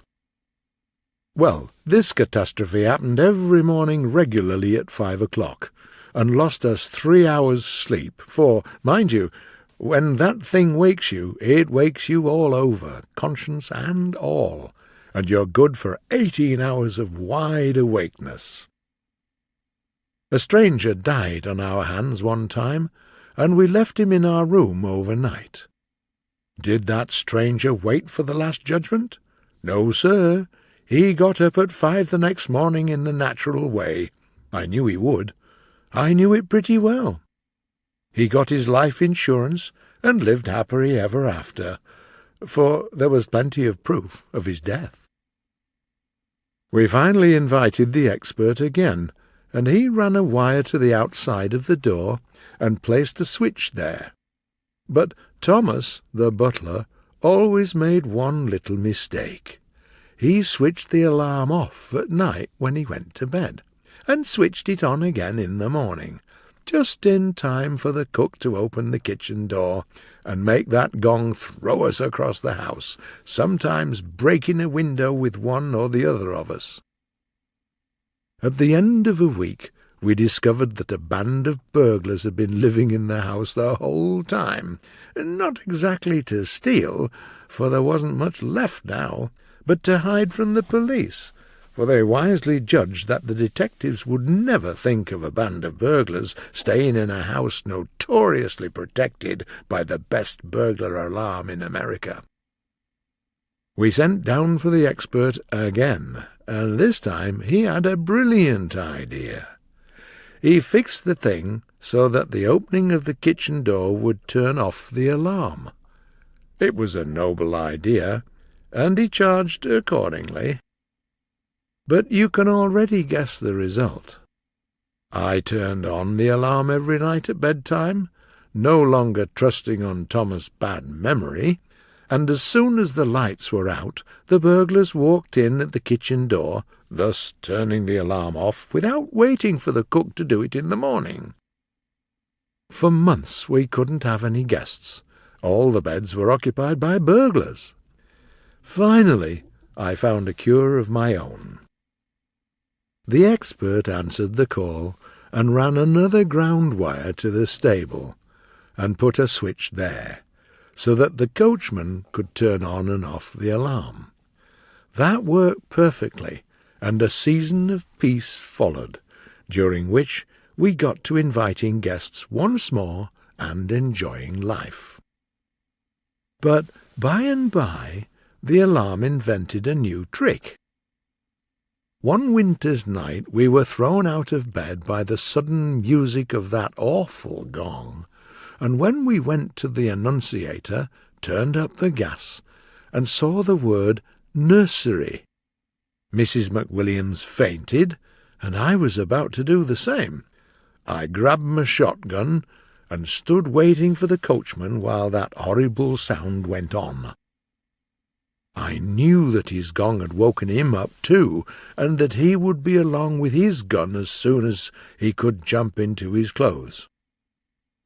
When I judged that the time had come, I crept to the room next to the nursery, looked through the window, and saw the dark figure of the coachman in the yard below, standing with a gun and waiting for a chance.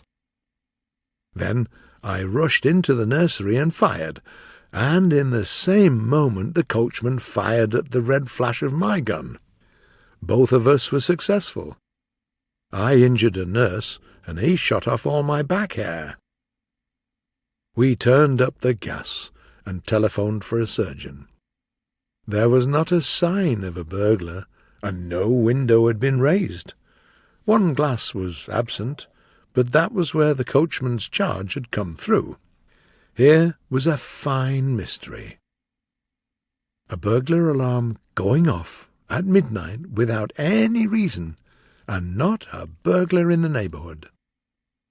The expert answered the usual call and explained that it was a false alarm, said it was easily fixed, so he repaired the nursery window, took the money, and left. What we suffered from false alarms for the next 3 years no pen can describe. During the next 3 months I always rushed with my gun to the room indicated, and the coachman always hurried to support me. But there was never anything to shoot at. Windows all tight and secure. We always sent down for the expert next day, and he fixed those particular windows so they would keep quiet a week or so. And he always remembered to send us a bill about like this. Wire, $2.15. Nipple, 75 cents. 2 hours labour, $1.50.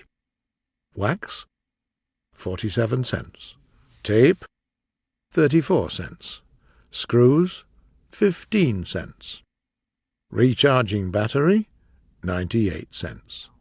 3 hours labor, $2.25. Rope, 2 cents. Grease, 66 cents.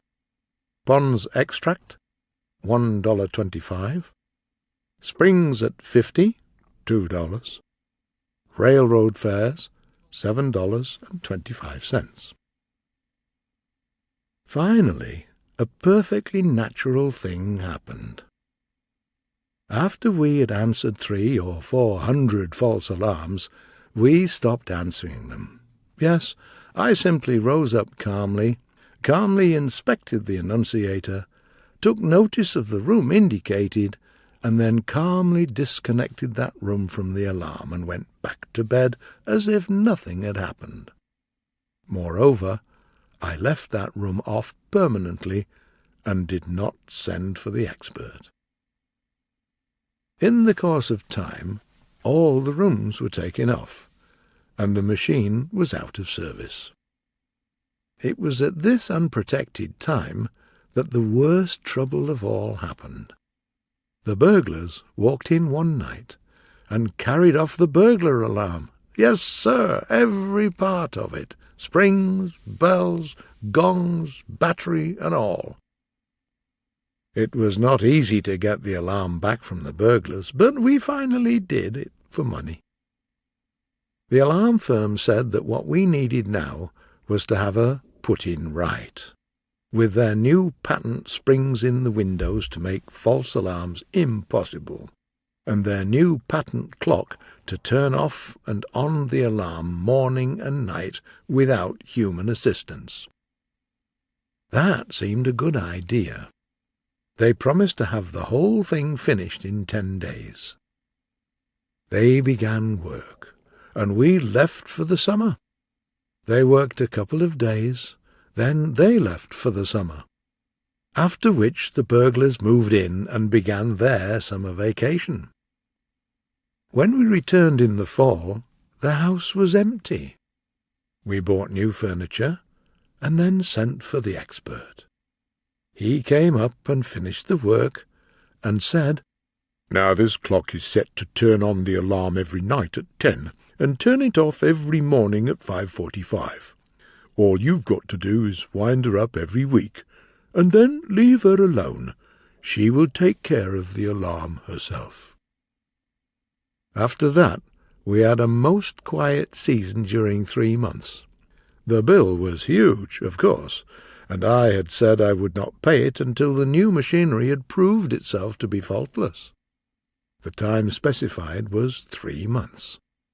So I paid the bill, and the very next day the alarm went to buzzing like 10,000 bees at 10 o'clock in the morning. I turned the hands around 12 hours, according to instructions, and this turned off the alarm. But there was another problem at night, and I had to set her ahead 12 hours once more to get her to put the alarm on again. That sort of nonsense went on a week or 2. Then the expert came up and put in a new clock. He came up every 3 months during the next 3 years and put in a new clock. But it was always a failure. His clocks all had the same defect. They would turn the alarm on in the daytime, and they would not turn it on at night. And if you turn it on yourself, they would turn it off again the minute your back was turned. Now, there is the history of that burglar alarm. Everything just as it happened. Yes, sir, and when I slept 9 years with burglars, and had an expensive burglar alarm the whole time, for their protection, not mine, and at my cost, for not a cent could I ever get them to pay. I just said to Mrs. McWilliams that I had had enough of that, so with her full consent I took the whole thing out and sold it, and got a dog for it. and shot the dog. I don't know what you think about it, Mr. Twain, but I think those things are made only in the interests of burglars. Yes, sir, a burglar alarm combines in its person all the worst qualities of a fire, a riot, and a harem, and at the same time had none of the compensating advantages of one sort or another that usually come with that combination. Goodbye, I get off here.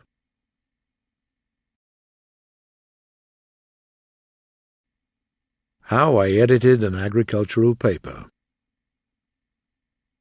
I did not take temporary editorship of an agricultural paper without doubts.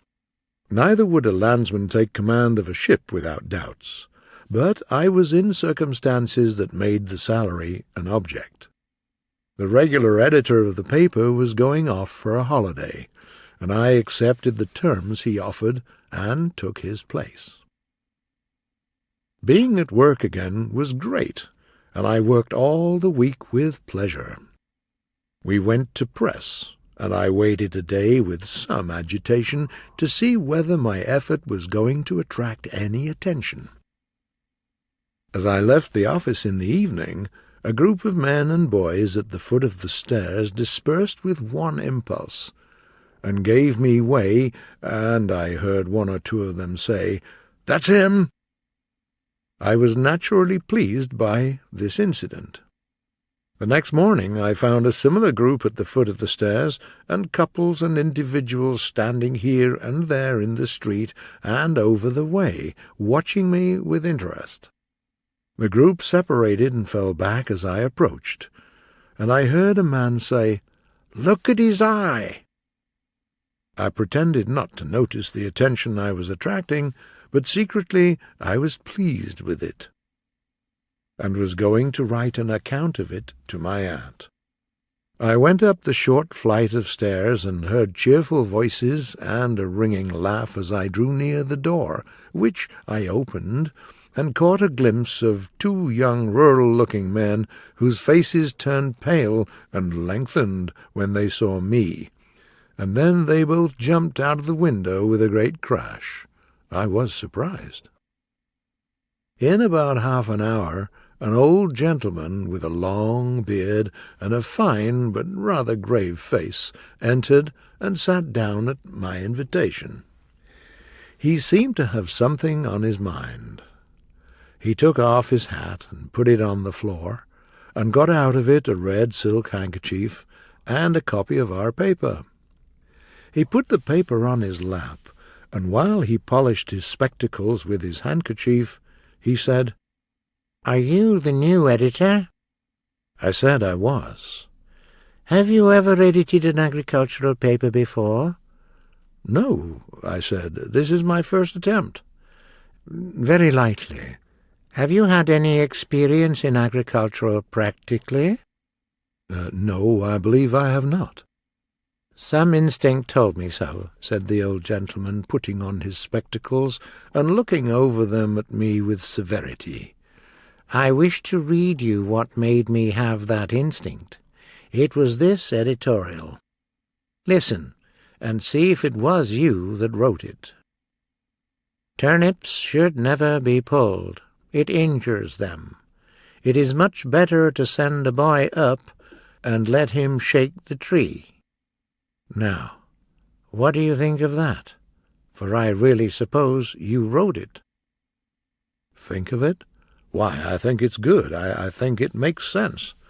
I have no doubt that every year millions and millions of turnips are spoiled in this township alone by being pulled in a half-ripe condition, when, if they had sent a boy up to shake the tree—" "Shake your grandmother! Turnips don't grow on trees." "Oh, don't they? Well, who said they did? The language was intended to be figurative, wholly figurative.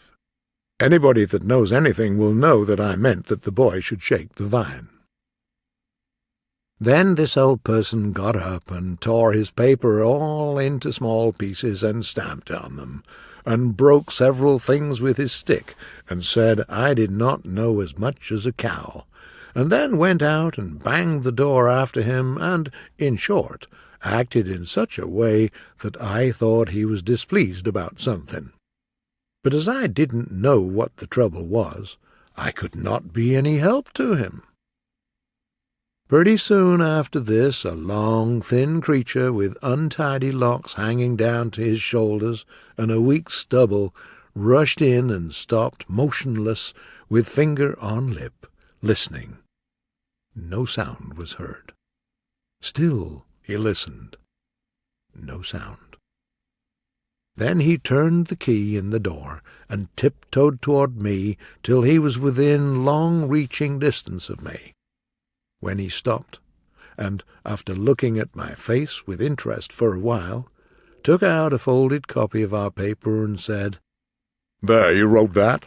Read it to me, quick. I suffer." I read as follows, and as the sentences fell from my lips I could see the relief come. I could see the tense muscles relax, and the anxiety go out of the face, replaced by rest and peace. The guano is a fine bird, but it needs great care. It should not be imported earlier than June or later than September. In the winter it should be kept in a warm place where it can hatch out its young. It is evident that we are to have a backward season for grain, so it will be well for the farmer to begin setting out his cornstalks and planting his buckwheat cakes in July instead of August. As to the pumpkin, this berry is a favorite with the natives of the interior of New England, who prefer it to the gooseberry for the making of fruit cake, and who also give it the preference over the raspberry for feeding cows, as being more filling and fully as satisfying. The pumpkin is the only berry of the orange family that can be cultivated in the north, except the gourd and 1 or 2 varieties of the squash. But the custom of planting it in the front yard with the bushes is fast going out of fashion, for it is now generally admitted that the pumpkin, as a shade tree, is a failure. Now, as the warm weather approaches and the geese begin to spawn, the excited listener came up to shake hands with me and said, There, that'll do. I know I'm all right now, because you have read it just as I did word for word. But, stranger, when I first read it this morning, I said to myself, I never believed it before, although my friends kept me under watch so strict, but now I believe I'm crazy. And with that I gave a loud howl and started out to kill somebody, because, I knew it would come to that sooner or later, and so I might as well begin. I read one of the paragraphs over again, so as to be certain, and then I burned my house down and started. I have injured several people, and have got one fellow up a tree where I can get him if I want him. But I thought I would call in here as I passed along and make the thing perfectly certain. And now it is certain, and I tell you it is lucky for the man that is in the tree, for now I won't kill him on my way back, as I was going to. Goodbye, sir, goodbye. You have taken a great load off my mind. My reason has stood the strain of one of your agricultural articles, and I know that nothing can ever unseat it now. Goodbye, sir." I felt a little uncomfortable about all the horrors this person had been entertaining himself with, for I could not help feeling partly responsible for them. But I quickly got rid of those thoughts, for the regular editor walked in. I thought to myself, if only you had gone to Egypt as I recommended you to. But you wouldn't do it, and here you are. I sort of expected you. The editor was looking sad and upset. He examined the damage which that old man and those 2 young farmers had made, and then said, "This is a sad business, a very sad business. There is the glue bottle broken, and 6 window glasses and 2 candlesticks, but that is not the worst. The reputation of the paper is injured, and permanently, I fear. True, there never was such a call for the paper before, and it never sold such a large edition nor became so popular. But does one want to be famous for lunacy?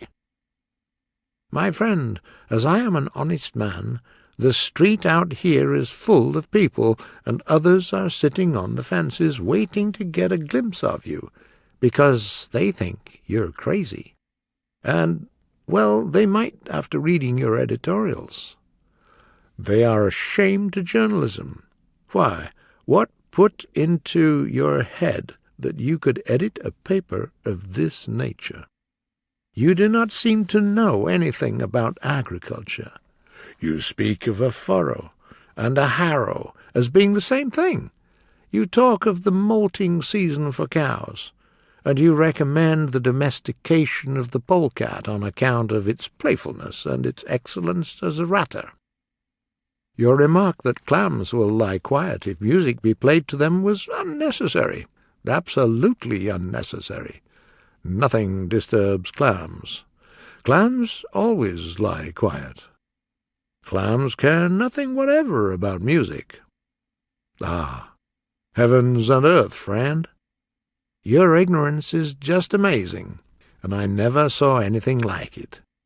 Your observation that the horse-chestnut as an article of commerce is gaining favour is simply calculated to destroy the paper. I want you to quit immediately. I want no more holiday. I could not enjoy it if I had it. Certainly not with you in my chair. I would always stand in fear of what you might recommend next. It makes me lose all patience every time I think of your discussing oyster beds under the head of landscape gardening. I want you to go. Nothing on earth could make me take another holiday. No, why didn't you tell me that you didn't know anything about agriculture? Tell you, you cornstalk, you cabbage, you son of a cauliflower, it's the first time I ever heard such a stupid remark. I tell you, I've been in the editorial business going on 14 years, and it's the first time I ever heard of a man's having to know anything in order to edit a newspaper. You turnip! Who writes the dramatic critiques for the second-rate papers? Why, some shoemakers and under-pharmacists, who know just as much about good acting as I do about good farming, and no more. Who review the books?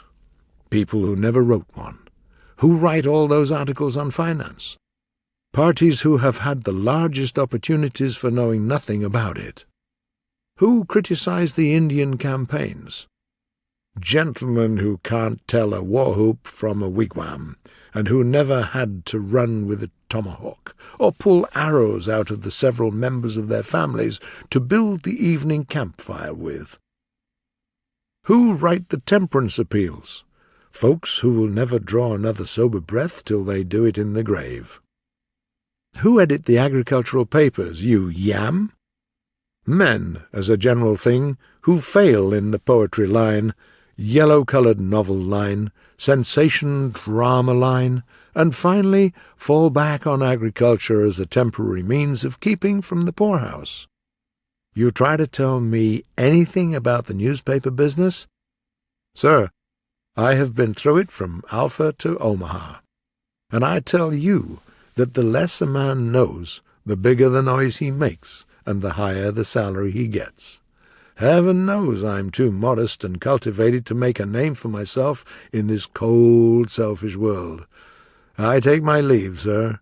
Since I have been treated as you have treated me, I'm perfectly willing to go. But I have done my duty. I have fulfilled my contract as far as I was permitted to do it. I said I could make your paper of interest to all classes, and I have. I said I could run your circulation up to 20,000 copies, and if I had had 2 more weeks, I'd have done it. And I'd have given you the best class of readers that ever an agricultural paper had. Not a farmer in it, nor an individual who could tell a watermelon tree from a peach vine to save his life.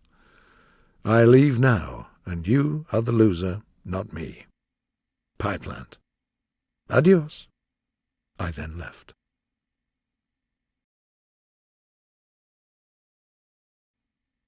Running for governor. A few months ago, I was nominated for governor of the great state of New York to run against Mr. Stuart L. Woodford and Mr. John T. Hoffman on an independent ticket. I somehow felt that I had one great advantage over these gentlemen, and that was my good reputation. It was easy to see by the newspapers that, if ever they had known what it was to bear a good name, that time had gone by. It was evident that in these latter years they had become familiar with all kinds of shameful crimes. But at the very moment that I was thinking over my advantage and rejoicing in secret, an unpleasant thought came, and that was the idea of having to hear my name in connection with those of such people. I grew more and more worried. Finally, I wrote my grandmother about it. Her answer came quick and sharp. She said, "You have never done a single thing in all your life to be ashamed of, not one. Look at the newspapers. Look at them and see what sort of characters those Woodford and Hoffman are, and then see if you're willing to lower yourself to their level and enter the competition with them." It was my very thought. I did not sleep a single moment that night. But it was too late to change my mind. I had to go on.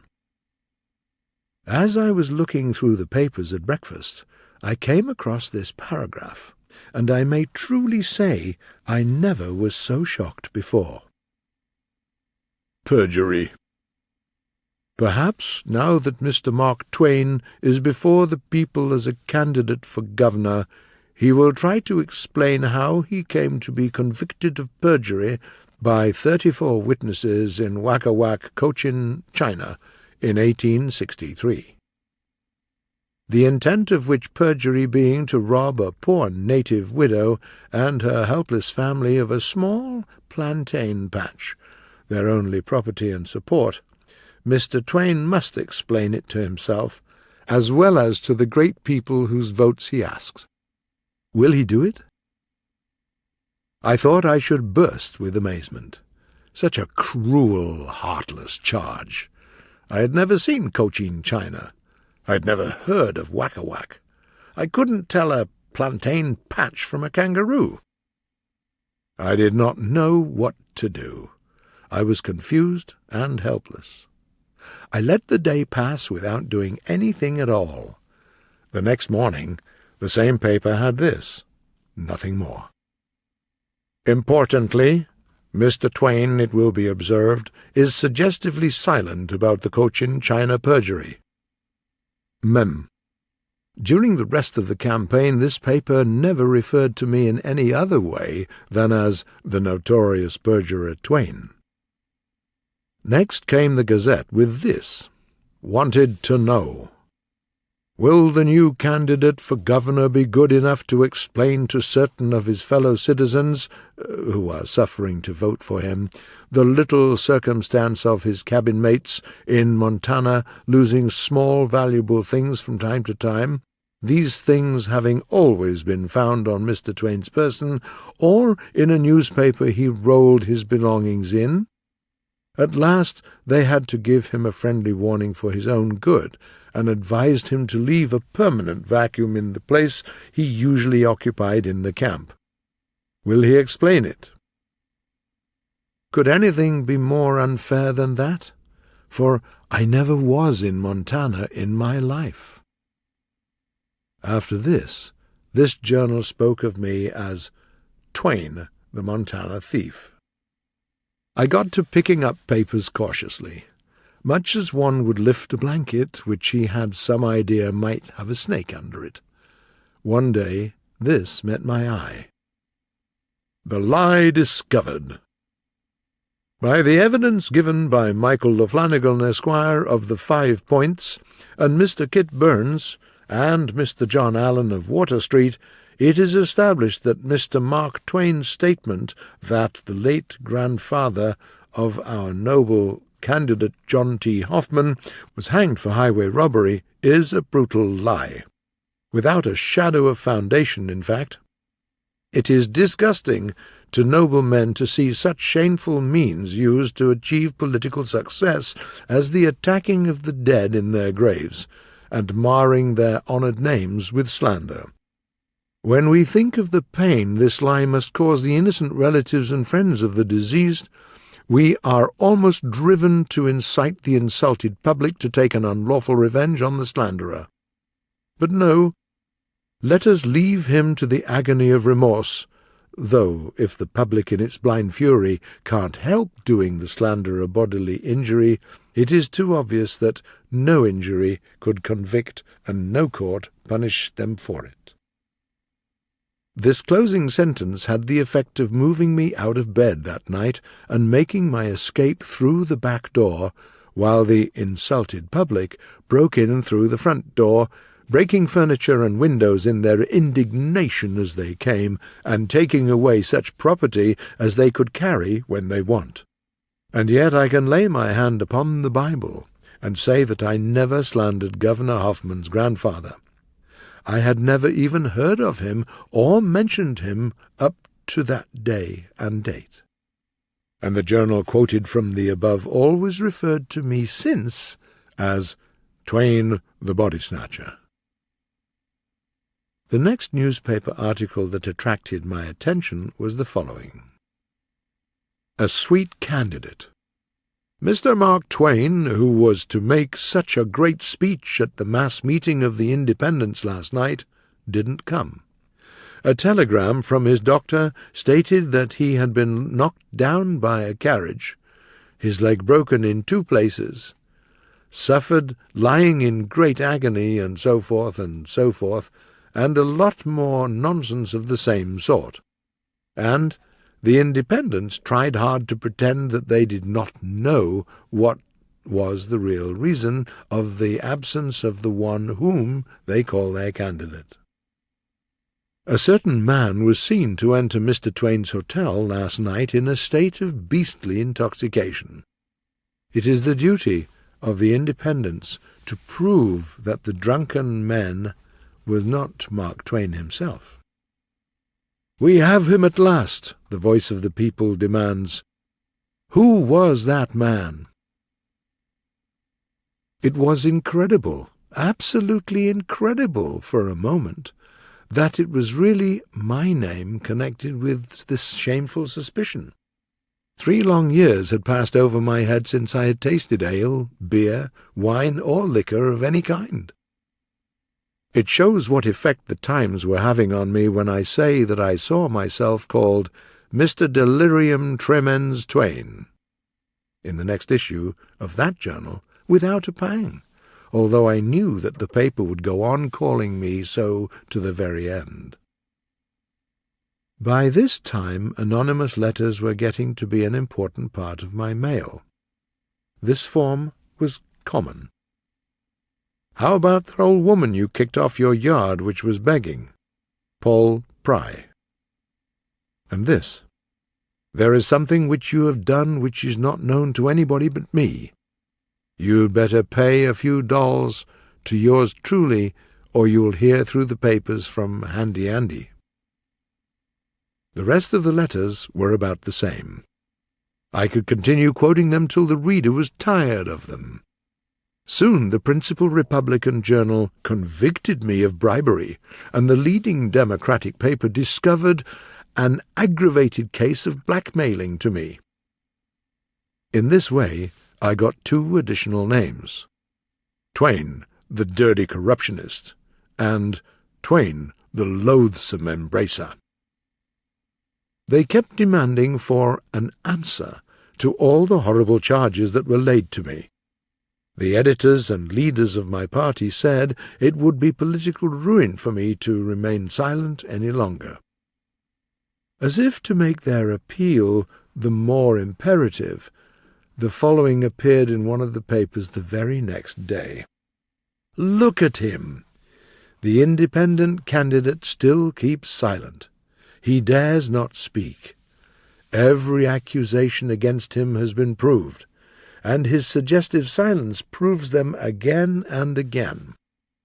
Look upon your candidate, independents. Look upon your notorious perjurer, the Montana thief, the body-snatcher. Look at your delirium tremens, your dirty corruptionist, your loathsome embracer. Look at him all over, and then say if you can give your honest votes to a creature who has earned all these titles by his horrible crimes, and dares not open his mouth to deny any one of them. There was no possible way of getting out of it, and so, in deep humiliation, I set about preparing to answer a mass of baseless charges and mean and wicked lies. But I never finished the task, for the very next morning a paper came out with a new horror, and seriously charged me with burning a lunatic asylum with all its inmates, because it spoiled the view from my house. This threw me into a sort of panic. Then came the charge of poisoning my uncle to get his property, with a demand that the grave should be opened. On top of this, I was accused of employing toothless and incompetent old relatives to prepare the food for the orphan asylum when I was warden. And at last, as a due and fitting climax to the shameless persecution, 9 little children of all shades of colour and degrees of raggedness were taught to rush onto the platform at the public meeting and clasp me round the legs and call me Pa. I gave up. I was not equal to the requirements of a gubernatorial campaign in the state of New York, and so I sent in my refusal of the candidacy, and in my bitterness signed it, "Truly yours, once a decent man, but now Mark Twain, N.P., M.T., B.S., D.T., D.C., and L.E."